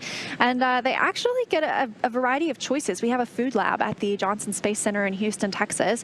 And before the astronauts go on a mission, they have the opportunity to go and taste test some of their foods. And so there are a variety of types of food that are available aboard the station. A lot of it needs to be reheated with hot water. They can eat anything from at holidays, they have a lot of the same food we have down here, sweet potatoes and turkey and those kinds of good foods. They have candy like we have here on Earth, so they're not lacking on some of those sweet things. But one thing that they don't typically have are a lot of the fresh fruits and veggies that we get to enjoy. And so that's one of the things that can sometimes arrive on a cargo Dragon spaceship, and the crew loves it when it happens, but it's hard to get that food up to them just because it has to be fresh when it is packed and when it's launched and by the time it arrives. And sometimes that can be several days.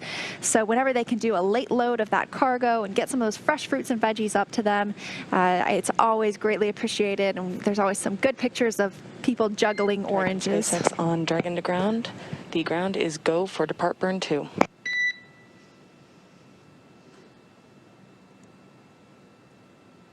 SpaceX, we copy go for depart burn 2.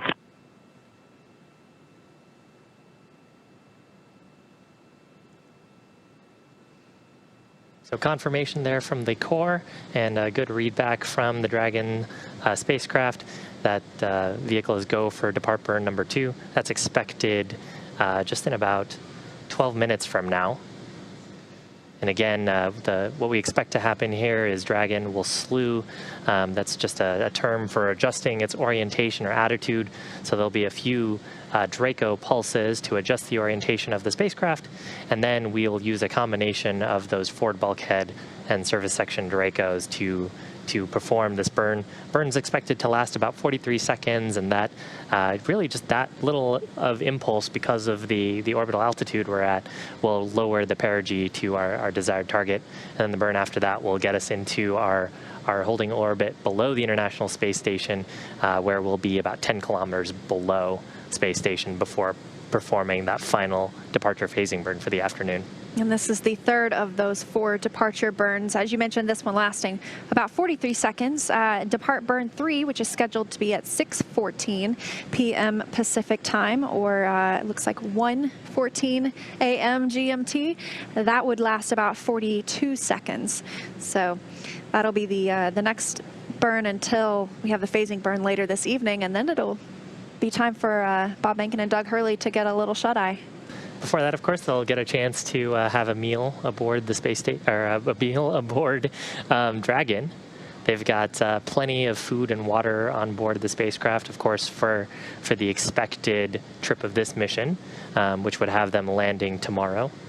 And they really have like meal ready to eat on board the Dragon spacecraft. We actually have a question here from the Denver OG. How many G's do they experience on reentry? So G's here referring to the gravitational force that they'll experience from the reentry forces. Took a look at the data earlier from the Demo 1 mission as well as some of our simulations, and we're expecting the crew to experience somewhere around 4 to 5 G's during reentry. A lot of that will actually happen when the chutes deploy. Then on the way up, I believe they experienced on the order of 3 to 4 Gs during Falcon 9's ascent. So nothing too far out of family for the crew members.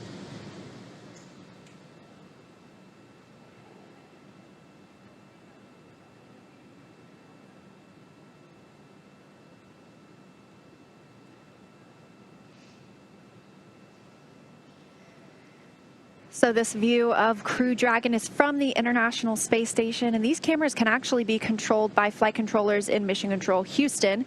Joint operations with Mission Control Houston have ended now that Crew Dragon is outside of the approach ellipsoid. It is entirely under the supervision of Mission Control here in Hawthorne. However, Houston is still monitoring the status of the astronauts and the vehicle. But these cameras can be controlled by teams on the ground. They help us to find what we're looking for whenever the astronauts are on a spacewalk, or to get a better view of an arriving or departing spacecraft as we have today.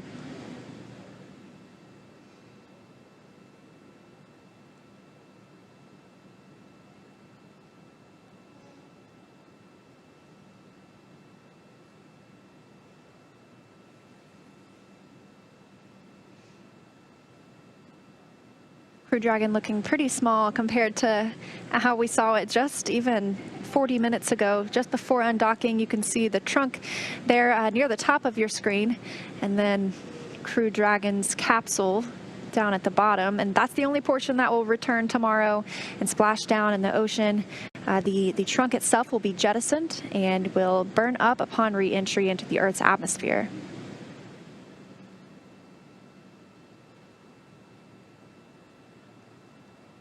We got another question from David Hernandez about if the Dragon crew vehicle will be visible from Earth.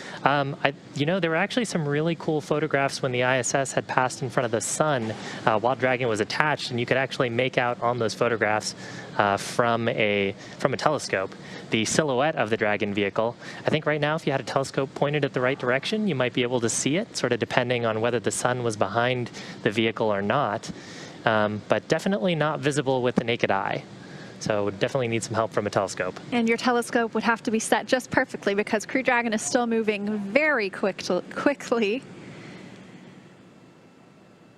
Right now it looks like Crew Dragon and the International Space Station are flying 261 statute miles over the North Pacific Ocean and moving at about 17,500 miles an hour. So don't want to miss it.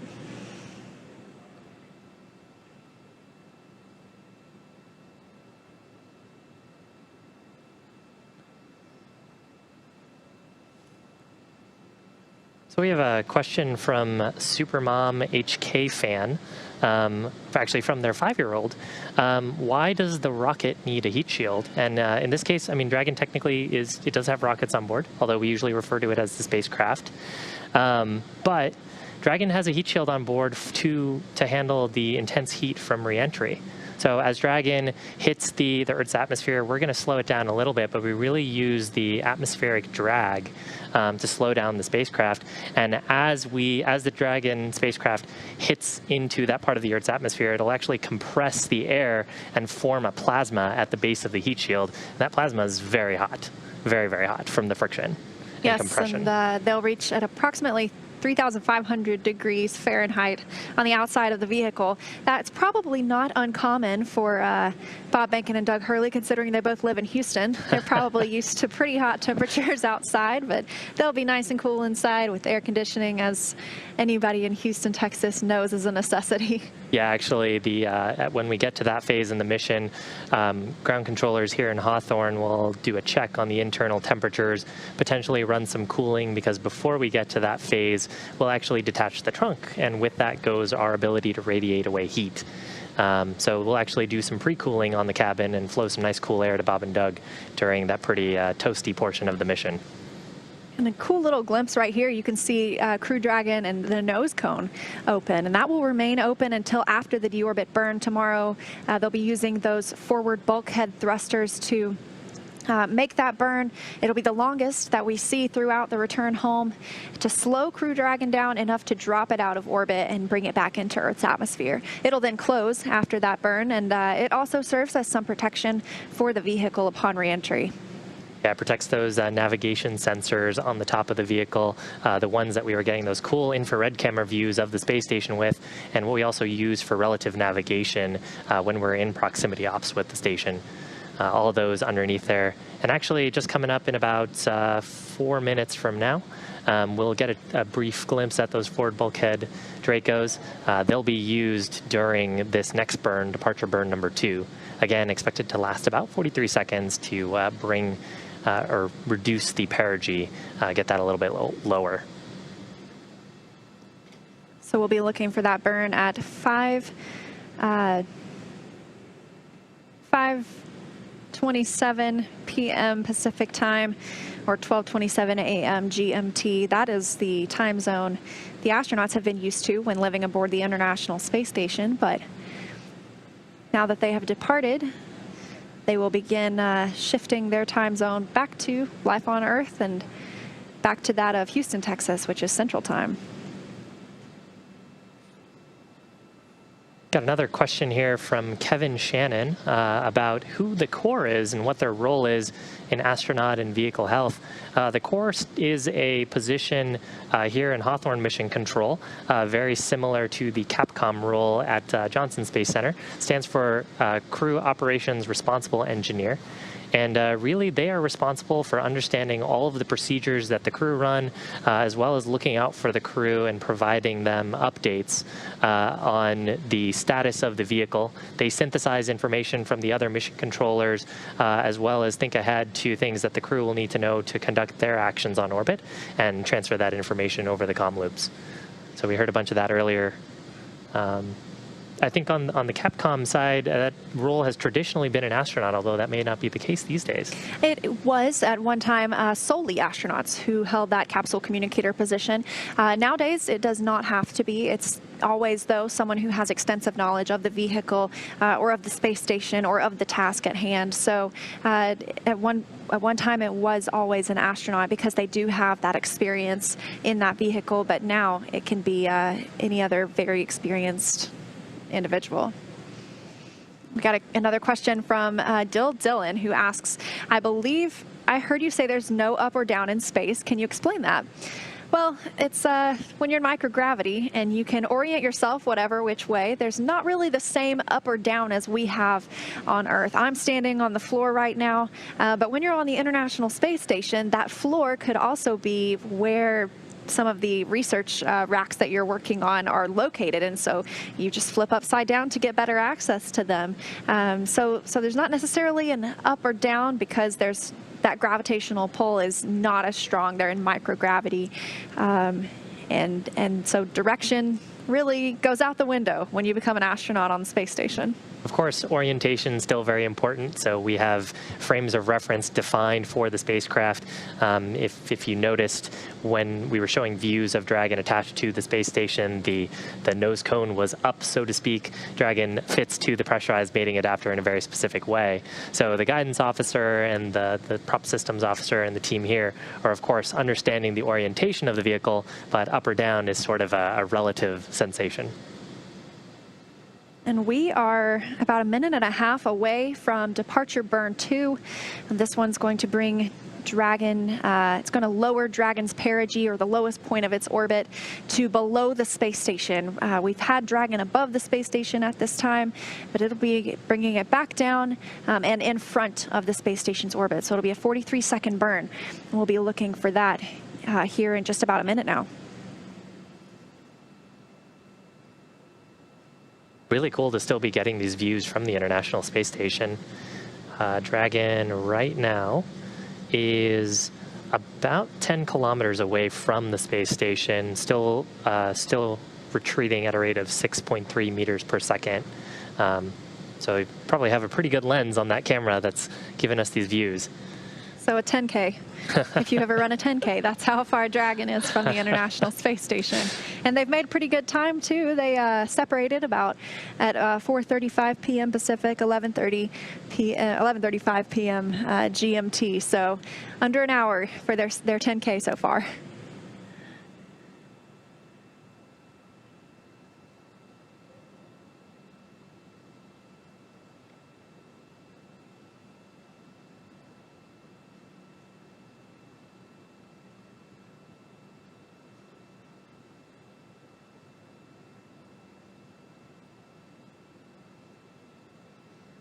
Depart burn 2 in just a few seconds.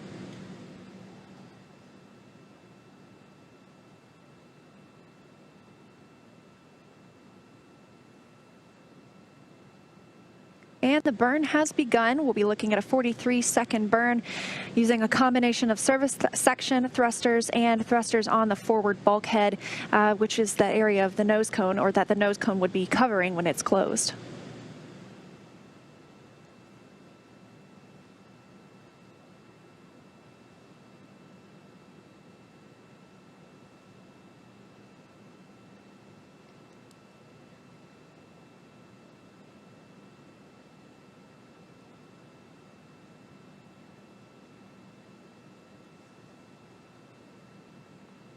Dragon SpaceX, burn complete, nominal burn.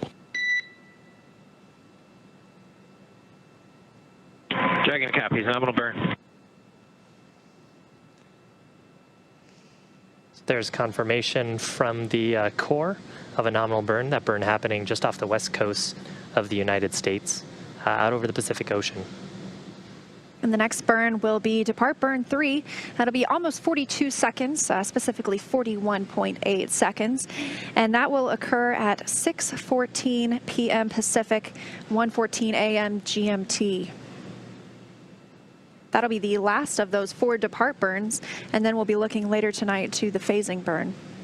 Yeah, and in between them, Bob and Doug will get some time to get a meal, and of course they'll start into their sleep preparations. They get about an hour before they actually go to sleep to get some time to sort of collect themselves, do whatever pre-sleep activities that they need to do. As I understand on the space station, that is also some time for them to go hang out in the cupola, take photos, maybe talk to folks on social media. Yes, and they love to talk to their families as well. They are able to video conference with their families every so often. It's very important to us that we keep the astronauts connected with their families. It's important for mental health, and we've seen a lot of this on Earth recently with going through the coronavirus pandemic, people being apart from each other, and we've seen people connecting virtually now more than ever. And so that's something that the astronauts have been doing for a long time, and dealing with isolation. And so we have teams on the ground that research how they are able to deal with that. And it also feeds into the future of spaceflight. You know, looking at when we go out on these missions to the moon and eventually Mars, that the astronauts will be gone for extremely long periods of time. How do we give them the opportunity to feel at home, to feel connection with people back here on Earth? Yeah, especially interesting problem when you consider that Mars is just the light and signal delay can create either anywhere from a 25-minute delay to about a 45-minute delay, which is actually part of the reason why it's even more impressive about like Perseverance and the other Mars rovers that have to do everything totally autonomously.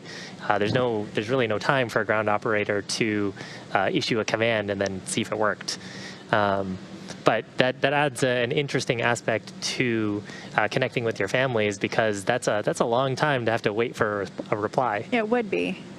Now, a lot of the research we're doing right now on the space station is in preparation for that. We've got the Artemis missions coming up. We're looking to go back to the moon for the first time in almost 50 years, and that's scheduled to be in 2024. We'll be putting the first woman and the next man on the moon, and so a lot of the research we're doing on the International Space Station is paving the way for how we're going to establish a more permanent human presence on the lunar surface. So next expected burn is departure burn number 3. That's expected at 6:14 p.m. Pacific time, or that would be about 1:14 a.m. UTC or GMT or Greenwich Mean Time. And again, as mentioned previously, 41.8-second burn that will use a similar combination of service section and forward bulkhead Draco thrusters. Those service section thrusters to really provide attitude control, make sure that the forward bulkhead thrusters are pointed at the correct location, and then those forward bulkhead Dracos providing the majority of the impulse for that burn to reduce, to finalize us in an orbit that is co-elliptic with the station, so on a similar ellipse, but with the highest point being about 10 kilometers below the current space station altitude. And speaking of those forward bulkhead thrusters, we have another Ask NASA question. So a reminder, if you are watching on social media, on Twitter, go ahead and use the hashtag AskNASA. Send us your question, and we'll see if we can get that answered on air. So this one's from Gary. He wants to know why the nose cone can't be closed now, and it's because we're not done using it yet. That won't be closed until tomorrow after the deorbit burn. So we've seen those first 2-3 burns now accomplished, and looking forward to departure burn 3 coming up next. And they will once again use those forward bulkhead thrusters that are located under the nose cone. So don't want to cover those up just yet, but it will be closed prior to reentry. Yeah, another note there is there's also a number of navigation sensors beneath the nose cone that help Dragon know where it's pointing in space, and also help it communicate with those tracking and data relay satellites. So not only is it for those burns, and we have a couple of big ones left before this mission is complete, but also to help Dragon know just where is it around planet Earth. We've got a question from Hurricane Force who asks, how can kids work toward being future astronauts or work with NASA? That's a great question, and I will give some advice that the astronauts give. I've always heard them say to pick something that you love to do, because the path to being an astronaut is very, very difficult, and it requires a lot of studying and learning and growing in your field, and so that's much easier to do if you enjoy what you're doing. And so typically we would encourage you to pick something in the science, technology, engineering, or math career or field, and then pursue a career there. And then we have astronaut applications open every few years or so. We pick just around a dozen astronauts to come and go through 2 years of training, which will set them up for readiness of future missions. But working with NASA has a lot of different career opportunities. Obviously, I work in communications, and so NASA needs people to help tell the story. So even if maybe STEM is not necessarily your thing, you can still have a great part of NASA and be part of the NASA family. I think the best piece of advice I've heard from crew members and otherwise is to stay curious. And if there's something that sounds really interesting to you, don't take someone else's word for it. Go do your own research, stay curious about it, go learn about it, and you will probably become the person who knows more than anyone else about it. That's a real good way to get to work on cool things like this. Well, this is an interesting question, and I'm not sure I know the answer to it.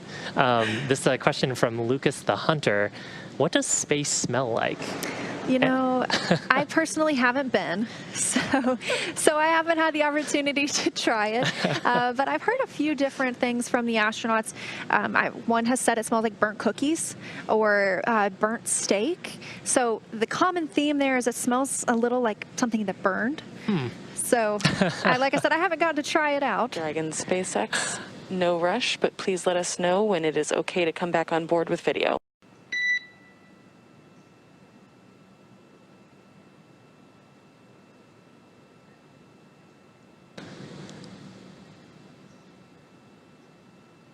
So the core there, just relaying to the crew. We have cameras, of course, aboard Dragon that we've been looking at earlier.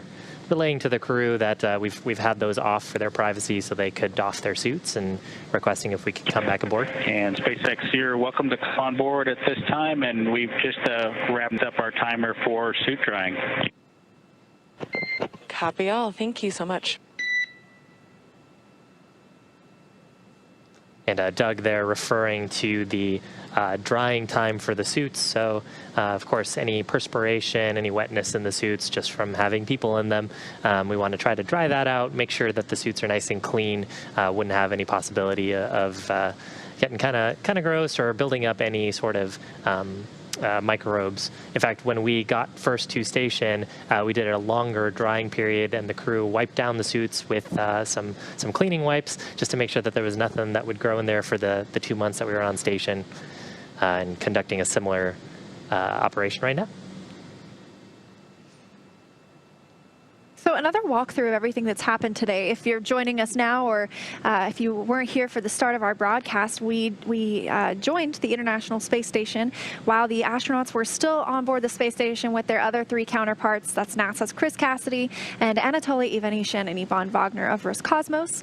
And then we saw the crew board the Crew Dragon, say, farewell, and don their suits or put their suits on and close that hatch of Crew Dragon, followed up shortly by NASA astronaut Chris Cassidy closing the hatch on the space station side, known as the APAS hatch. We then stepped into the vestibule depressurization. That's the space in between the hatches that was exposed to vacuum whenever Crew Dragon departed. And we saw an on-time departure. Separation occurring at 4:35 p.m. Pacific time. That's 11:30 p.m. GMT, or the time used aboard the International Space Station. We had those two short bursts using the thrusters on Dragon and the umbilical detaching, those hooks releasing, the 12 hooks releasing Dragon from its home for the past couple of months. So after that, we saw the first three departure burns of Crew Dragon, those first two bringing it up and over the International Space Station. The astronauts were then able to take off their spacesuits after that burn was completed, and then we just saw departure burn 2, which has lowered Dragon's perigee and brought it down below the International Space Station at all times. So next up for us will be departure burn 3. We're looking for that at 6:14 p.m. Pacific, 1:14 a.m. GMT. Been a pretty busy day for Bob and Doug aboard Dragon. They managed to. There's actually a view of inside the cabin. So Bob and Doug out of their spacesuits. You can actually see one of their spacesuits. It's that sort of white and gray item on the left-hand side of the screen. And then it looks like that might be Bob on the right-hand side of the screen. And we're looking at a view. You can kind of see the cargo, so the seats in front of them. Looks like they've got a spacesuit in the way of this camera. But beneath the seats, they've got some storage room where we've got about 150 kilograms of cargo. A lot of that, more than half of that actually, is scientific experiments and samples coming from the research program aboard the International Space Station, which is, of course, a national laboratory. You actually had a number earlier. I think Bob and Doug combined had done 114 hours, approximately 114 hours of science in the lab while they were on the International Space Station. And of course, that doesn't count towards the upgrades that were completed outside with those battery changes that enable us to keep going further. But yes, it of course tripled the amount of time we were able to do because that's the U.S. lab. And Chris Cassidy was, prior to the arrival of Crew Dragon, doing all this work on his own. And so having Bob Behnken and Doug Hurley come on board for a couple of months really expanded the amount of scientific research that was conducted during that time. Getting some cool views of the interior of the cabin. We got a sort of a sweep around of the cameras. So right now we're looking at a camera that would sits ordinarily right behind the crew members, looking up at their displays. The view that we actually had previous to this was a view looking towards Doug Hurley's seat. And actually, when on the uphill portion of the mission, we got a quick tour of the interior of Dragon from Bob and Doug, and they gave us some insight and a quick tour of the cabin. And it looks like Bob just putting his suit away in his suit storage bag, suit drying complete. They were wearing those suits earlier, just in case they needed to. The suits really for their protection if there was a depressurization or a fire in the spacecraft. Now that we're past some of those dynamic moments close to the space station, the risk of one of those events is pretty low. The suit storage bags, though, of course, will be kept in close proximity. So if there were any sort of anomaly later on in the mission, Bob and Doug could quickly get into them. And pretty cool. They're actually pretty much a single-piece design.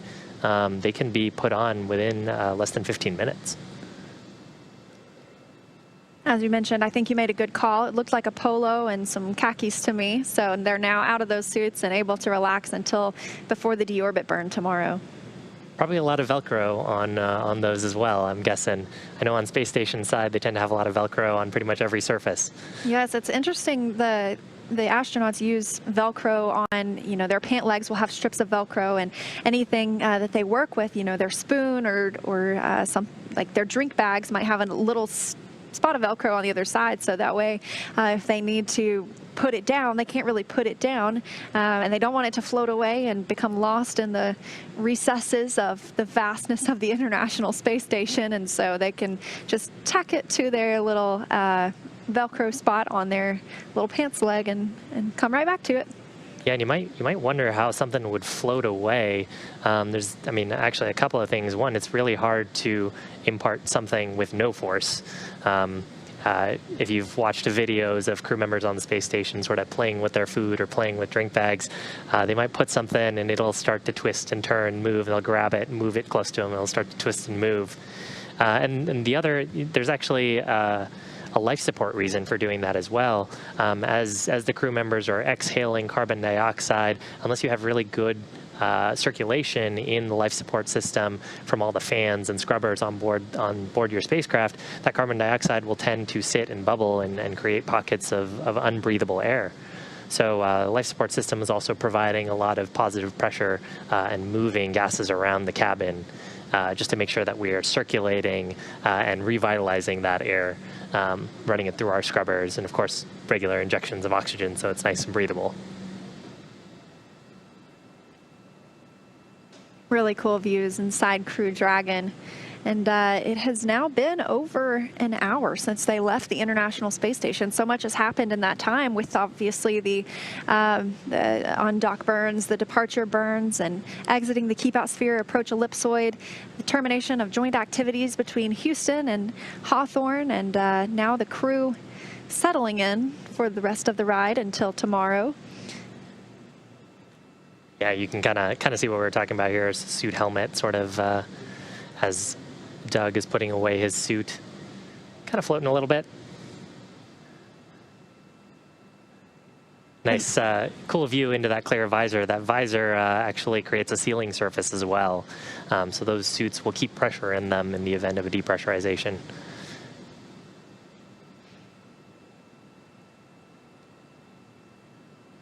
It looks like we have a good Ask NASA question.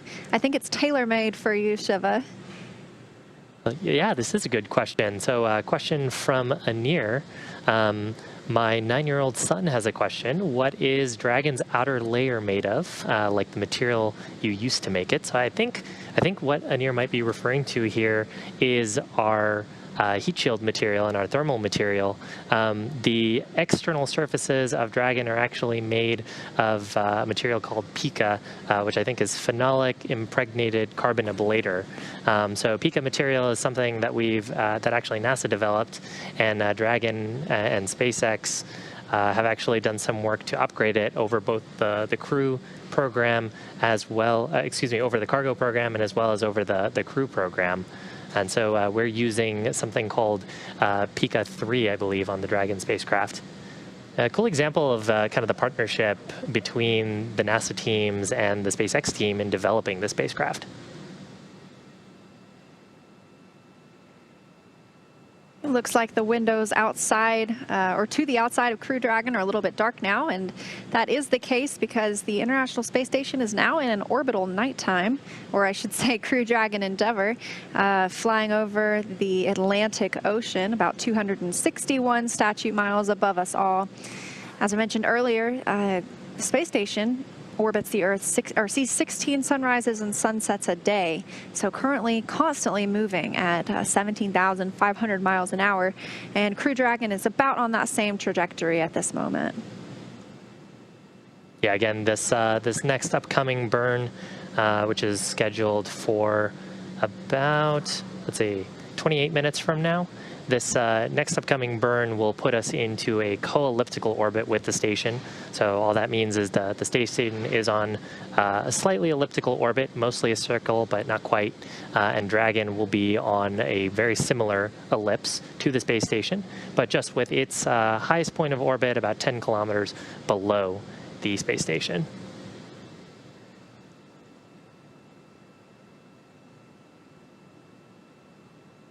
Right now, it looks like we're flying right over the middle of the Atlantic Ocean, just off the, well, not quite just off the coast, west coast of Africa, but off the west coast of Africa.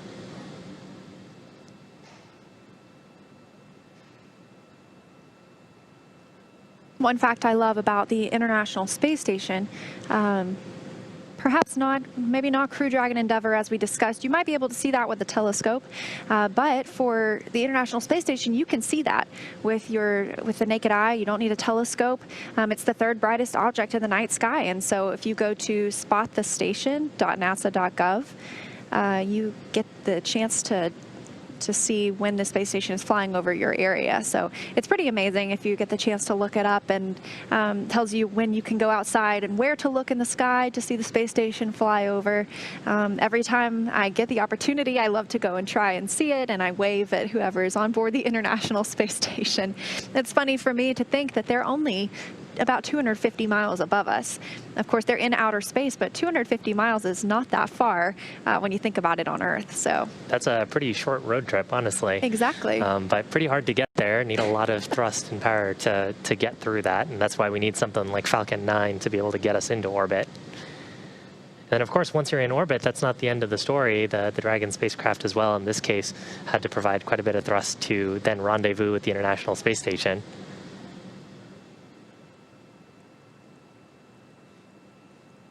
Got a question here from Anna about how the crew can configure the capsule for sleep. So can the crew turn off the lights in the Dragon capsule to sleep? And they can, actually. As part of their sleep configuration processes, the crew can control the cabin lighting. They actually have some covers as well that they'll put on those windows. So there's 2 windows on either side of the side hatch. And of course, there's a window that looks through the forward hatch. And crew will put some covers on those just so they don't get woken up by the orbital sunrise. Right now, I believe, as you mentioned, we're currently in orbital nighttime, so a little bit dark in the cabin without those lights. It would really mess with your circadian rhythm if every 45 minutes you were getting a bright flash of light for 45 minutes. And kind of another fun thing, too, is the crew do have a white noise generator on board, so they can also turn that on if they want to try to mask some of the sound of space and get a little bit more rest. Seemed like they enjoyed their sleep period. It sounds like I would sleep pretty good on Crew Dragon Endeavour, honestly. To have a white noise generator, that's a nice perk.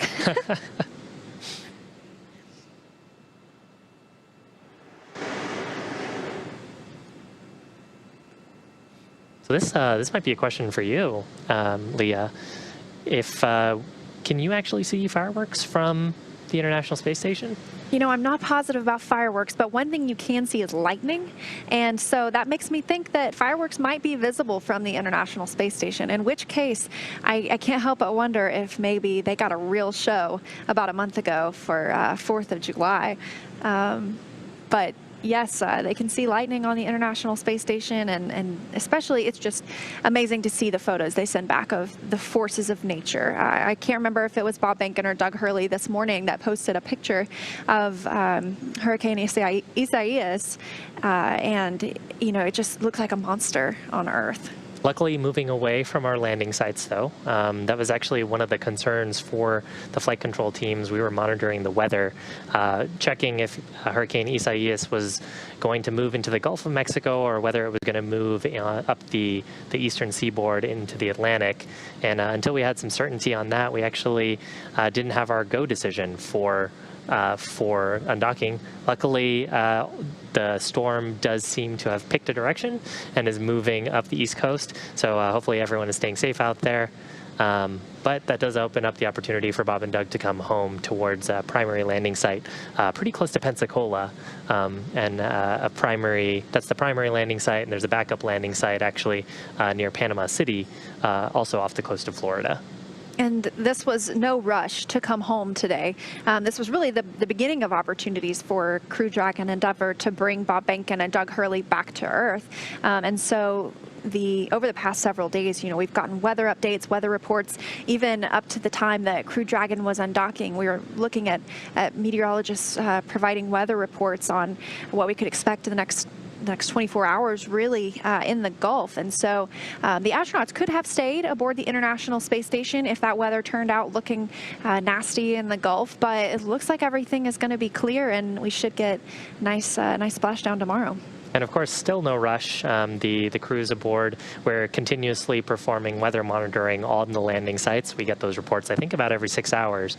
And so if something were to turn up unexpectedly, poor weather, of course, we always have the opportunity to do a deorbit wave off. And so that would then set us up for our backup landing opportunity, which would be a little bit later, not quite on the same time scale, but about 2 days later. And of course, Bob and Doug have plenty of supplies on board if that were to happen. But right now, both the primary and alternate landing site looking healthy and go for splashdown attempt tomorrow. And right now we are awaiting the next departure burn. That's scheduled at 6:14 p.m. Pacific, 1:14 a.m. GMT. And so that will round out the departure burns for the evening. We've had 3 so far. This will be the 4th. And that has brought Dragon out of the keep out sphere, away from the approach ellipsoid. The first 2 took Dragon up and over the station, and then this next one brought it underneath, and then the last one will circularize Dragon's orbit, and it makes it roughly co-elliptic with the space station. We saw it burn like this on the way uphill as well. And it's interesting you mentioned that this is the fourth burn, but it's called Depart Burn 3.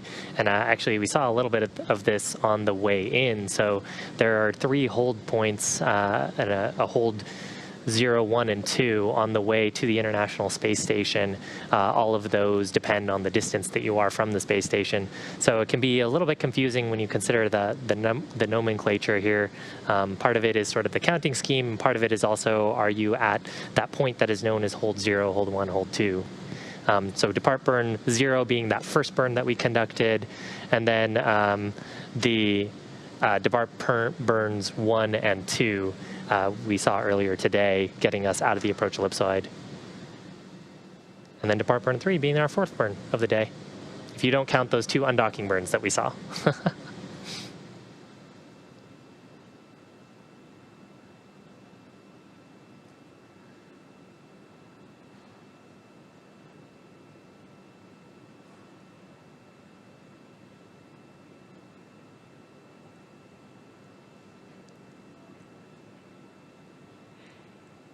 And we've got another Ask NASA question. Don't forget to submit yours on Twitter with the hashtag AskNASA. This one from Blank and 195 others. So they want to know how many times a day the International Space Station flies around Earth. It is a very, very fast orbit. They see 16 sunrises and sunsets a day, so we make an orbit almost every 90 minutes. So that's a sunrise or a sunset every 45 minutes. And Dragon actually seeing something relatively similar right now. Its rate of sunrise sunset will be a little bit faster just because it's going in a slightly lower orbit, but something similar right now. About eclipses lasting about 36 or 37 minutes, and seeing those about every 40 minutes.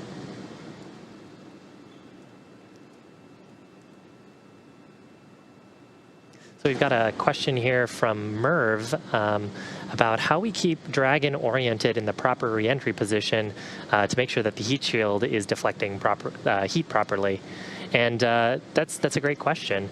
The spacecraft actually will have some aerodynamic forces on it. So part of the way that the spacecraft is packed will have the aerodynamic forces balancing with the force of gravity on its center of gravity, which really just depends on the sum of all of the mass in the spacecraft. And so that'll help it orient in the correct direction. It's designed aerodynamically to put the heat shield down. And for small correction maneuvers, we'll actually be able to use the Draco thrusters to provide small orientation burns while we're going through reentry.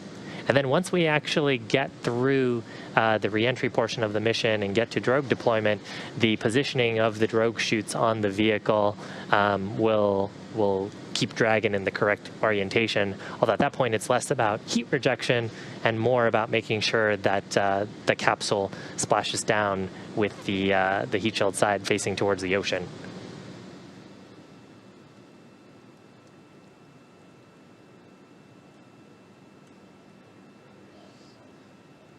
Another question from Daniel, wondering how late into the reentry can you change the landing site? So the landing site is determined based on a lot of criteria, anything from wave height to wind speed, making sure that we give the astronauts the most safe location to splash down. And so if for some reason at this point we saw that Pensacola site that we're targeting tomorrow was starting to look like maybe a no-go area, we already have backup sites identified. And so even though Crew Dragon has already departed and already conducted its first few burns, it's not really committed to one site until its deorbit burn tomorrow.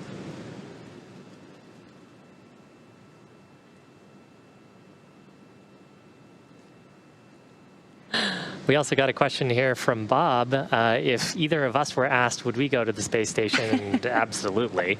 That is 100% absolutely yes, sign me up.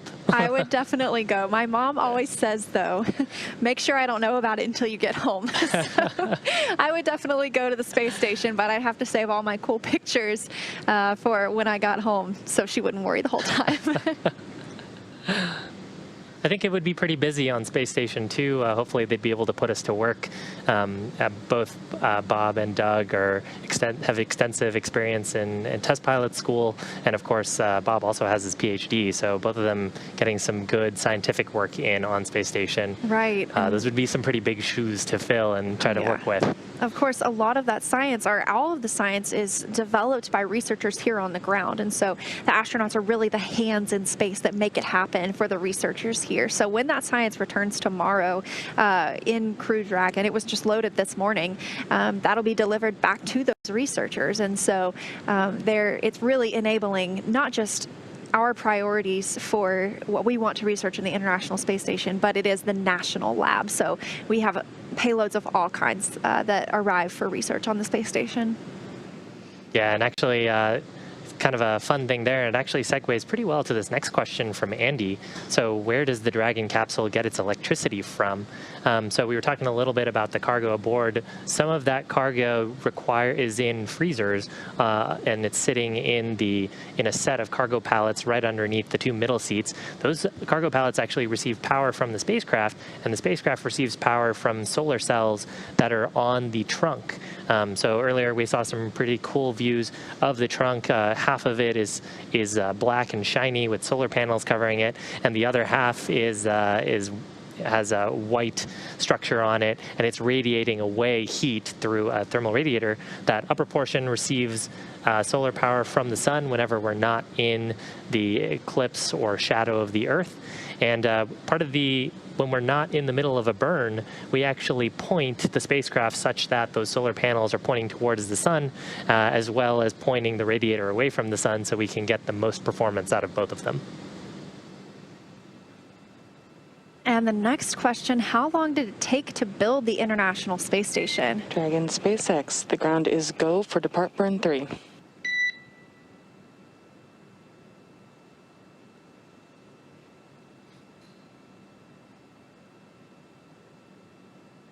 Copy, Anna, go for depart burn 3. Thank you. And we just heard they are go for depart burn 3. We'll be looking for that about 14 minutes from now, the final of those 4 departure burns. But back to our question, how long did it take to build the International Space Station? The first element for the International Space Station was launched in 2018, or in 1998. So we celebrated the 20th anniversary of the first element launch in 2018. But people started living full-time on the International Space Station in 2000, as we mentioned. So this marks the 20th anniversary of continuous human presence. But, you know, even now, pieces are continuing to be added to the International Space Station. There will be a new scientific airlock that arrives later this year. A few years ago, we saw the arrival of the BEAM module, which is the Bigelow Expandable Activity Module. It's helping us test out future habitable zones for deep space exploration. And so it was launched flat, and we had it expanded, and it's still aboard the International Space Station. And I think that Bob actually got to check it out last week. So that's pretty cool. Yeah. So the International Space Station it continues to grow in a way. And of course, that capsule itself sometimes can act as a little bit of habitable space. So anytime you've got a visiting vehicle aboard, if there's room in there, I'm sure you can go hang out if you need a moment of privacy.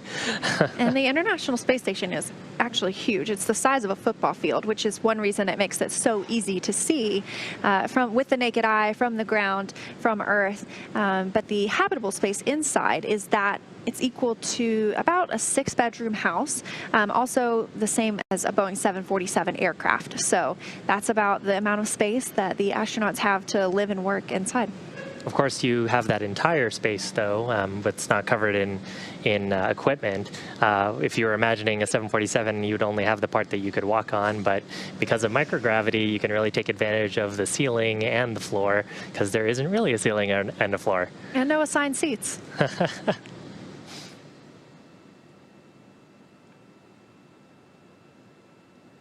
So here's another question from What the Bug Said. Appreciate the explanation of the core role, but who is she today? Listening in feels like she could be Anna Menon, who so impressively took the reins in May. Is it? And yes, actually that is Anna Menon. She handled the docking portion of the mission. earlier in May. Actually, part of the way that the mission control shifts are structured, each of the shifts practice every portion of the mission. So every console operator is capable of performing a phasing burn or a departure or a deorbit opportunity if an emergency required it. But specific shifts focus on portions of the mission so they can be the most prepared. So Anna is on the shift that focuses on proximity operations. That includes the docking portion of the mission and the undocking portion of the mission. And we'll actually see a few other folks today who operated during the phasing portion on the back in May, who will be bringing Bob and Doug home through entry, descent, and landing.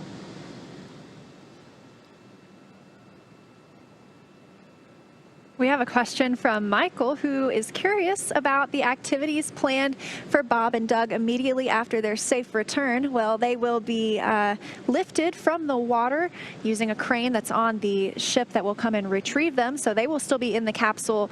They'll be lifted out of the capsule and placed onto the ship. Once they are on the ship, they will actually be lifted. They won't be walking just yet because, let's be honest, it's been a couple of months and they need to regain their center of gravity because they have been out of gravity. This is a common occurrence and something that we practice with all crew members that arrive back home from a Soyuz capsule as well. Additionally, they will be landing on the water, and so even somebody who is well accustomed and has been walking on Earth their whole life sometimes needs to gain their sea legs. And so once they get out of the capsule, they will be taken to have some medical checks, as we always do with our returning crew members, just to make sure that they're feeling well and they can share any of their concerns. And then they will be taken to by helicopter back to Florida, and then eventually they will board a plane and head back to Houston, Texas. So home sweet home, all by tomorrow evening. They will be welcomed to Ellington Field, which is part of Johnson Space Center and where we conduct a lot of our astronaut training in the T-38 jets. So another busy day even once they've splashed down. Yeah, it seems like they don't get too much rest in there, but I guess that's why it's so important that they're getting some rest on the spacecraft. And I do wonder if they'll take a nap on the airplane or something, depending on how they feel. You mentioned a little bit about the inner ear deconditioning that they experience. It's actually part of the reason why the crew members, that deconditioning from being in microgravity is part of the reason why they exercise so much on station, to try to keep their muscle mass up and try to keep their heart rate up. It's very interesting. In your there's a feedback mechanism between your brain and your heart, and so when you get to space, because of sort of fluid shift in your body from microgravity, you get slightly higher pressure in your head, and your heart and brain will basically reduce the rate at which your heart beats. And it takes a little bit of getting used to, depends for each crew member, when you get back into gravity on Earth, for your system to readjust to that. Actually, another question here from Baraket. Why do we need to do a burn to get back to Earth? Why not just use gravity or free fall? So that's actually an interesting question.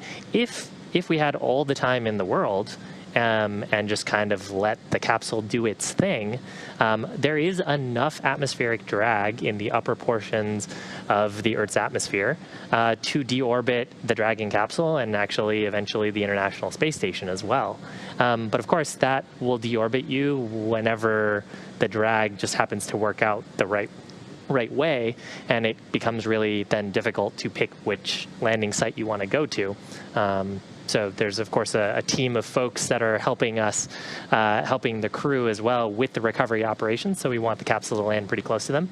These burns, for the first, ensure that we get far away from the International Space Station, but then also ensure that we land close to our targeted landing site.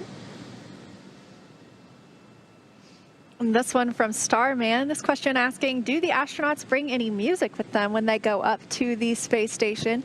They do have some music. I'm not sure how it arrives with them, but I know I have heard in several videos sent back from the space station before that they take some time to jam out, enjoy their favorite songs. Yeah, I think I actually saw a Twitter post from Chris the other day. He did a little bit of a music video, I think yesterday morning. So definitely had the tune somewhere. Oh, now this is a good question. This one from Hashim. Where does the ISS get its water? And is there any water backup? So the International Space Station, we have this little phrase, this little saying that yesterday's coffee is today's coffee, or today's coffee is tomorrow's coffee, because almost all of the water on the International Space Station is recycled. And so that means any of the astronauts' urine or sweat or just any humidity at all, that's recycled, that's pulled and processed and cleaned, and so it just becomes the next day's water. And this keeps us from having to launch water all of the time, because we would never be able to keep up with the amount that we needed. And additionally, water is very heavy, and so by not having to launch water, we are able to send up more science or more spacewalk equipment. So that's where the water comes from. Yeah, and actually we don't do that on the Dragon spacecraft. Of course, having a recovery system for that means that you also need power and sort of the real estate to have that equipment aboard. So because we know the durations that the Dragon spacecraft is intended to operate, we actually carry food and water bottles for the duration that we expect to go, replenishing those and adjusting the storage of those based on the consumption for the uphill portion and the downhill portion. And of course, Bob and Doug have more than enough food and water for the next couple of days for a splashdown attempt tomorrow. And of course, if they had to do a wave off on orbit, or if they needed to go into an emergency recovery scenario and use that as emergency supplies. We are about 5 minutes away from departure burn 3. Looking at that occur on time at 6:14 p.m. Central Time, 1:14 a.m. GMT. This is the fourth and final departure burn for the Crew Dragon, but it's not their last burn. And it sounds like they are getting ready and getting set up to begin that burn on time.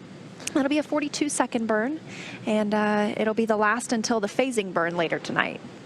Yeah, this burn using a combination of those 4 forward bulkhead Draco thrusters, and then using some of the 12 surface section Draco thrusters really for attitude control, attitude just meaning the direction that the spacecraft is pointing.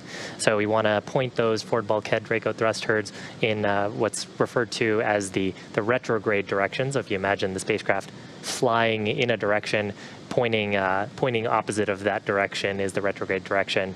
And that will slow down the spacecraft when we fire those thrusters, and that'll bring the orbit a little bit down. And then with that, it'll bring the spacecraft roughly co-elliptic with the space station, about 10 kilometers lower in altitude. So it'll be moving just a little bit faster than the space station, getting slightly out of sync with it as it continues its mission. So as we mentioned earlier, Dragon's flight is totally autonomous. The crew on board is not going to push any buttons to make this departure burn happen. This is something that's programmed into the vehicle, and so they just have to sit back, let spacecraft do its work. I know that they probably enjoy monitoring everything that's going on, so they might be in their seats taking a look at how that burn is unfolding. Yeah, of course, both Bob and Doug are test pilots, went to test pilot school and have pretty extensive experience on the order of thousands of hours in test aircraft. And so for them, testing out a new spaceship is pretty exciting. And for these burns, they, of course, have the opportunity to step in if need be. So typically, one of the crew members will monitor the burn performance and step in if something needs to happen. Ground operators, of course, able to issue commands if need be, but most of the time the vehicle handles autonomously any faults that it incurs during a burn. That's actually part of, so, it's been pretty quiet for mission control, and that's exactly how you want a mission to go. But almost everyone in the mission control room and everyone across all the shifts has gone through simulations, some of those with the crew embedded in the simulation, some of those with the Houston control team, where we throw all kinds of faults and problems, scary problems at the sim, to see how operators respond, to exercise our procedures, and to make them better. So today, nice, quiet mission, just the nominal events happening exactly as you'd like to see, but everyone in that room and, of course, the crew aboard prepared to step in if need be. I've had the privilege to sit in on some of those sims and help prepare to be here, and it is so nice to hear some peace and quiet on the loops, on the nets. Everything going pretty well so far. And we are just under a minute to departure burn 3.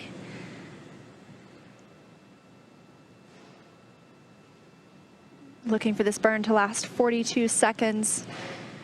Bring it roughly co-elliptic, in a roughly co-elliptic orbit with the space station, meaning it's not got, or it'll be constantly about 10 kilometers lower in altitude.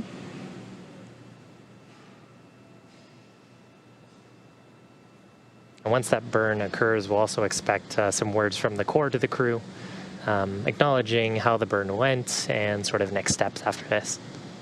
So fingers crossed for a call out for a nominal burn.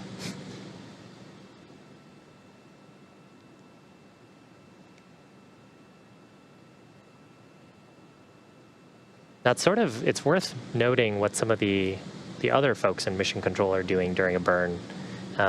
Even though the vehicle is actively monitoring its health and systems, there's also operators monitoring those the health of the systems aboard. Notably on burns, the systems officer will be checking performance and health of the Dracos, and the navigation officer will be doing analysis on the burn performance, as well as what Dragon reports its current attitude, velocity, and orientation are. And that burn is now underway. We can actually expect it to be complete in just a few seconds.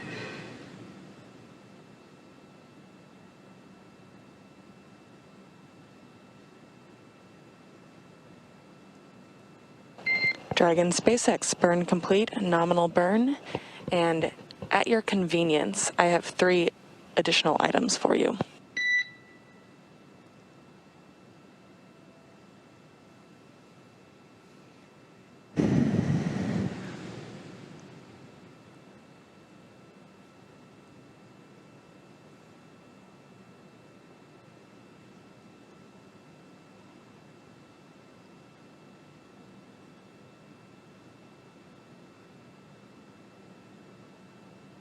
Okay, Anna, we're ready to copy. All right. The first is that we understand that you would prefer to report food and water consumption and movement after each of your meals. At your convenience, we're happy to take your evening meal report. Just let us know.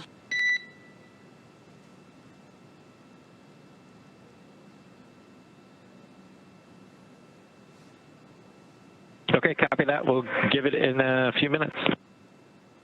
Sounds great. The second item is that we have some updates for your tablet timeline. It'll take me a few minutes to talk you through them, so when you are ready to copy those, let me know that too.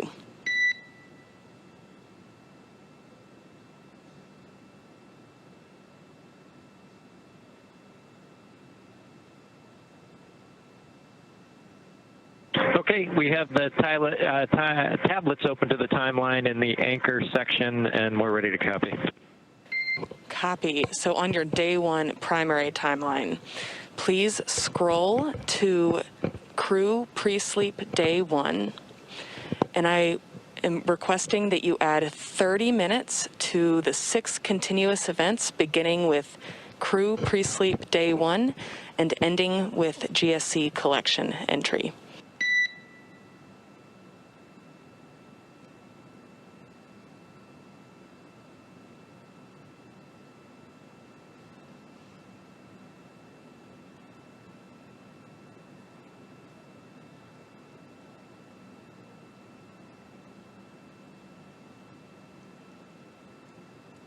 Okay, we've got that up, and so for crew pre-sleep day 1, it should be 02:40, and then we add 30 minutes in each subsequent milestone up through GSC collection at 13:10, which will now be 13:40, it looks like.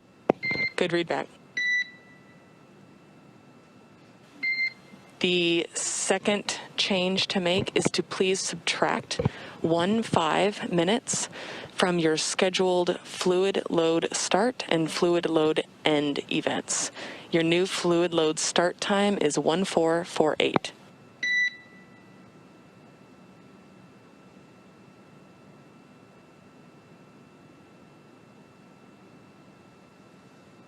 Okay, copy. 1448 for fluid load start, and we'll change that.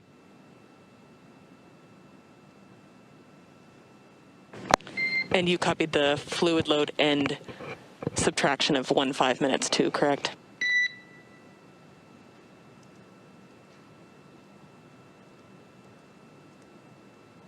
We copy. Start and end minus 15. Perfect. All other entries in your day one primary timeline should be good to go. For your day one alternate timeline, all burns are within approximately 15 minutes of accuracy. Should we find ourselves needing to take advantage of that timeline, we recommend tagging up at that point to update all the details, but if you have an alternate preference, please let us know.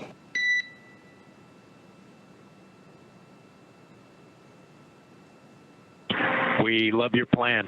Let's take a look at that if we need to at that appropriate time. Thanks. Sounds great. And finally, for the third item I had for you, beyond the inventory post-meal, there are no more required tasks for this evening. So if you would like us to configure for sleep early, we can do that. Just let us know. And do note that there is a departure phasing burn during your sleep.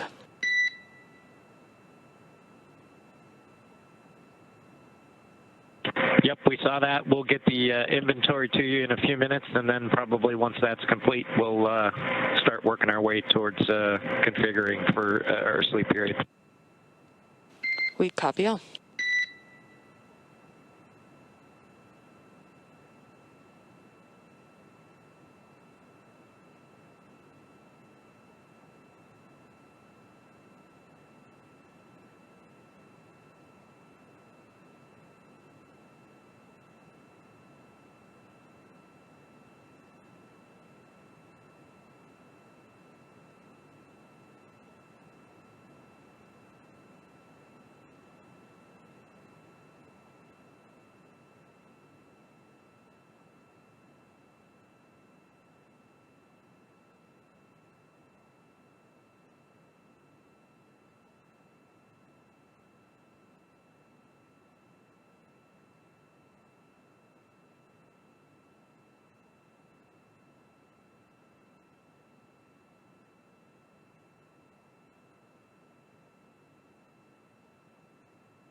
So we heard some words there from the Corps talking up to the crew, talking about adjusting the timeline.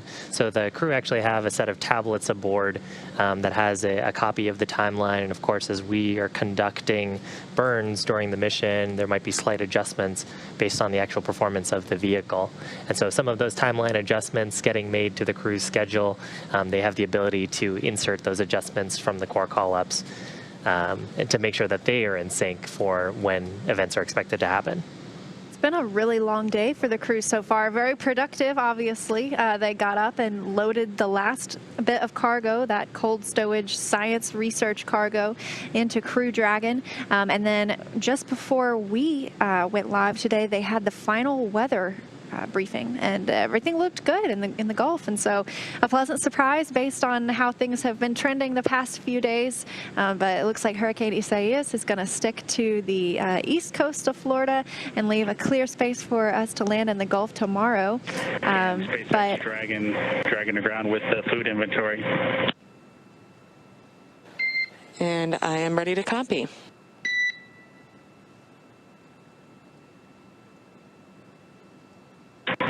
Okay, from location 9, bag 204, we consumed 1 bottle of water. From location 10, bag 208, we consumed 1 bottle of water. From location 11, bag 317, we consumed 1 dinner. And from location 12, bag 321, we consumed 1 dinner. I copy 1 water consumed from each bag 204 and 208, and 1 dinner consumed from bags 317 and 321. Thanks for the report.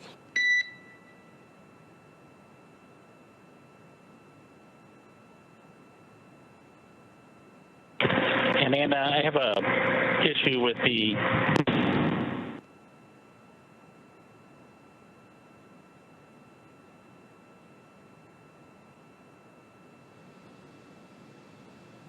So cool. Got some words there from the Corps, just giving us a quick check-in on their supplies. The timeline. It just started. I had a functioning timeline, and now I don't. And Dragon SpaceX, we lost you perhaps through some blockage through part of that call. Can you repeat, please?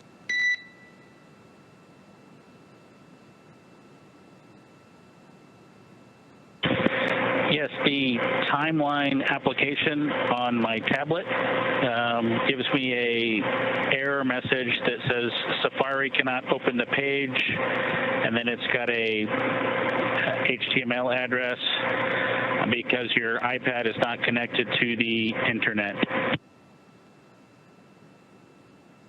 And can you confirm that Wi-Fi is off and airplane mode is on?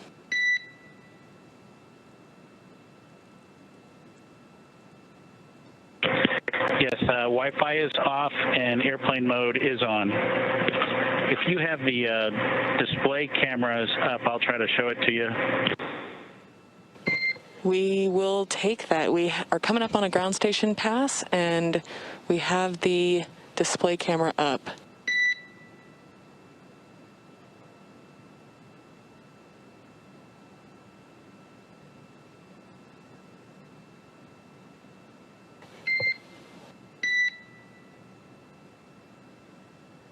And Dragon SpaceX, can you bring that a little bit closer?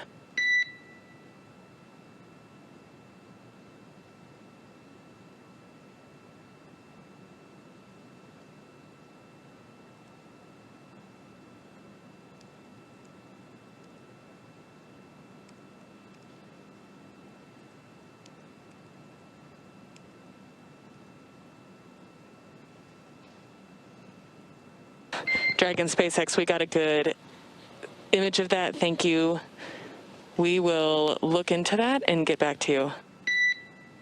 And to be clear, this is just happening, Bob, on your tablet, not on Doug's.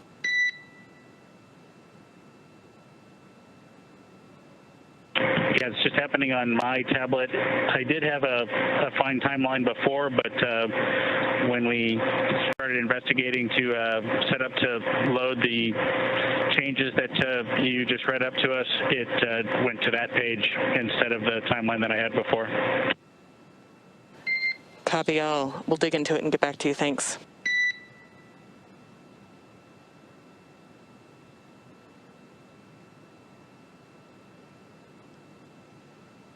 So that was the Corps checking in with the crew aboard Crew Dragon. Bob Behnken and Doug Hurley reporting. Bob Behnken's trying to monitor his timeline and having a little glitch, but they're working it out on the ground. But yes, a busy day for the astronauts. As we mentioned, they ingressed the hatch. We saw them don their suits and then eventually closed Crew Dragon's hatch and began the departure process. In the meantime, Chris Cassidy, the commander of the International Space Station, closed the space station side of the hatch. It's called the APAS hatch in preparation for the vestibule to be depressurized. So they brought that level down to a vacuum because that would be what is exposed to once Crew Dragon departs the International Space Station. And then we were set up for all of the undocking procedures. Yeah, of course, during that process, there was also a leak check of the suits. Bob and Doug were suited up while we underwent vestibule depressurization, and they were also suited up when we did the first of the 2 departure burns. Before that, we'd had to do a little bit of reconfiguration on the vehicle. So we had the umbilicals retract. There's a couple of power and data umbilicals, basically electrical connections that connect the docking system and the Dragon spacecraft to the systems aboard the International Space Station. We stopped providing power through those, retracted those umbilicals, and then along the vestibule there's a set of 12 hard capture hooks. Those hooks actually provide the seal on the vestibule and keep all that precious breathable gas in there. So we detached those, and then there was 2 undock burns, very, very quick, like less than a second burns that use those service section Dracos to propel Dragon a little bit away from the spacecraft, followed by our 3 departure burns.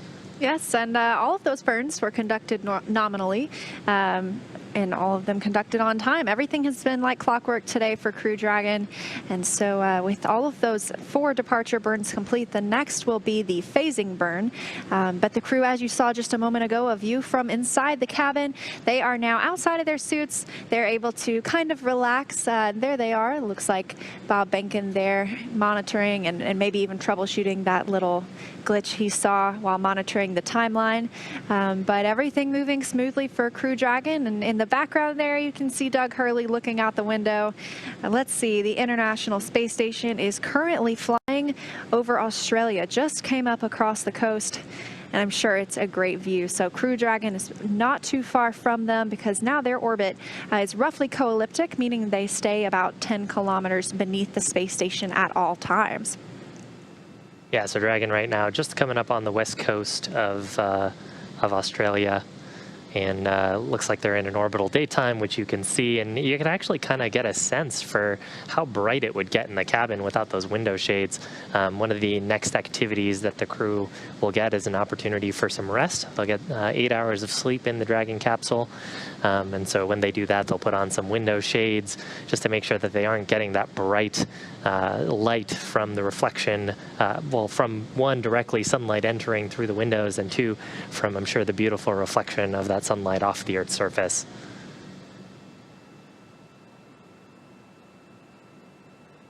And ground team's actually coordinating with the crew a little bit, so we've been hearing regular calls up from the Corps, the crew operations responsible engineer, up to the crew about burn performance, upcoming milestones and events. We had the crew give us a little bit of an inventory of their supplies, let us know that it looks like they got through a meal on board.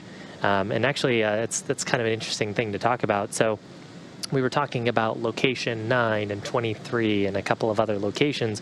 Dragon looks like a very, very clean vehicle on the interior, but actually behind a lot of those panels are actually stowage locations. You can actually see a couple of those here on the right-hand side of your screen. You can see that there's some stowage areas behind those panels.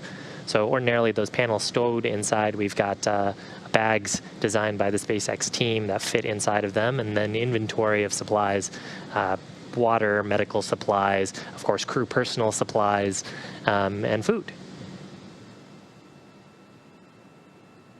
Looks like right now Bob getting some great snaps of Australia.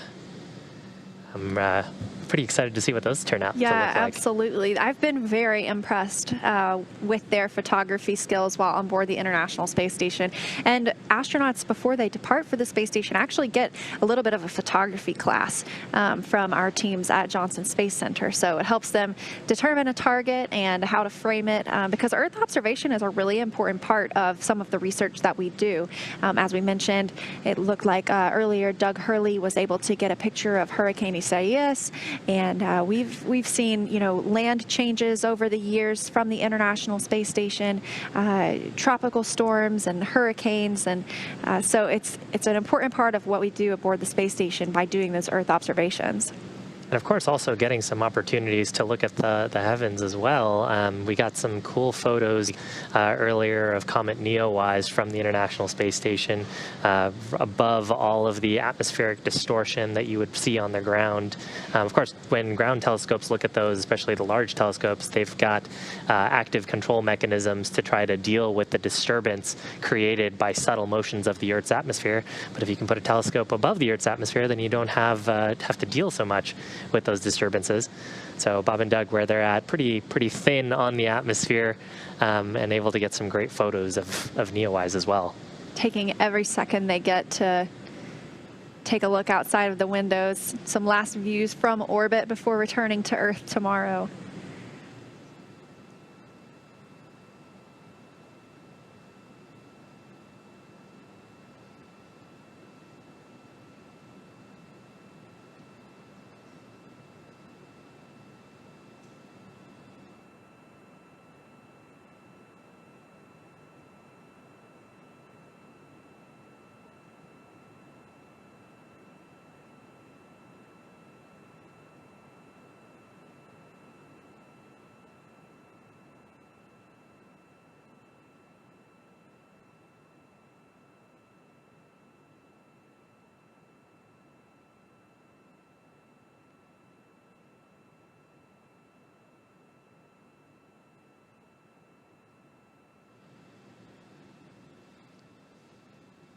So Bob Behnken and Doug Hurley are riding right now in the Crew Dragon Endeavor.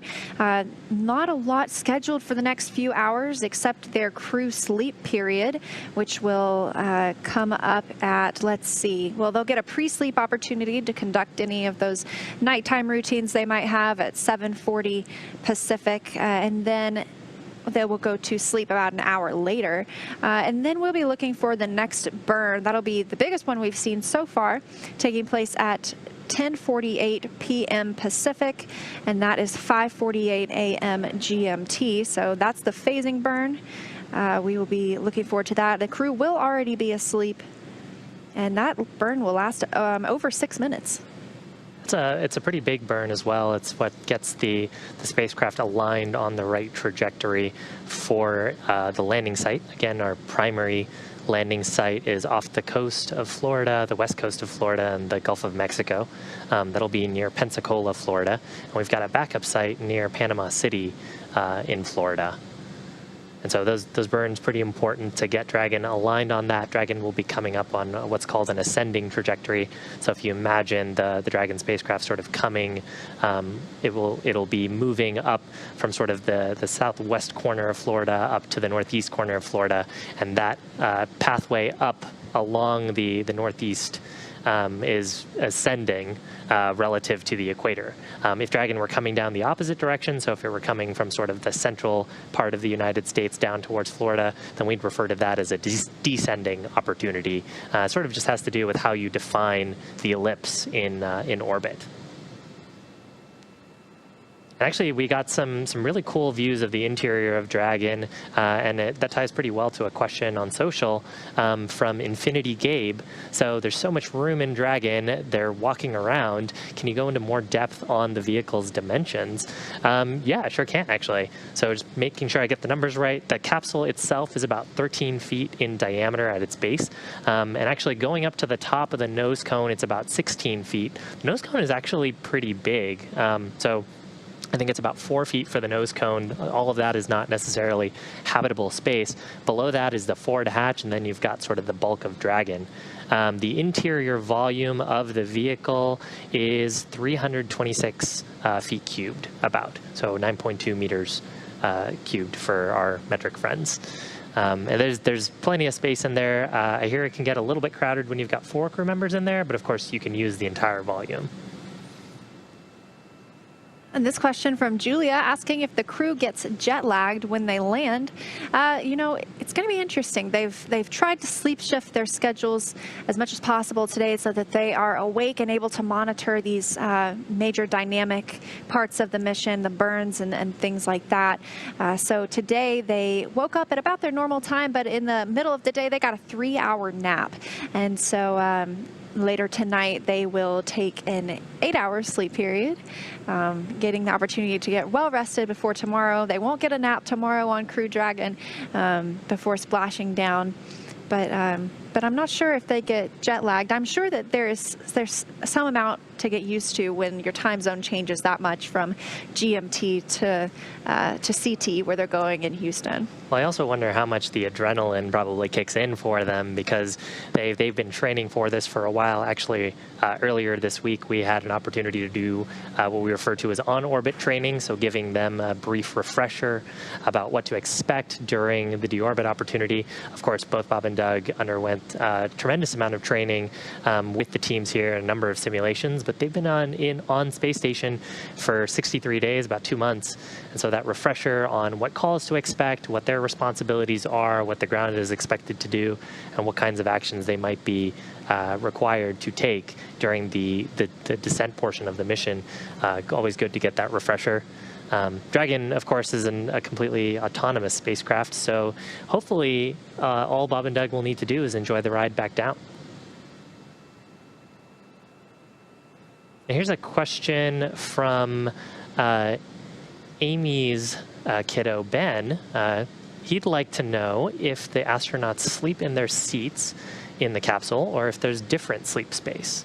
So actually, when the crew get into their pre-sleep period and then for their sleep configuration, they've got sleeping bags, and they're kind of like camping sleeping bags, except they've got a couple of cutouts where they can sort of have their hands out if they want to and get some of that nice flow. Cabin temperature is about 76 degrees right now, so like it's pretty nice and comfortable in there. So they'll stow those either in the seat buckets, or actually they can stow and secure their sleeping bags below the seats over the cargo and kind of spread out and get some space. But from what I hear, both options are pretty comfortable. And it was actually kind of interesting looking through the training. We had actually done some demonstrations of that with some of our engineers and crew members up in our capsule simulator, getting some shut-eye to demonstrate that you could sleep in the capsule.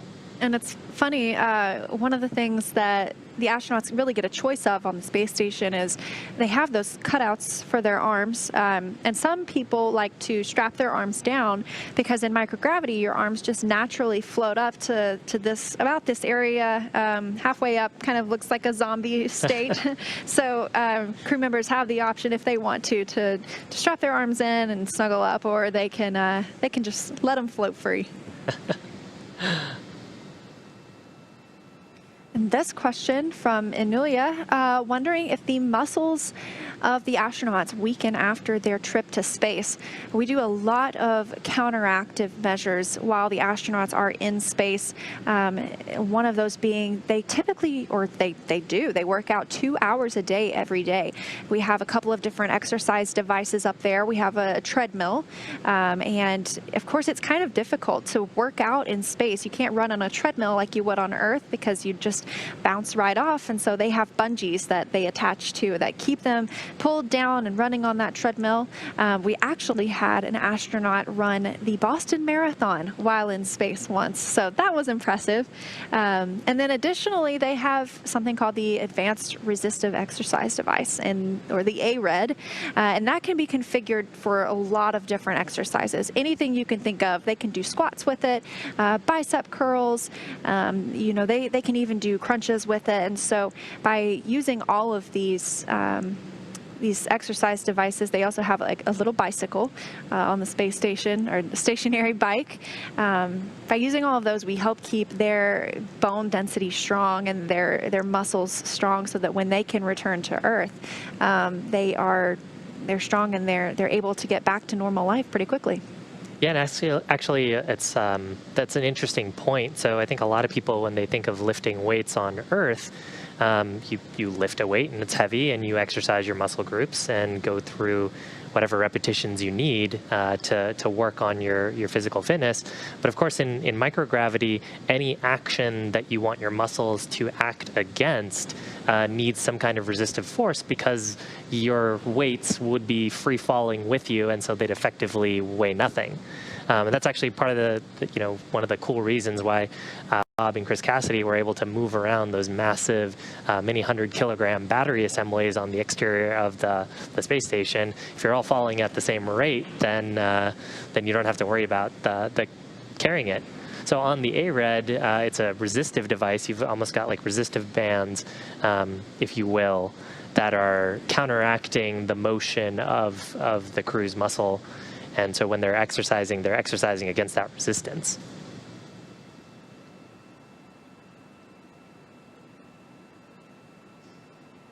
Some really pretty views from the interior of Dragon. Looks like we might actually have a call here from Bob shortly. And SpaceX Endeavour, could you secure the cameras, please? And by secure, you mean go external on the cameras?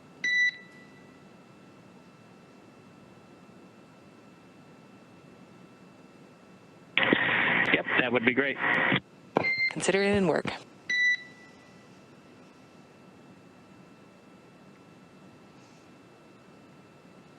So of course, we can move the camera views from interior to exterior. We saw a little bit of that earlier today when the crew were donning and doffing their suits, give them a little bit of privacy. And when we get to the sleep period as well, we will take the camera views exterior.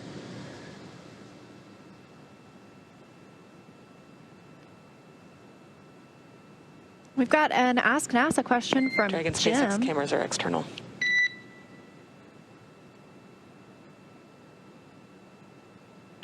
Thank you.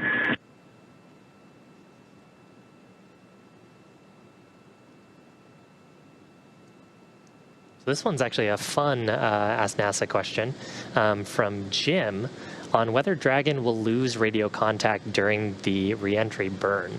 And actually, so I think there's something interesting here. During the deorbit burn, which is that final burn, Dragon will not lose radio contact. However, when Dragon re-enters into the Earth's atmosphere, because of the compressive forces on the atmosphere, you end up getting heating on the air as Dragon sort of slams into the Earth's surface, and that heating gets high enough to turn that air into a plasma. Well, it also turns out that plasma is a very good conductor of electricity, so you end up creating sort of an electromagnetic shield around Dragon that is very hot but also blocks radio contact. And so during re-entry of spacecraft, we do expect to see a loss of communications or a communications blackout while that plasma buildup occurs. That'll last a few minutes, and then we'll expect to get communications back with the spacecraft. And we have another question, this one from Rachel, actually from Matthew, who is 13, who wants to know, how does the Dragon capsule attach and detach from the International Space Station? Well, we saw the full detachment today when it undocked from the space station, that separation occurring on time at 4:35 p.m. Pacific, 11:30 p.m. GMT. And when Dragon arrives at the International Space Station, there are a series of hooks that drive into the International Space Station's docking adapter and secure it to the vehicle. Additionally, there is an umbilical that attaches to the International Space Station and allows power to flow from the station into Crew Dragon. Today we saw the reversal of that. The 12 hooks around Dragon, there are 2 sets of 6. Those detached and that umbilical detached as well. And shortly after, there were 2 short pulses, small burns to help separate Dragon from its home for the past couple of months aboard the International Space Station. So it's a series of events really that help Dragon attach and detach from the station.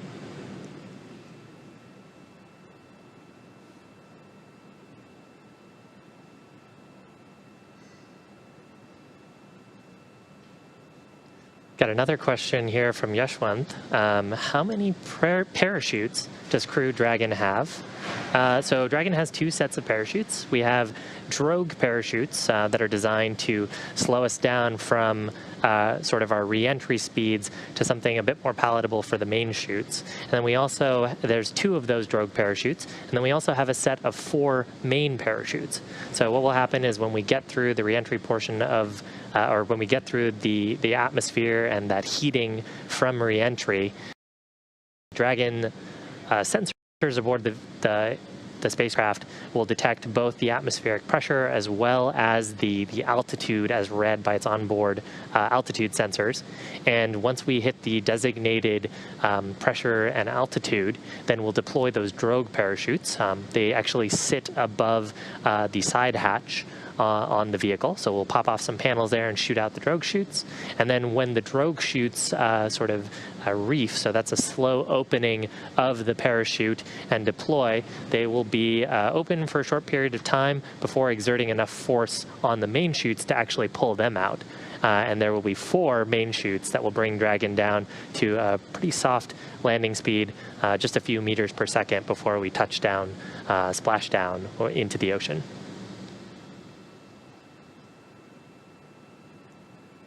We have another question from Janie asking, will Crew Dragon go into a museum after this mission, or will it be reused?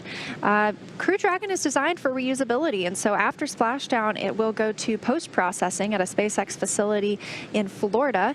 They will take a look at how the vehicle performed, and all of the things that we learned on this mission are going to help inform the steps for the next mission. This was a test mission called Demonstration Mission 2, and so all the things that we learned from the vehicle, any changes that need to be made, those will be implemented on future spacecraft, including for Crew 1, which is coming up in just a couple of months.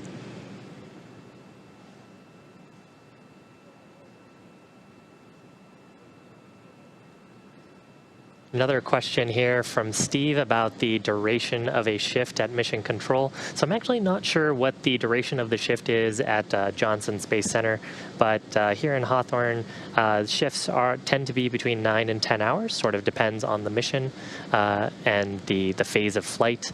As we sort of talked about earlier, each of the phases, or each of the shifts specializes in a certain phase of the mission.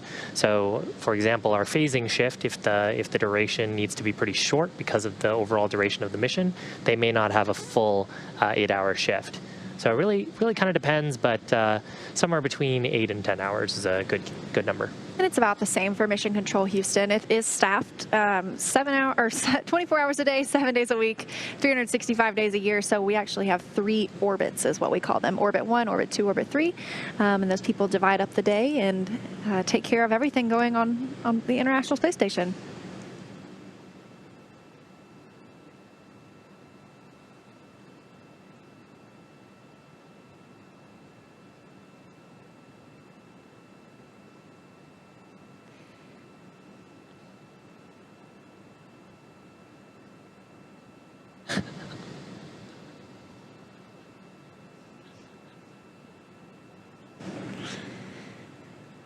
Here's a fun one from Darren. Have any of you played Kerbal Space Program?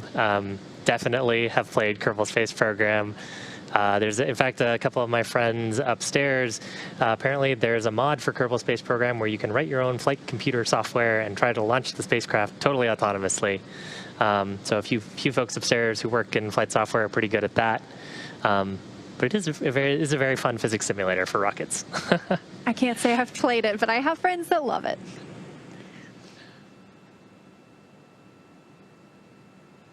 And another question, what happens to the Dragon trunk when it's released, and when will Crew Dragon Demo-1 trunk be removed from space? The Crew Dragon trunk that is released tomorrow will burn up upon re-entry into the Earth's atmosphere. It won't return with the Crew Dragon capsule that will splash down in the Gulf of Mexico, but instead it will be jettisoned. We won't need it anymore. And as for the Crew Dragon Demo-1 trunk, I'm not positive on that information. Well, the Crew Dragon Demo-1 trunk would have re-entered after Demo-1. Sort of the phasing of, or the time when the trunk is jettisoned happens, just let me double check my notes here, happens right before we perform our deorbit burn, but at that point, you're actually in reasonable amounts of the Earth's atmosphere. So over time, that picks up enough drag and would re-enter by itself. Here's a question from Akash about what the Draco thrusters are powered by.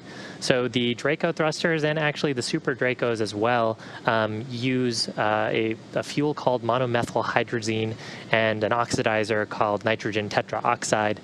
They're referred to as a hypergolic propellant. So what that means is when you combine the two, they combust, and then of course we combust them in a converging diverging nozzle and are able to take the force created by that controlled explosion and use it to propel the spacecraft. Now on the Super Dracos, it's just a much higher flow rate of those two propellants into a slightly different nozzle structure. And so the higher flow rate allows us to get higher Gs, which allowed us to actually separate during our in-flight abort test from a Falcon 9 at maximum dynamic pressure, or the highest forces aerodynamically on the vehicle. This question from Nathan asks, this mission has 2 astronauts. Crew 1 and Crew 2 flights will have 4. Are there any plans to fly in the 7-seat configuration? Right now, NASA is focused on flying 4 crew members aboard the commercial Crew Dragon vehicle. At this time, there aren't plans to fly in the 7-seat configuration, but it's really nice to have that capability, and SpaceX may be able to use that in the future for other missions.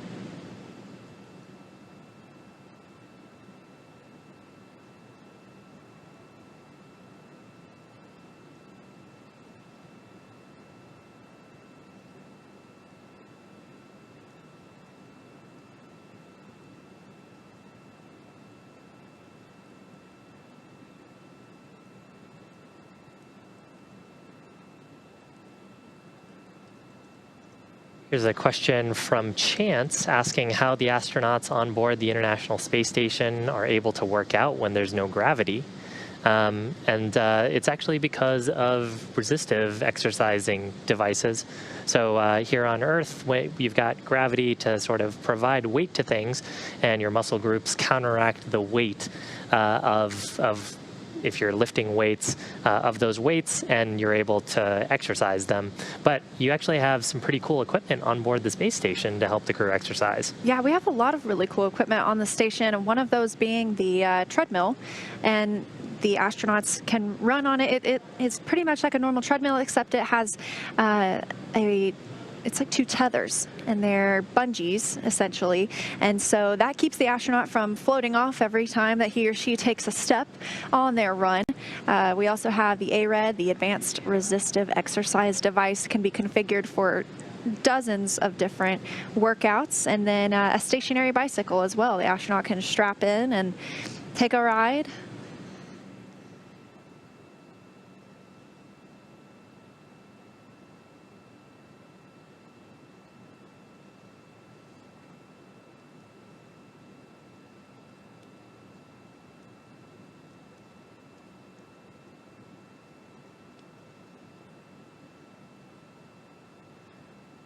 So I have a question here from Dewono. Is there any way we can view the panel in front of Crew Dragon that the crew are interacting with online? And actually, there is a way you can do that. There is a website, ISS-sim.spacex.com, and it's actually running pretty much exactly the software that the crew are interfacing with, and you can use this to try your hand at manually piloting the Dragon spacecraft up to the International Space Station. I know a bunch of us gave this a try during the uphill portion of the mission, and I haven't met anyone yet who's done it on their first try.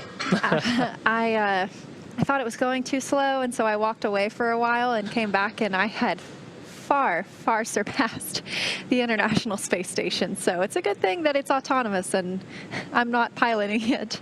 Of course, manual piloting being one of the capabilities that the Dragon spacecraft has. The crew can step in and perform manual translations and attitude maneuvers if they needed to. They can also do that if they needed to adjust locations of the port that they're attached to on the space station. So all parts of the capabilities of a pilot being able to fly the spacecraft. Another question, what kind of experiments are conducted on the International Space Station? It's a wide variety of experiments. And not only in the lab do these occur, we are also looking at how astronaut bodies react to the International Space Station and life for extended periods of time in microgravity.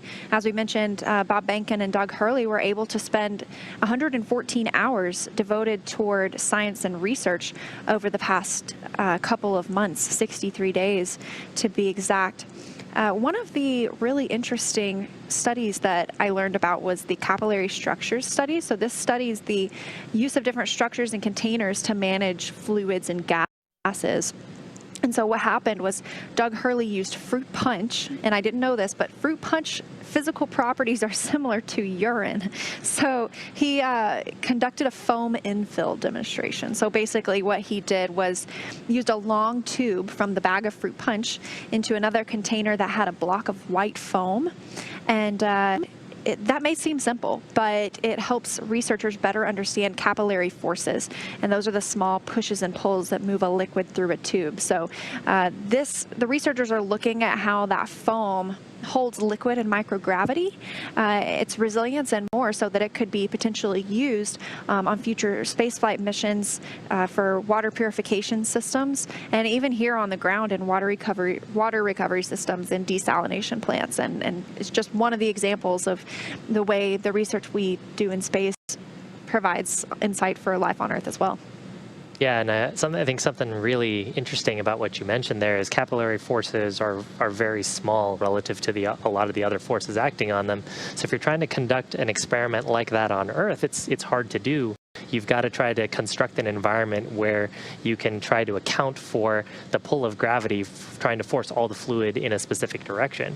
Of course, in microgravity, you don't have that problem because everything is in a state of free fall, so you're able to better counteract some of those forces. So it helps you build much better models, which then allow us to do more precise engineering and scientific study here on Earth. Another Ask NASA question, how big is the International Space Station? It is pretty big. It is actually the size of a football field from end to end, solar arrays included, and the interior is the habitability space inside that our astronauts can actually float in and live in is about the same size as the interior of a 747 aircraft. We also like to say like a 6-bedroom house. They have a bay window. They have a space to eat and share meals together. They have their own crew quarters, and their crew quarters are where they strap their sleeping bags and get to go to sleep at night. It's about the size of a small closet, so it's not big, but it's really all you need. And some people put up pictures in there and really make it their own while they are away from home.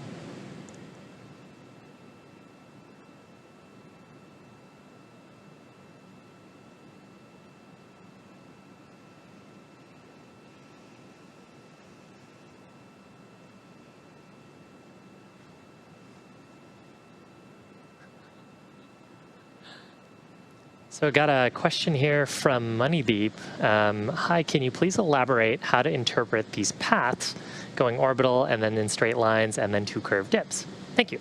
So I think what he might be got to read the whole question. I love it. So polite. I think what you're referring to are these graphics. So one way to interpret this is the distance to the International Space Station. And really what we're trying to convey here is that the spacecraft, both the International Space Station and Dragon, are on ellipses. And their ellipses are only the same when they're both attached to each other. When they separate from each other, what we're trying to capture is the apogee and the perigee, so the highest point and the lowest point, as well as capturing time. So on this graphic right now, we're showing sort of time. So at depart burn 0, we've got the Dragon spacecraft moving a distance away from the space station. So that's what that first curve represents. And then at depart burn 1, sort of the vertical axis here is trying to represent the apogee or the highest points of the orbit. That is, Dragon is moving a little bit higher above the space station's orbit. And moving away from it. Then, as we were talking about earlier, because of orbital mechanics, going into a higher orbit and the sort of interaction between centripetal force and gravitational force, spacecraft that are further out will go slower on their orbits. So as we go into a higher orbit, represented as the sort of the up-down direction on this photo, we'll end up falling behind the International Space Station. At the time that we performed departure burn 2. Now, at departure burn 2, we're actually reducing the overall apogee and perigee of the spacecraft to get into a point where we're about 10 kilometers below the space station. And again, because of how speeds in ellipses around orbits work, we'll end up speeding up and sort of moving ahead of the space station.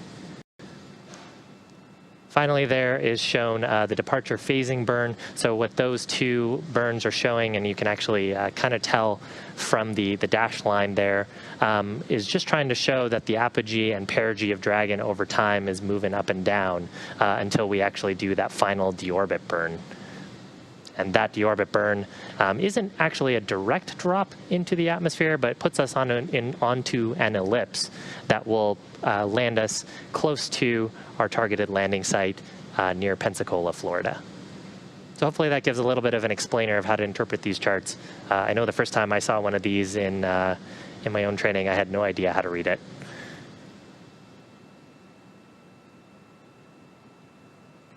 And so the departure phasing burn is expected for later today. That'll be actually a pretty long burn, lasting about 6 minutes. That's expected to happen around 5:48 a.m. UTC and around 10:48 p.m. Pacific time. That'll be the last major burn for tonight. Will actually come while Bob and Doug are getting some rest in the Dragon spacecraft. And if you're just joining us, that is along the lines of what they're getting the opportunity to do now. As Dragon is fully autonomous, they are just monitoring the mission. They are outside of their suits and able to float around the cabin. They were taking some pictures outside the window earlier. The astronauts are well on their way home after a successful undocking and departure earlier today. We saw that departure happen on time with separation occurring at 4:35 p.m. Pacific, 11:35 p.m. GMT, the time that we use aboard the International Space Station. And that was farewell from 63 days aboard the International Space Station for Crew Dragon, undocking from the Node 2 forward port and beginning its journey home. With that, just a couple more departure burns, or excuse me, just the phasing burn to go for today. Finish those burns with the Draco thrusters, the forward bulkhead thrusters, to get us into our right co-elliptical orbits, which will then put us in the right opportunity for those landing sites in the Gulf of Mexico. And of course, the ground teams and the recovery teams have been monitoring the weather out there with Hurricane Isaias. Luckily, the hurricane moving away from the intended landing sites and leaving some pretty nice weather. The weather teams, really the recovery teams, monitoring the surface wave heights, the slope of those waves, and including the wind speeds as well as rain and lightning strikes in the area. All things that would reduce the likelihood of a successful recovery of the vehicle. So so far, weather is looking nice and clear, everything well within margins and the flight rules for recovery. And currently inside the Dragon capsule are Bob Behnken and Doug Hurley. Coming up next for them in about 30 minutes will be their crew pre-sleep time period. That means they'll get the chance to relax, conduct any of the last activities they want to do before time for them to get a little sleep. We're looking at about an 8-hour sleep period for them tonight. And it'll be after they go to sleep tonight that that phasing burn will be conducted. As we mentioned earlier, this is a fully autonomous vehicle, so the crew doesn't need to be awake to press any buttons and send that command. The vehicle will conduct it on its own. It's pre-programmed into Crew Dragon, so hopefully they sleep right through it. And actually, that's a great capability to have on the vehicle that allows them to get synced up with the events for tomorrow, because the spacecraft can handle those steps automatically. And really, the ground teams as well don't really have that much by way of actions that they need to perform for those burns. We perform no-go, go, or go-no-go criteria evaluation of the spacecraft health and systems, but if the spacecraft is ready to perform the burn and we see no issue to stop the burn, Dragon will perform it automatically.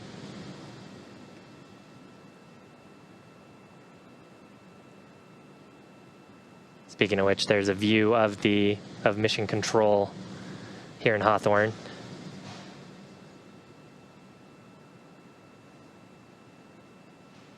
In that room, a number of specialists who focus on various different subsystems on the spacecraft, including folks who are focused on the health of the crew aboard. And then we've got a set of operators as well who are very familiar with all of the logistics of each phase of the mission. So the shift currently on, very familiar with proximity operations, both for docking and undocking operations. And we'll actually get a chance to see a shift handover to what's referred to as the phasing shift. That should happen around 9 p.m. Pacific time.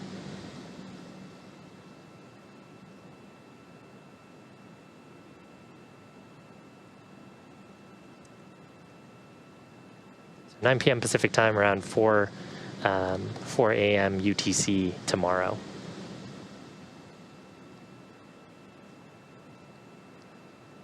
Keep sending in your questions using the hashtag AskNASA. You can submit those on Twitter and tune into the broadcast to see if they are answered. We have one from Tony asking how long the other crew members will be at the International Space Station.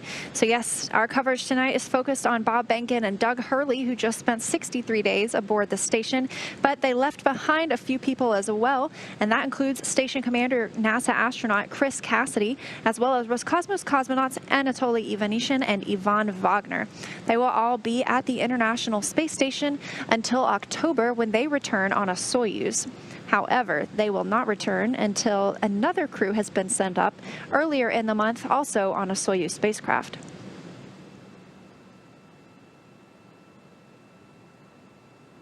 Right now, actually, so Dragon and the International Space Station are flying in a roughly co-elliptic orbit, meaning that Dragon is just a little bit below the space station in terms of altitude. Currently flying over, looks like over the border between Canada and the United States. Yeah, specifically, let's see, it looks like they are flying over central North Dakota. And they're also crossing into an orbital nighttime, so it's that entering one of those sunset periods that they see every 90 minutes.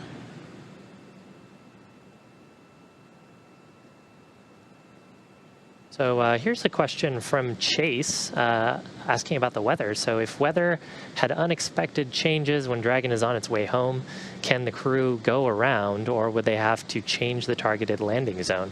We do have the ability to orbit wave off. So if for any reason, either weather or some reason on the spacecraft, we didn't want to pursue our deorbit opportunity, then we could pursue our alternate landing site. Of course, that adds a little bit of time to the mission, so kind of depends on the phasing opportunities. But if we were to exercise a deorbit wave-off, that would add, I think, about 46 hours to the mission to go to that alternate site. Those are part of the flight rules that the recovery team will be inspecting.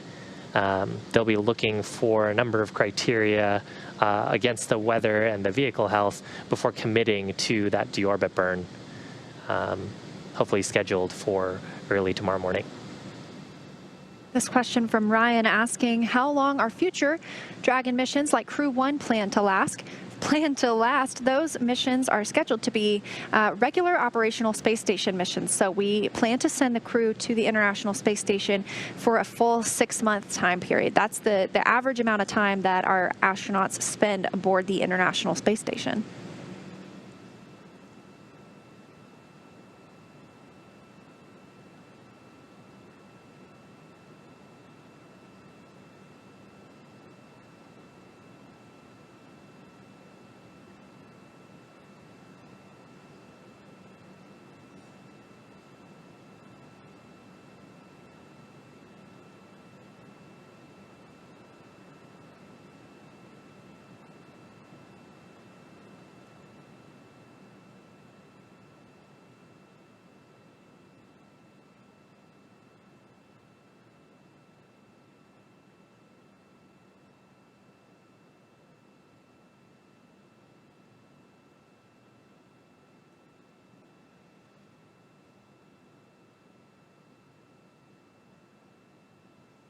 So if you're just joining us, we're in between a couple of burns. We've had a really busy day.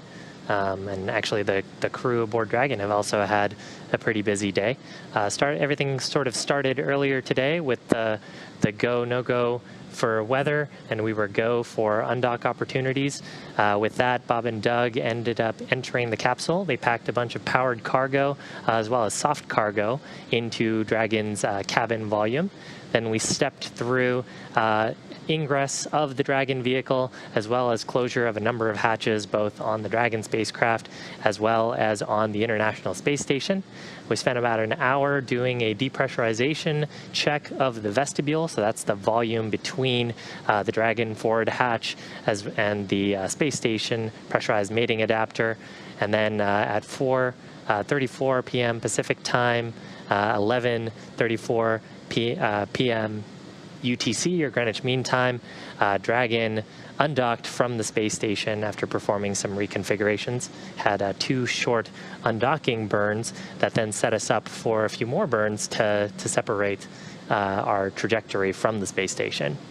Yes, we had our first couple of departure burns 0 and 1, which brought Dragon up and over the International Space Station. And at this time, the crew was good to doff or take off their spacesuits, change into some more comfortable clothes, and they won't need to put those back on until just before the deorbit burn tomorrow.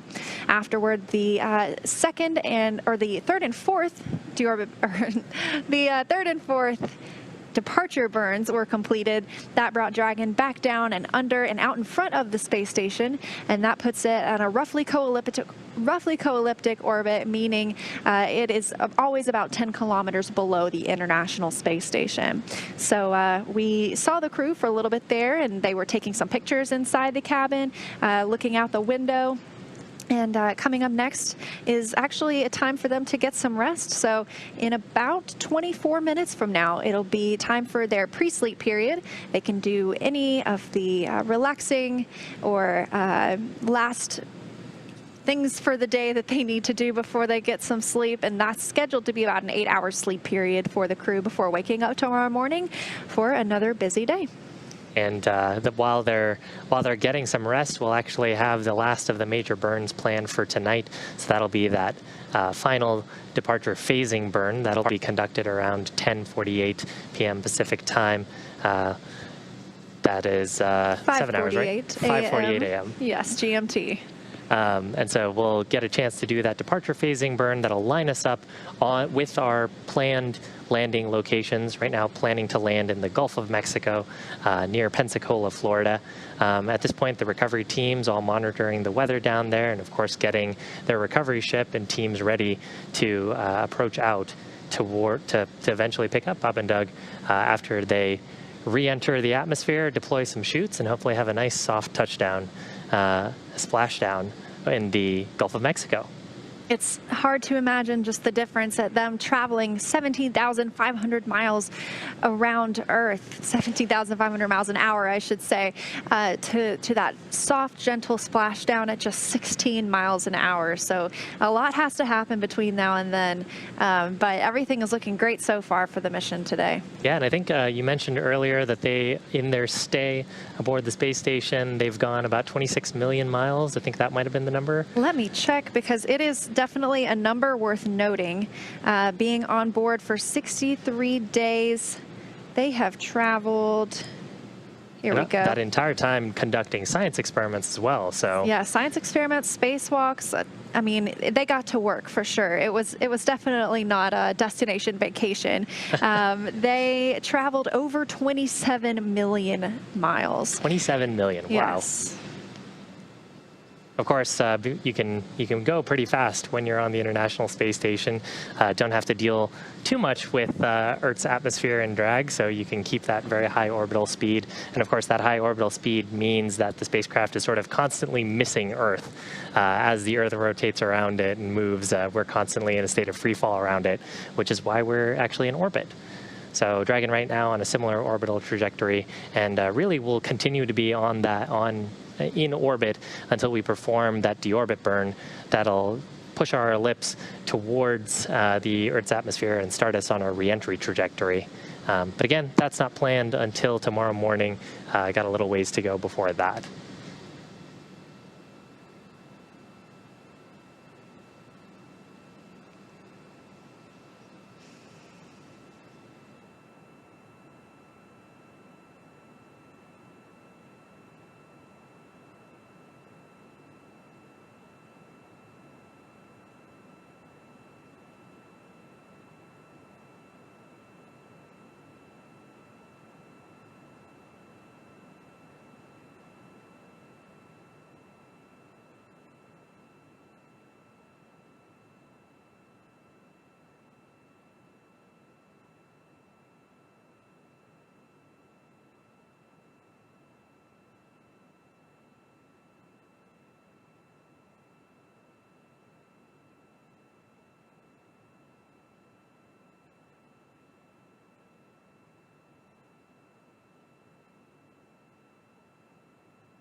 Dragon SpaceX for tablet. We have a couple items for you regarding it before you go to bed. Okay, we're listening. Thank you. All right. Following our investigation, it looks like it's likely that the caching failed on that tablet due to bad connectivity during your most recent update. So that's not something that we will be able to recover in free flight. It is possible that Doug's tablet timeline could go out as well. And so because of this, our request is to take screenshots of your working timeline for both day one primary and day one alternate. And then you can also airdrop those to Bob's tablet. Do note that to use airdrop, you'll need to temporarily turn Wi-Fi on, but it doesn't need to connect to anything. And then finally, just be aware that the tablet still has deorbit data and PDF backups of displays out required procedures in Adobe Acrobat. And only the timeline and procedure web viewer would theoretically be affected by this. Okay, we copy all.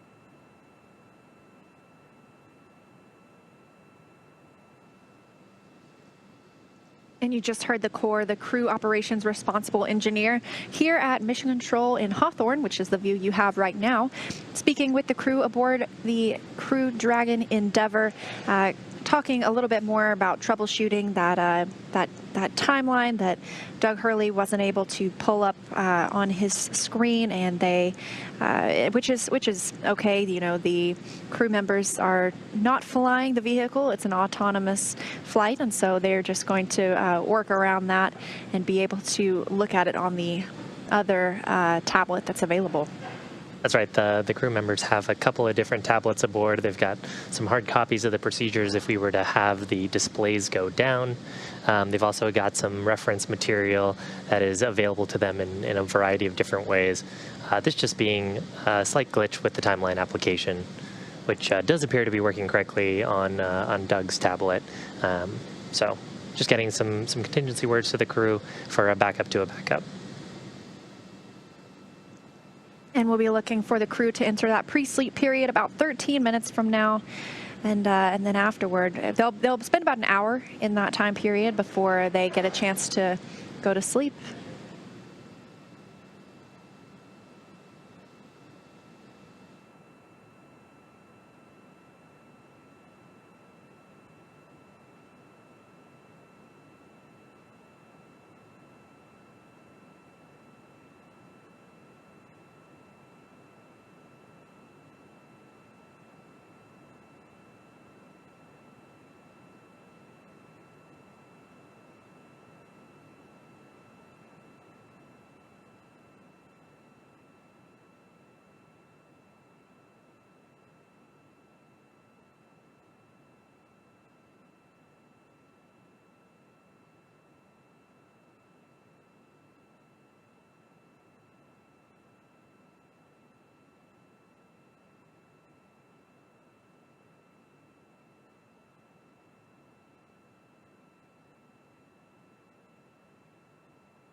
and SpaceX Dragon on Dragon to ground.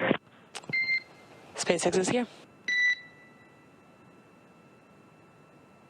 Yeah, a couple old guys managed to do some airdropping up here, and we've got Bob's tablet configured now with screenshots of the day 1 primary and day 1 alternate timelines. If there's anything else you guys can think of, let us know. Otherwise, I think we're going to call it a day. We copy, and that's great to hear that you got that configured, and we copy that you are going to go to sleep soon.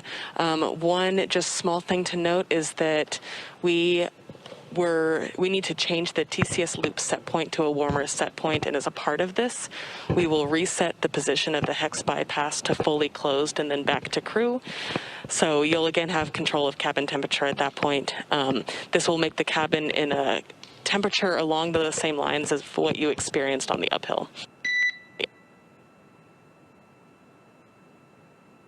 Okay, copy that. And when will we have the ability to adjust it again, just after you make the change the set point?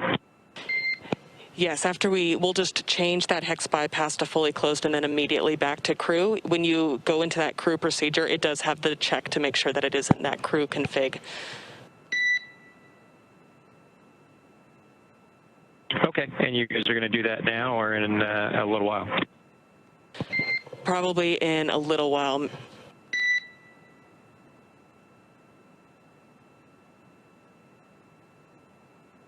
Okay, copy that. Well, if for some reason we get into it, that procedure, need to warm it up or cool it off, we'll just check and make sure it's under the crew control part there in the procedure. Otherwise, we won't mess with it. Sounds good, and I got a slightly closer estimate of probably around an hour and a half from now. We'll be commanding that.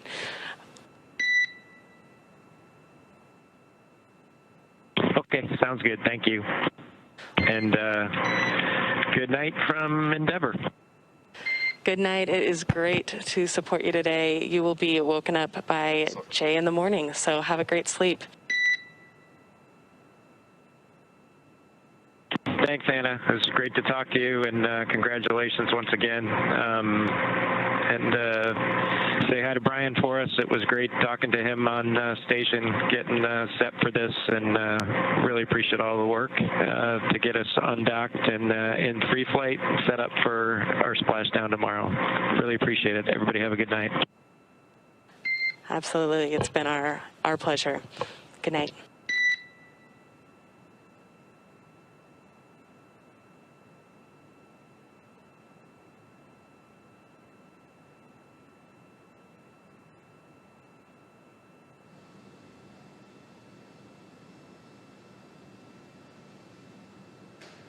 And that was a good night call from Crew Dragon Endeavor, Bob Behnken, and Doug Hurley down to the core here at Mission Control Hawthorne. They talked through some of those troubleshooting they were doing on the tablet again, and this is actually the beginning technically, in 4 minutes from now, it'll be the beginning of their pre-sleep period with their 8-hour sleep period starting an hour from now. So they'll get a chance to wrap up any of their last activities for the day over this next hour and get ready to get some sleep before another big day tomorrow.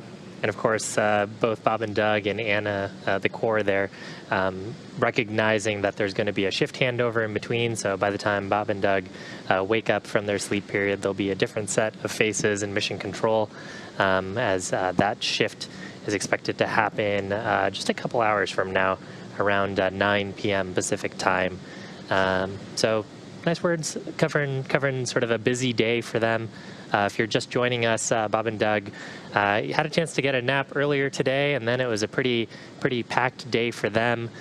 Go no go for weather at the landing site. Luckily, all of that was go today, so weather is looking good at the primary landing site, Pensacola, or in the Gulf of Mexico, off the coast of Pensacola, Florida. And then after that, Bob and Doug had to put some cargo into the Dragon spacecraft, so they stowed a number of scientific samples and soft cargo from the National Lab, I believe about A total of about 150 kilograms, or about 330 pounds of cargo, about 95 kilograms of which, or about 200 pounds, being scientific samples and experiments that the Dragon capsule can bring back home.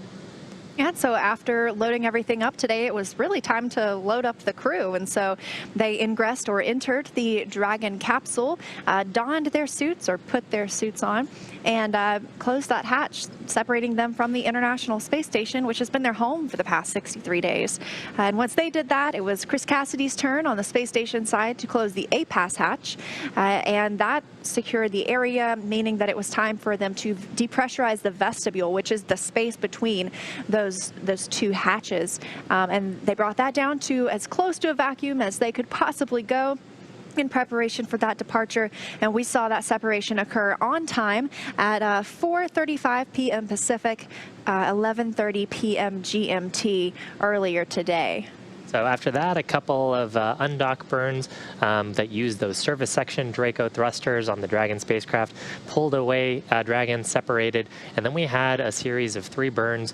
We had a departure burn 0, departure burn 1 and 2, as well as departure burn 3 all happening. Departure burn 0 and 1 happened about 5 minutes and 10 minutes respectively after separation. That helped Dragon get outside of the keep out sphere and the approach ellipsoid, which are sort of imaginary passes or sort of bounding spheres around the International Space Station. Keep out sphere about 200 meters in diameter, and the approach ellipsoid, a 4 kilometer by 2 kilometer by 2 kilometer ellipse. All of that is really designed to help the flight control teams here in Hawthorne as well as in Johnson Space Center coordinate spacecraft that are performing operations in proximity to the International Space Station. After that, we had the departure burn number 2 and number 3, which got Dragon into its current co-elliptic orbit with the International Space Station, with its altitude being about 10 kilometers below the National Laboratory. So now Bob Behnken and Doug Hurley are, as we mentioned, on their way home in the Crew Dragon capsule. They have doffed their suits, taken those off, and put on some more comfortable clothing for the ride. And soon, in about an hour, exactly an hour from now, will begin their sleep period. They'll get a chance to get 8 hours of shut-eye before waking up tomorrow morning. But while they are asleep, we will conduct another major burn, and that's the phasing burn. That'll happen tonight at 10:48 p.m. Pacific time, or 5:48 a.m. GMT. And that phasing burn is over 6 minutes long. It's the longest one we've seen so far, and second only to the deorbit burn tomorrow. But that phasing burn puts Dragon in the proper orbit to line it up with the targeted splashdown location. So that'll happen here in a couple of hours. Yeah, that is a really big burn. We'll be wanting to use the forward bulkhead Dracos. So the Dragon spacecraft has 16 Draco thrusters that we use for on-orbit operations. 12 of those are in the service section, primarily used for attitude control, and then also for performing some of those burns in close proximity to the space station, where we want to avoid the propellant potentially interacting with the hatches or the solar arrays on the space station. For this, we'll be using those service section Dracos to get Dragon into the correct attitude, and then the majority of the impulse from that burn will be delivered via those 4 forward bulkhead Dracos that are so named because they sit around the forward hatch underneath where the nose cone goes. Of course, the nose cone right now open on the Dragon spacecraft for, of course, those thrusters to fire, as well as for the navigation sensors that live underneath it, so Dragon knows where it is in space. And tomorrow, the last major burn, it's the only one we'll see tomorrow. It's the deorbit burn, and that really commits Dragon to its landing location, or a splashdown location, we should say.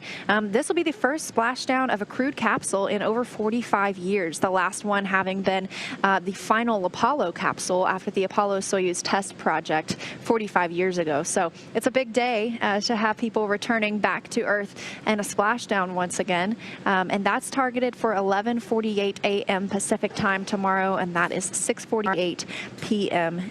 GMT, or Greenwich Mean Time. Yeah, and Splashdown, of course, will look a little bit different than it did during the Apollo program. SpaceX has recovery teams that coordinate with the NASA teams. We'll have a recovery ship meet the crew at their capsule. There'll be a couple of fast boats that will actually lead the way and verify that Dragon is in a safe configuration once it has splashed down. And then the recovery vessel itself, once everything is confirmed safe for personnel to approach the spacecraft, the recovery vessel will actually scoot up on next to Dragon. We'll secure some harnesses around the vehicle, and then we'll actually hoist it up using a crane on the backside of the recovery vessel. Then Dragon will be secured in. The folks on board the recovery vessel will help the crew outside of the spacecraft, give them a quick medical check, and then they'll get a helicopter ride back to Florida. And then from there, they'll take a trip back onto Ellington, Texas. Yeah, they'll make it back to Houston tomorrow. It's kind of amazing to think about being in space when you wake up and then going to bed in your hometown or your current hometown. And so that's exactly what will happen tomorrow. They'll be reunited with their families for the first time in a couple of months. Looking forward to seeing that. But yes, they will arrive at Ellington Field tomorrow afternoon and then begin getting used to gravity and life on Earth once again. And actually, speaking of getting to sleep in their own bed, they're actually configuring the capsule right now for sleep. So the Dragon spacecraft has a number of windows that let you see outside, which is fantastic. And we saw some cool views of that during the uphill portion of the mission. But of course, as Dragon is moving around the Earth, you go in and out of the Earth's shadow, and you get the full brightness of the sun, which can be pretty disruptive to your circadian rhythm. So Bob and Doug will be securing some covers on those windows so they can get some shut-eye, dimming the cabin lights, stowing some sleeping bags in a couple of locations, maybe in the seat bucket, maybe just over the powered cargo or over the cargo storage locations. And then they get to turn on some noise generators and get some sleep. Sounds pretty good to me. Hopefully they get some good sleep because they're going to need to be alert and very awake tomorrow for all of the big mission events. But of course, these are all autonomous, so that's one reason they're able to sleep through this phasing burn tonight. If they're not going to be pushing the button to send the command to the vehicle. It is programmed into the vehicle to conduct that burn. So it's monitoring from here on out for Bob Behnken and Doug Hurley as they continue their return to Earth. All in all, I'd say a pretty good day for them, and a pretty good day for all of us to get to watch these cool deorbit opportunities. Saw some really great photos of the Dragon spacecraft, both that Bob and Doug had taken during spacewalks, as well as some really cool shots from the cameras on board the International Space Station looking at Dragon during separation.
So welcome back.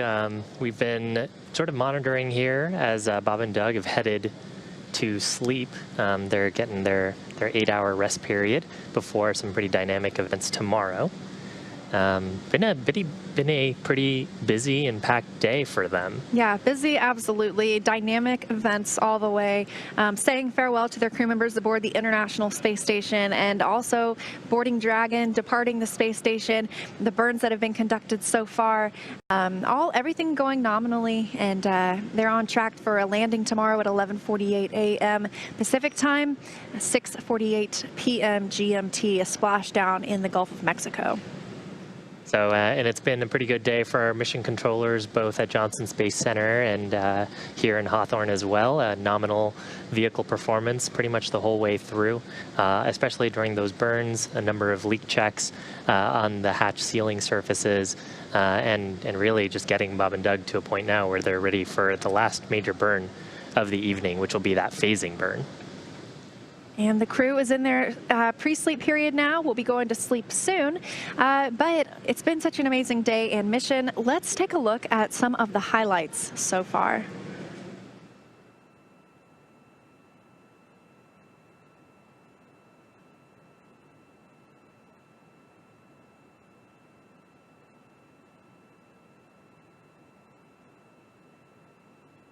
Return American astronauts to the International Space Station from American soil for the first time since the retirement of the space shuttle, last flown nearly 9 years ago. But if all goes well today, we will mark a new first in NASA's storied history and usher in the commercial crew era of American spaceflight.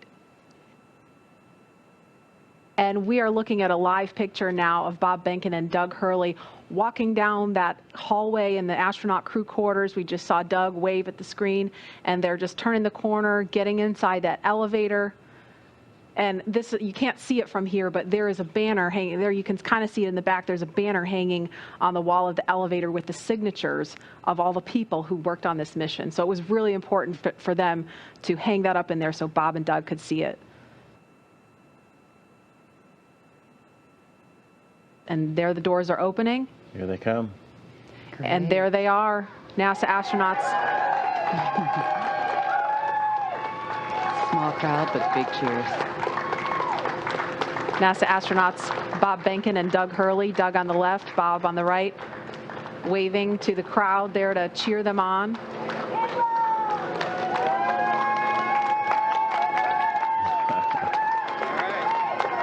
And there are their families right in front of them. The virtual hugs, a very special moment. Fist bumps. Are you going to be on good behavior? Are you going to listen to mommy and make her life easy? You can hear them. Ready? Let's light this candle, I agree. Launch America! Bye, guys.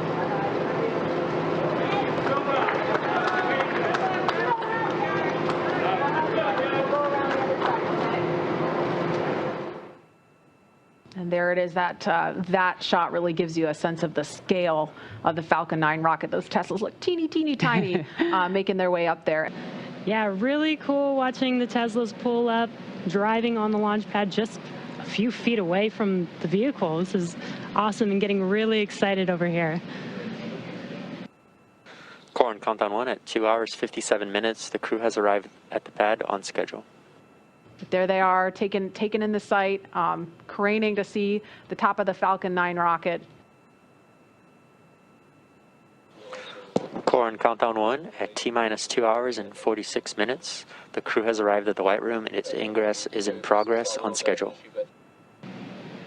And as they climb into Dragon, they will buckle themselves in and attach their umbilicals to their suits. And as you can see, the suit techs are there to help them get buckled and settled into those seats. And we can see the seats slowly start to rotate. Again, they're in this down position just to make it easier to climb in and out of Dragon.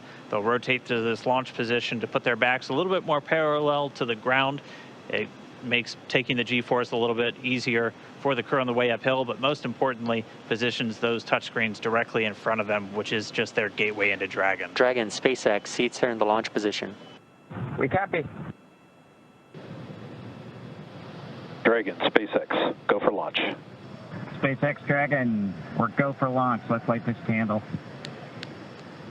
10, 9, 8, 7, 6, 5, 4, 3, 2, 1, 0. Ignition. Liftoff of the Falcon 9 and Crew Dragon. Go NASA, go SpaceX. Godspeed, Bob and Doug. America has launched. And so rises a new era of American spaceflight, and with it the ambitions of a new generation continuing the dream. 20 seconds into flight, stage 1 propulsion is nominal.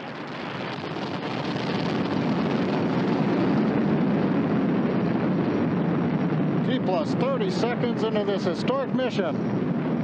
Flying crew on board Dragon and Falcon 9, and look at them go. Falcon power telemetry nominal. M1D throttle down. We're throttling down to get ready for the period of maximum dynamic pressure. We're in the throttle bucket. Reports say all systems are go. Vehicle is supersonic. We've exceeded Mach 1 on the Falcon 9. M1D throttle up. We're throttling back up to full power as we're through max Q. Copy, 1 Bravo.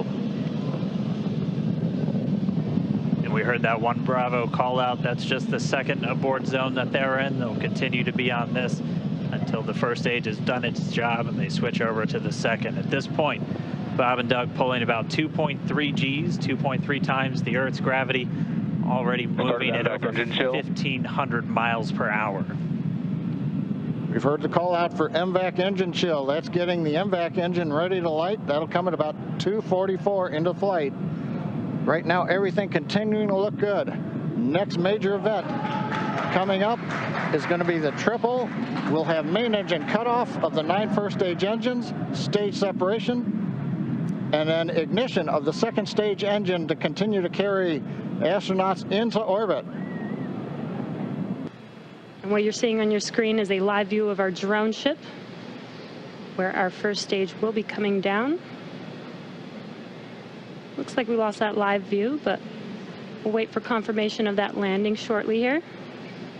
Falcon 9 first stage successfully landed. And there you can see on your screen, Falcon 9 has landed. This is the first Falcon 9 to carry humans to orbit, so very exciting for us. And as you can see on your right screen, Bob and Doug are still making their way to their targeted orbit. Dragon separation confirmed. Countdown 1 is unmerged. Separation confirmed. And there's that call out. Dragon is now officially making its way to the International Space Station today. Dragon SpaceX with that separation call. We have a few words for you from our Falcon 9 team. Standing by. Dragon, Chief Engineer on Dragon to ground. Bob, Doug, on behalf of the entire launch team, thanks for flying with Falcon 9 today. We hope you enjoyed the ride and wish you a great mission. Thanks, Bala. Congratulations to you and the F9 team for the first human ride for Falcon 9, and it was incredible. Appreciate all the hard work, and thanks for the great ride to space. Copy all. Bala and Mike, proud of you guys and the rest of the team.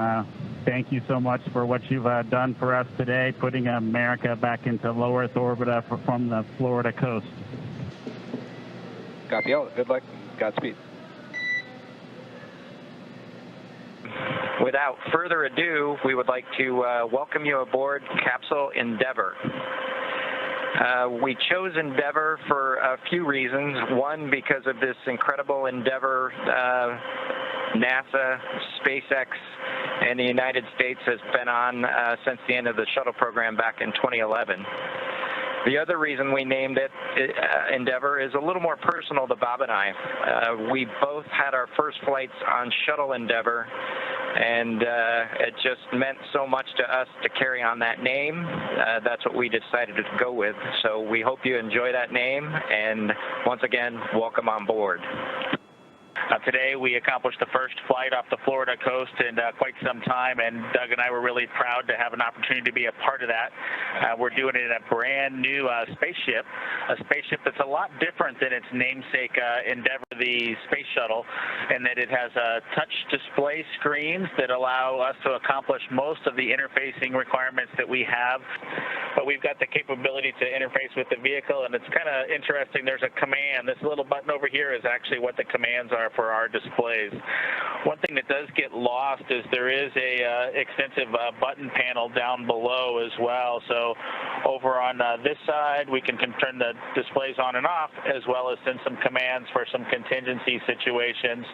On the other side, we have the ability to deploy chutes and things like that on entry. So we do have some buttons, but the primary interface is these displays. So nice, new, modern cockpit that we've got for our compared to our namesake, the Space Shuttle Endeavour. And I'm guessing it was the first time a space vehicle was flown with a touchscreen before.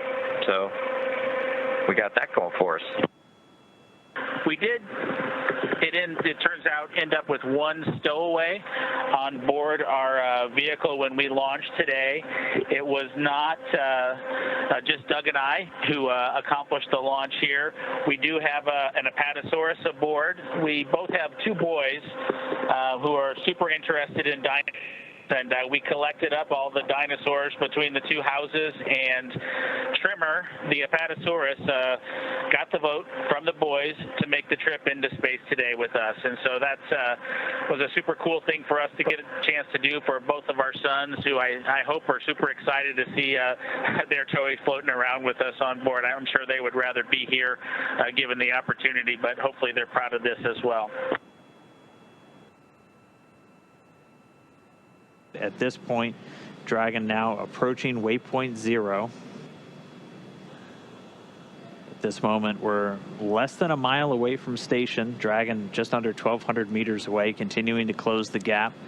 Pretty slow rate right now, moving in at only about 1.7 meters per second.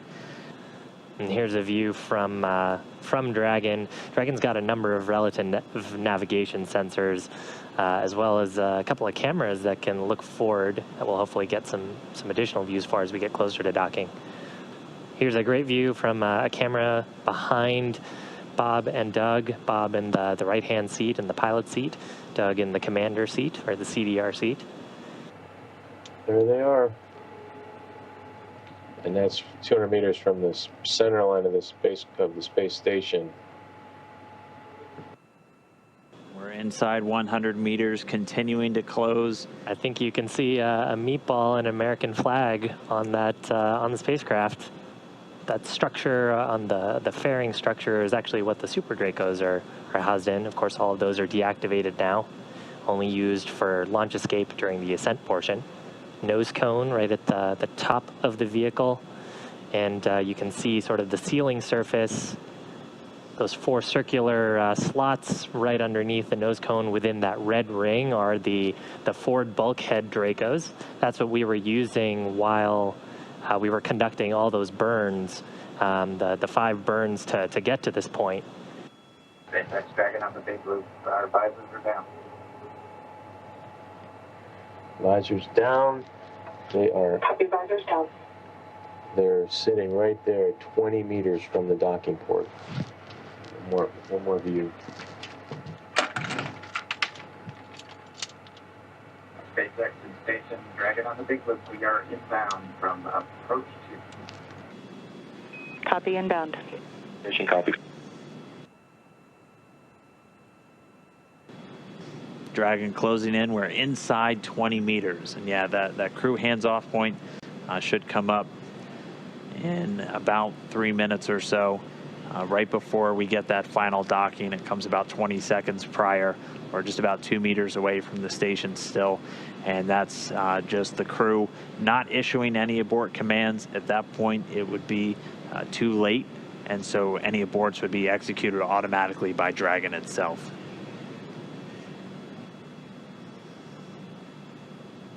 Two meters. We are inside the hands-off point, the chop, the crew hands-off point. 1 meter to go.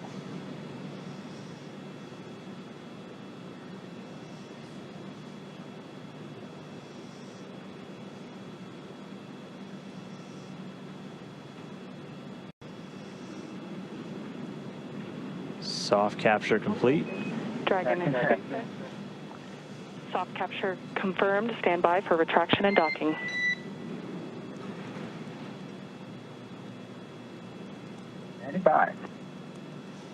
And we just heard it, soft capture. We have docking, that coming at 7:16 a.m. Pacific time, with the station and Dragon flying 262 statute miles right over the border between northern China and Mongolia. Dragon SpaceX docking sequence is complete. SpaceX Dragon, we copy docking complete. To say that it's been a real honor to be just a small part of this 9-year endeavor since the last time the United States spaceship has docked with the International Space Station. We have to congratulate the men and women of SpaceX at Hawthorne, McGregor, and at Kennedy Space Center. Their incredible efforts over the last several years to make this possible cannot go overstated. I'd also like to thank Kathy Leaders and her team of the Commercial Crew Program of NASA. An outstanding job by everyone. Last, I'd like to thank the men and women of the National Aeronautics and Space Agency. This is an incredible time to be at NASA. 3 new vehicles to be flown, continuing mission in low Earth orbit, and then to the moon and Mars. We thank you again and congratulate you.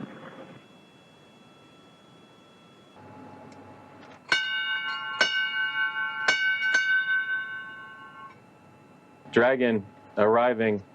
The crew of Expedition 63 is honored to welcome Dragon and the Commercial Crew Program to welcome aboard the International Space Station. Bob and Doug, glad to have you as part of the crew. Well done. Bravo Zulu.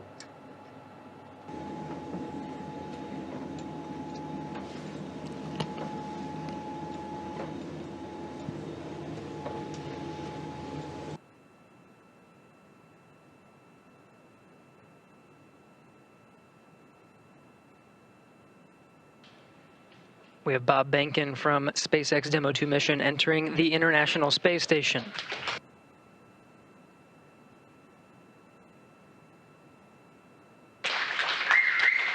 Followed by Doug Hurley. Demo-2 crew now aboard the International Space Station. They entered at 12:22 p.m. Central Time. The station at the time was 262 statute miles over Turkmenistan.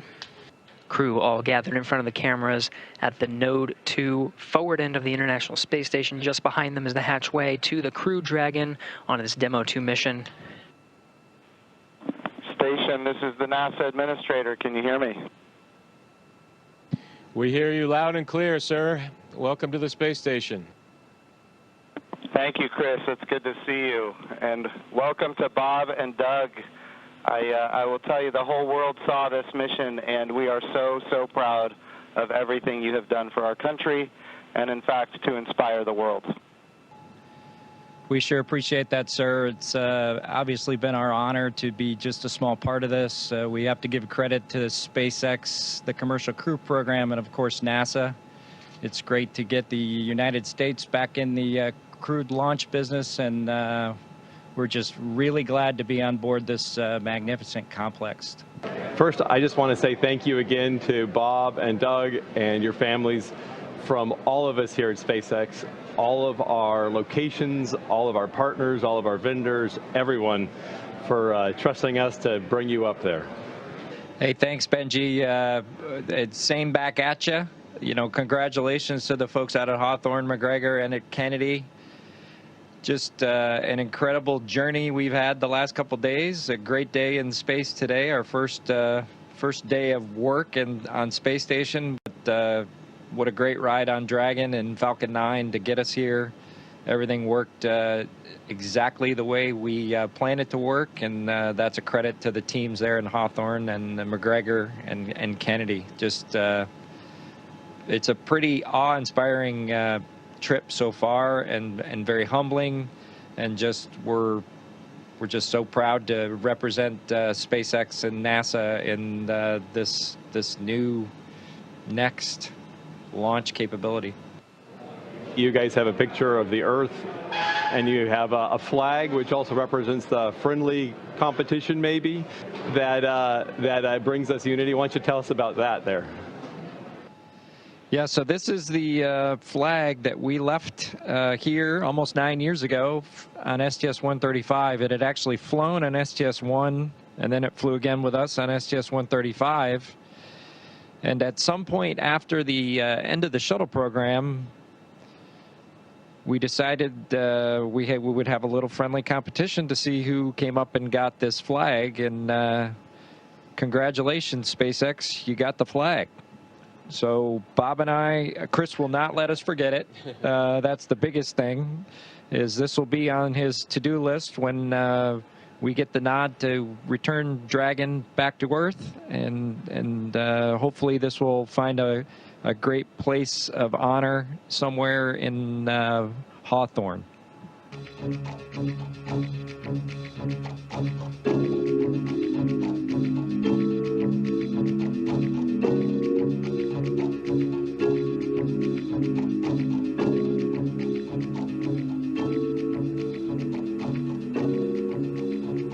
Everyone at NASDAQ is thrilled that you're able to join us here today virtually as we get set to ring today's opening bell.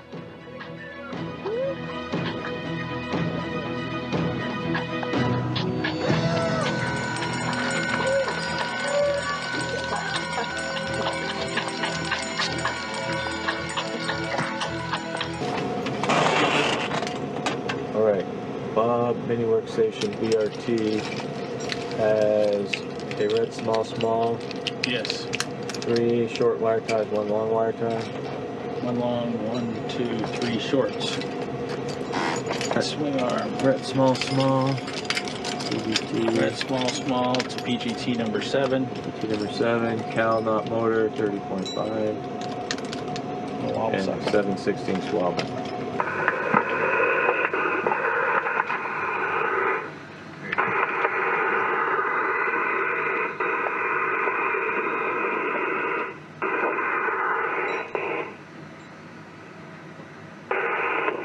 Hey Bob, your helmet is locked. Just check out all your stuff, make sure you're good.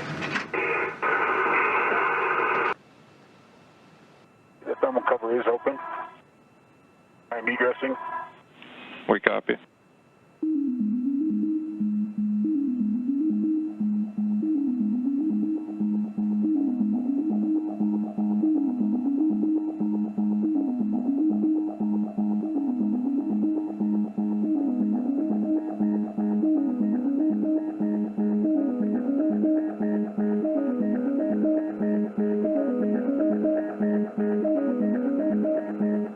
The 2 spacewalkers will be making their way to the far starboard truss of the International Space Station to replace aging nickel-hydrogen batteries on the first of 2 power channels for the S6 truss with new lithium-ion batteries and their associated adapter plates.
A view back inside where you can see that thermal cover of the hatch is closed. Still waiting on the opportunity to close the hatch. However, the spacewalk does not end until repressurization begins.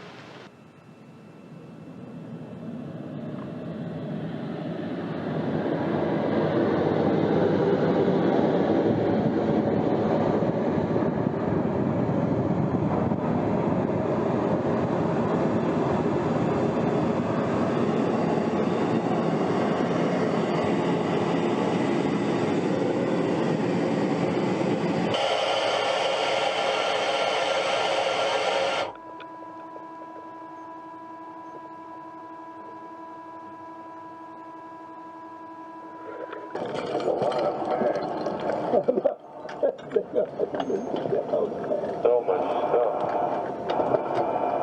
Hold Bob for a second.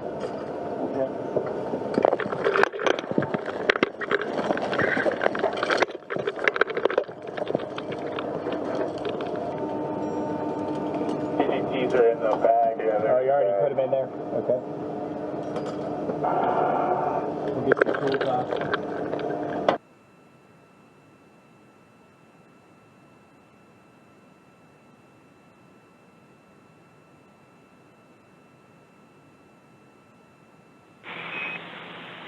First of all, I'm super excited that this is the first payload you're working with on space station, so it makes it super special for me. And you can start. We have the video. We'll be watching.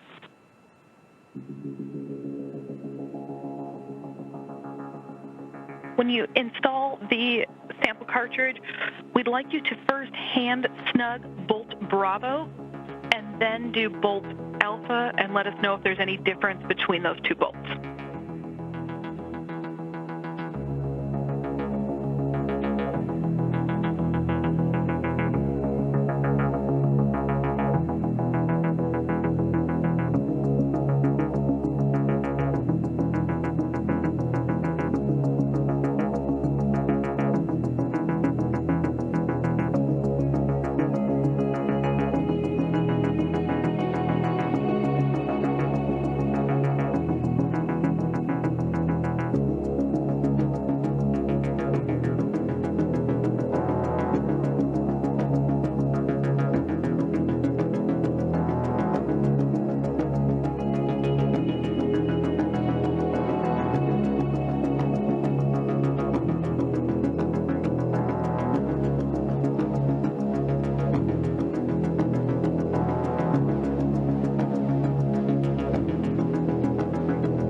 we'd like you to do is, like, with two hands, you're going to grab the drink bag and try to squeeze it uniformly so that you actually drain it in about 15 seconds.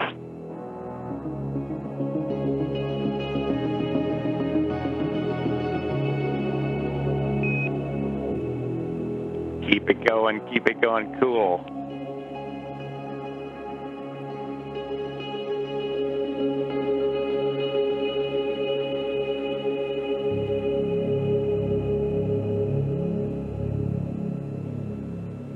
Nice. Well done.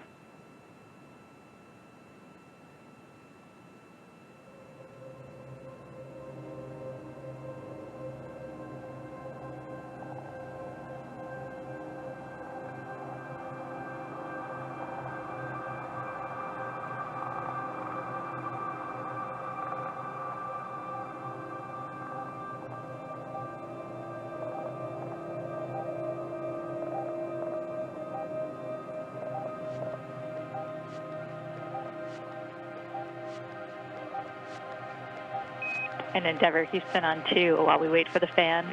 On this day in space history, 9 years ago today, Mr. Doug Hurley launched on STS-135.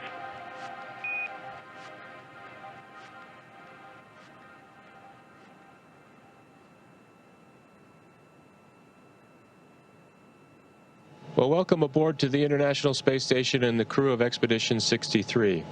It's an exciting day for us all as we bid farewell to our two friends and colleagues, Bob and Doug, as they complete the journey of this amazing test mission. Before I hand the mic over to Bob and Doug, I do want to make mention of this very special flag. It has deep space history, getting deeper, as this flag will return to Earth with the Crew Dragon guys and spend a little bit of time on Earth and very soon make a trip to the moon in short order. So, Doug, the flag's all yours. It's been a pleasure, and here you go.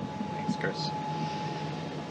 Thanks for this. Yeah, this flag has spent some time up here, on the order of 9 years since we dropped it off on STS-135 after it flew on STS-1. So very proud to return this flag home and see what's next for it on its journey to the moon. It's hard to put into words just what it was like to be a part of this expedition, Expedition 63. It'll be kind of a memory that will last a lifetime for me. Just all the incredible teamwork and accomplishments, with the highlights obviously being the 4 spacewalks that we worked together literally as a crew of 5 to have success and to complete that part of the upgrade for the International Space Station, which leaves it in a great posture for the future. As I look back on the mission that we've had here on the International Space Station, I'm proud to have been a part of much of the science activities that happened over the last 2 months. As Doug and Chris mentioned, the spacewalks and robotics activity. Chris and I were able to join the 10 Spacewalk Club, which is a pretty neat thing that, just a few short months ago, I didn't think I would do another spacewalk, and to now have the chance to have done 4 more with Commander Cassidy was just icing on the cake for a wonderful mission. And as I look forward to heading back home for the splashdown, I do think that from a family perspective, my son and Doug's son are really excited not only to get their fathers back, but to get our Apatosaurus, our zero-G indicator that they nominated to go with us on this historic mission to the International Space Station, and bringing that to launch and return capability back to the U.S. And so for Jack and Theo, Tremor the Apatosaurus is headed home soon, and he'll be with your dads. You'll have to pick which one of us is your favorite.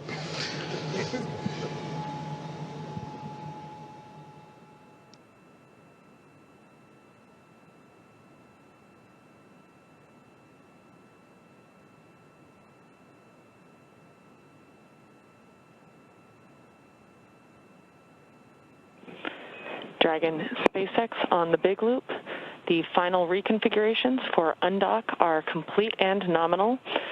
The ground is go for undocking at the undocking sequence start time of 23:30 GMT.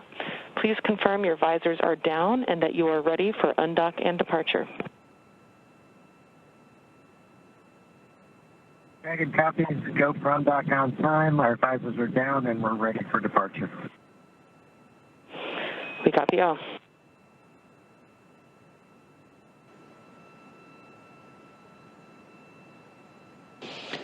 Dragon SpaceX, all hooks open and nominal. All hooks open. Dragon departing. Dragon SpaceX, separation confirmed.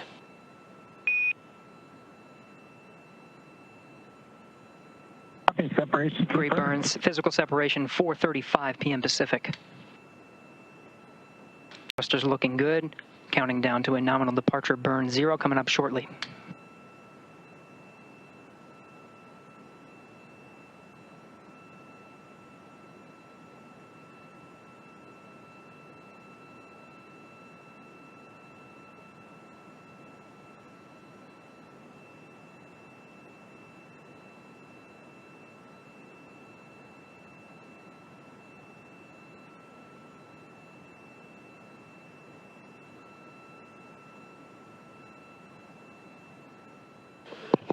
Dragon SpaceX, depart burn 0 complete.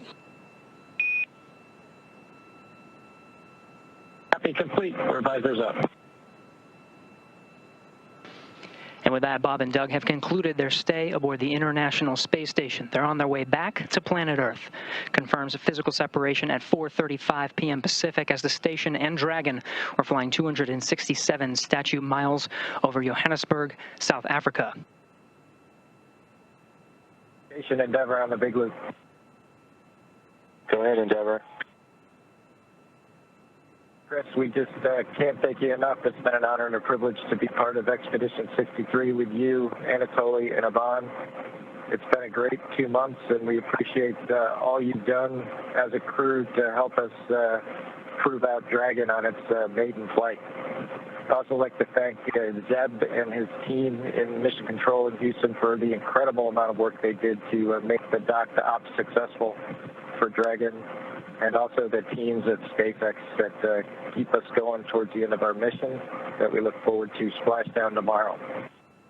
I'd also like to wish you a great success on the rest of your expedition and a safe flight home in the fall.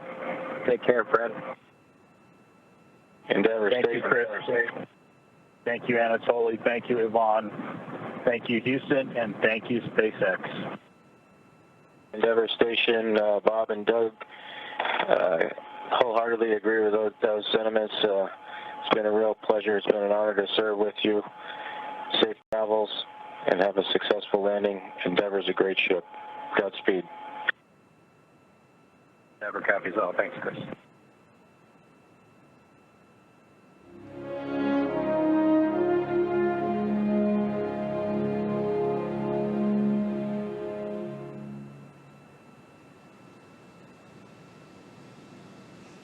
So now Bob and Doug have actually turned out the lights in the capsule. They're getting a chance to get some rest, and we're actually going to take this opportunity to take a quick pause as well. Our coverage has been continuous for, I think, almost 12 hours, and we actually need to hit the reset button on the live streams, especially for YouTube. So if you're watching